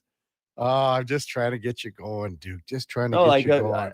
Hey, how about we're going to talk about something that's going on in the mall here. It's already started. The walking club? No. But it's tonight, and I think you did it when you played the West Edmonton Mall autograph signing. That's a bad timing. Okay, well, that's a bad timing. We're gonna talk about that when we come back. I've done it. Alrighty. Man, that's a bad one. Kevin Karius, Duke of Delburne, Josh Fenwick, Ladislav Schmid on Sports 1440, presented by Sports Select. We're streaming on YouTube, X, Facebook, and Instagram. Tonight, You matter. Your mental health matters, and you're braver than you think. Not Alone is an organization focused on creating a space of acceptance and support through tough, meaningful conversation. My name is Tyler Smith, and you are never alone. NotAloneCo.com. It's okay to not be okay. At Fountain Tire, get up to 15% off select tires, up to $125 off a set of 4 select Goodyear tires, and $50 off $150 service until December 13th. Restrictions apply. Book today. Fountain Tire. We're on this road together, Canada. Craving a dining experience that rises above the rest? Head to Summit Restaurant, nestled in the heart of the Silent Ice Center and just minutes from South Edmonton Common. Savor Summit's exceptional house-made pizza, delectable entrees, and expertly crafted cocktails, all served in a stylish, modern atmosphere. For a casual meal or a special night on the town, Summit Restaurant offers a straightforward yet refined experience where every bite and sip reflects our dedication to quality. Elevate your dining experience. Visit Summit Restaurant tonight. This hockey season, before every game, check out the pregame show with Andrew Walker on Sports 1440. It's brought to you by Titan Supply, your only source for rigging, lifting, and hauling products. Visit titansupply.ca. Aloha, Edmonton. It's back. Century Vision Care's 4th annual Maui Christmas event on Friday, December 12th from 9 to 5. Century Vision Care, Edmonton's biggest Maui gym retailer, is bringing the island spirit to your holiday shopping. Enjoy in-house savings on all prescription and non-prescription Maui gyms, plus giveaways, prizes, snacks, and beverages all day. Same-day eye exam appointments are available, and they direct bill most insurance plans, but spots are filling fast. Get ahead on your Christmas list and treat yourself to a new pair of Maui gyms. Visit Century Vision Care on Instagram. Hey everybody, it's Chief Principe and Jason Stradler. Join us on a 7-night cruise through the Mexican Riviera, leaving from Los Angeles and including Cabo, Mazatlan, Puerto Vallarta, and more. While we relax and cruise the tropical waters and have some drinks with umbrellas in them, you could attend an intimate meet and greet with legends like Bill Ranford, Jason Strudwick, Kelly Buchberger, Ron Lowe, Jack Michaels, Louis DeBrusque, and more. Don't miss out on every hockey fan's dream cruise, the Edmonton Hockey Legends Cruise. It's going to be one hell of a trip. Price start at just $23.99. Part of the proceeds support the Ben Stelter Foundation and Kids with Cancer. The Edmonton Hockey Legends Cruise, July 2026. Visit cast.tours/Edmonton or call 1-833-347-7678. Book now and save $500 per cabin when you mention promo code Stingray Radio. That's cast.tours/Edmonton. The Nissan Black Friday event is here. A full month packed with awesome vehicles and exclusive deals. Right now, finance remaining 2025 Rogue models for 0% for up to 60 months and start planning your adventures. This Black Friday, we've got great offers and limited inventory. Get yours today before they're all gone. These offers won't last. Go see your local Nissan dealer or Nissan.ca for more details. Conditions apply. Visit your local Edmonton and area Nissan dealer for more information.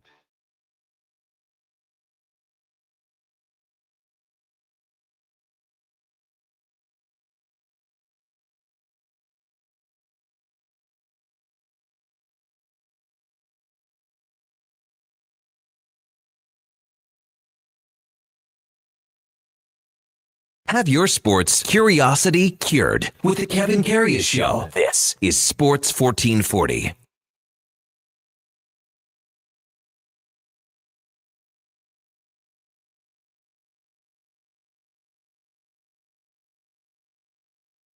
Don't say anything, laddie. Hot mics right now. Hey, welcome back to the big program. 1047 in Edmonton. Kevin Karius, Ladislav Schmid with you. The Duke of Delburne, as well as Josh Fenwick in the Sports 1440 studios here in West Edmonton Mall, where the mall is going to be very, very busy. Today it already is. It's the Oilers autograph session, and it starts later tonight, but people have already been lining up, and they say that there is 400 to 500 people around Connor McDavid's spot. it usually was down in the Ice Palace area, but I think Connor McDavid, according to the map, where is he? He's between. Gonna hunt him down. He's kind of by the food court on level 1, but between right smack dab between West Edmonton Mall Toyota and Winners and Home Sense. That's where he is. And Leon is by the brick on level 2. Those are the main two guys. By the brick. I would be going to number 1 where Connor Clattenburg's going, and Zach Hyman, my two favorite guys, and Noah Philp. And they are on level 1, I don't know, somewhere by the Deep Sea Adventure. Not quite. They're a little bit north of that. I don't know. Deep Sea. Okay, so you guys did, but I remember it was on Sunday afternoons back in the day. Did I think so. It was usually weekends. And it wasn't every year. I don't think we did it every year. Huh. But yeah, it was it's quite a bit. Especially when you're hungover and showing up. Well, I think I was hungover. But as you said, this isn't the best timing. Having said that, because they lost the way they lost on Tuesday night. But laddie, these are the true fans that don't even care. Dude, honestly, hey, at the end of the day, who do you play the hockey for? Like NHL is for fans now. Like, so no matter what, you're professional. As shitty this might seem, like the rough patch they hit, you still have to show up for your fans. Like it's sold out pretty much every game now, the games. So like you owe it to the fans. So like and interacting with them, you're gonna make somebody's day. You're gonna make somebody's month. Honestly, I know. Like that's the whole thing. It's a small thing. It's just like saying hi, how you doing? Are you enjoying the games? Not right now, but like shaking somebody's hand, taking picture, signing autographs. Boom. Like the kid is like gonna be happy. I bet a bunch of kids are skipping school today. Well, and they're lined up again right now at Connor and Leon's spot, and they probably. And what did you say, Duke? They're like, I think it's 400 or so guaranteed, or first 300. 300 or my youngest son is smart, guys. His favorite player is Connor McDavid, so he's got a signed jersey. Now he said, out of nowhere, second favorite is Leon. So now he's going to be getting a jersey for Christmas. I need to sign it. He's smart. He knows hockey, man. He knows more about hockey than my wife, for sure. At least he knows all the rules. She still doesn't know all the rules. Kind of sad. I don't know if this is true. Lance says they kicked Santa out of the Santa's Village for Connor McDavid. I don't think so. Isn't the Santa's Village down here? No, that's no. It was down like by the big statue, like right by the food court. That big steel statue of like the oil worker. I think wasn't Santa on the other side by Hudson's Bay, old Hudson's Bay? Yeah, that's at the other end of the mall. Oh, and I think that's where Connor is queuing up here. He kicks that out. What was the closest when we were out front, Duke, and we had the studio out front in the 2 years? Well, right around the corner last year, I think it was Evander Kane and maybe Zach Hyman, because we've seen them like lined up right around Simon's all the way over here. So is there a table this year? Is there a table over there? Yeah. Oh, I would guess so. They spread them out all over the whole mall. Come on, Kevin. Kevin's got the map, but I don't know if we can trust. I can tell you right now: Ty Emberson, Curtis Lazar, Ryan Nugent Hopkins, right by Simons. Right by Simons.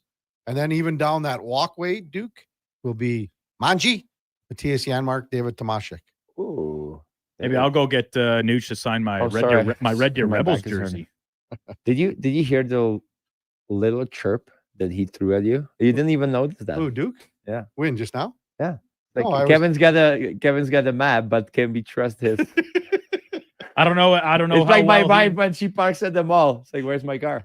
It's like nobody moved it. It's the same spot you left it at. It's like put a beacon in there. Can you have trouble finding it? Oh man, she still like drives around Edmonton and everything. She puts everything on GPS. In GPS, she doesn't remember the routes. Nothing, man. So directionally challenged. The only worse person than my wife is my mom. I'll defend your wife a little bit here. Oh God, it's because I like, even if I'm going to like home for the weekend, right? Like on Friday, I'm heading back to Delburne. I will put the route into Google Maps because it will tell me if there is an accident or something on QE2 or on the Henday. Dude, that's different. And I do it too if there is a faster way. She does it because she doesn't remember the route. Different. But I remember. Hey guys, I remember when I was little and my mom was like a co-pilot to my dad. but it wasn't phones, so it was like a map. So she would be like going through the map several times. It's a T intersection, and my dad's like, "Where are we going? Left, right?" She's like, "Go straight." My dad's like, "Are you serious?" She wouldn't be even looking. Just buried her head in the map. It was the funniest thing ever. Yeah, there was a time when you used to pull over at the gas station and say, "You guys got a map for sale?" Oh, I remember my dad just pulling over and like asking people. It's like, "Hey, where is this place? Like, where do I have to go?" So there's like, "Yeah, you have to go 100 meters straight right and then straight left by the like no one ever asks for directions now anymore." Yeah. No. Well, you're worried somebody's gonna shoot you or like somebody's like abducting you. So like nobody stops on the side by the sidewalk. Hey Duke, we got to do this other pick then right now. Oh yeah, better get it in. I'll take the points and I'll take Cincinnati. Really? Yeah. So I'll take the 7.5. If it was at 7, I would have taken Baltimore, but I think Baltimore's going to win by a touchdown. All right. So you got the Cowboys. So you take both dogs in your picks, and I took the favorite. Despite the information I provided you that the numbers tell us favorites fare better on Thanksgiving. So like he is trying to sure he is, help you here. I just wanted to make sure he had all the available information. That's all. What is your day gonna look like today, Duke? Do you have a lady friend coming over to watch football? In my experience, not a lot of women really like watching football. They find it pretty slow and boring because there's so many stoppages. Well, you can fill the couch. You can fill the boring time with the couch adventure. And then even if that, but Kevin wants me to go down to the Brick here on Thanksgiving and buy a new chair, like a recliner. So then when I invite company over, they don't have to sit beside me on the couch. Not lady company, Duke. That was the example I provided. No, You're like, no. I said, if you bring over the big Cebolia or Chucky Slick, they want to sit in their chair. They don't want to sit on the couch with you, Duke. It's a big couch. Like, doesn't matter. It's not like we're touching. Don't got to hold hands on the couch. Like Black Friday, man. There's gonna be some good recliners for you. Hey, I said I'm going down to the Brick tomorrow after the show. I'll go see what's the haps. Why do you only go with Brick? They're a great partner of ours here at Sports 1440. Did they give you any deal on the couch? Yes. And then I'll tell you this, actually. No, you just said it's free shipping, no? Free delivery. The delivery. That's it. Nothing off the price. But then after, because we talked about the delivery situation, how things went, the regional manager reached out to me and said, "Hey, when you're coming back, don't be afraid to drop me a message. I'll see what we can work out." So I told him, I was like, "Hey, I'm going to need some end tables, so maybe a chair if Kevin has his way." I'm making Duke a coffee table. He's going to fab me one up in his wood shop over Christmas here. Yep. You are. Yep. I'm going to make him a You're going to take your energy. Even though I already have a coffee This would be a coffee table that you'll go, wow. I'm gonna take some shirtless pictures so you can put it on just like Strutty on his night table. That would be the artwork I'd hang up. I'll get some picture frames. You can put it in underneath the glass. Them in. Yeah, I'll lacquer them in. That would be sick. Hey, Lance just texted about this autograph signing. 100% true. He sends a picture. I've been in line since 7 a.m. for McDavid. Everyone's got lawn chairs. Everyone's got sitting there in their chairs, and they're going to wait. I can't even tell my youngest son that Connor's going to be at the mall. He would be hunting him down. Connor. Well, it's a fun day. It's a fun day for fans. Not if you're standing in the line since 7 a.m. Oh, you'd have to have next breakfast, lunch, everything. Dude, like next guys, we need to get back next week. We need to get back to Duke's love life. Yes. I think we are like when away from it. I don't want him to be single until he's like 40, 45. Then it's like your life is gone. Okay, we'll mention that next week. Thanks, Laddie. Good stuff. All right, let's have a good one. Coming up top of the hour, it is Fantasy Frenzy with former Rochep T-Bird, Connor Halley, and the Duke of Delburne. At 12 o'clock, it's the Lowdown with Alan Mitchell. 2 till 6, Jason Greger drives us home with the Jason Greger Show. We are back with you tomorrow morning at 7 bells to round out the week. Before all that, time now for a Sports 1440 update brought to you by AWS Welding Supplies in Nisku. Product sales, servicing, calibrating, free same-day delivery of in-stock items in Leduc, Nisku, and South Edmonton. Your one-stop shop for all things welding. awswelding.ca as Sam, the record man, has come in with a suit that it's blue. It's Laddie says, did you lose it's a red tie? It's unbelievable. I can't believe it. You made my day, though. Thanks. Well, we got to take a picture of this suit. We'll put it up on social media here. Oh, man. This is unbelievable. Thanks, everybody, for listening. We'll see you back here tomorrow morning. Trying to get late. Hey, Duke. Tomorrow morning at 7 with Eddie Steele. At least someone's trying, hey, Duke. Have a wonderful rest of your Thursday. Enjoy football. Enjoy the whatever else you would be doing here on American Thanksgiving. But it's a great day to watch some NFL. We'll see you back here tomorrow morning at 7. Here is the Duke. This is the Sports 1440 update. It is Thanksgiving south of the border, which means NFL football all day and not much else. Game number 1 about to kick off at the top of the hour with Detroit hosting Green Bay from Ford Field. 2:30, Cowboys hosting the Chiefs down in Dallas, and the nightcap, Cincinnati Bengals. The return of Joe Burrow. They're in Baltimore for an AFC North matchup against the Ravens. Kickoff there, 6:20. Out in Halifax, Canadian Olympic curling trials continuing with semifinal action. The women are on the sheet right now. Carrie Anderson taking on Nova Scotia's own Christina Black. That is in the early ends at the moment. And coming up at 4, Dunstone versus McEwen for a opportunity to go on and play Brad Jacobs in the final.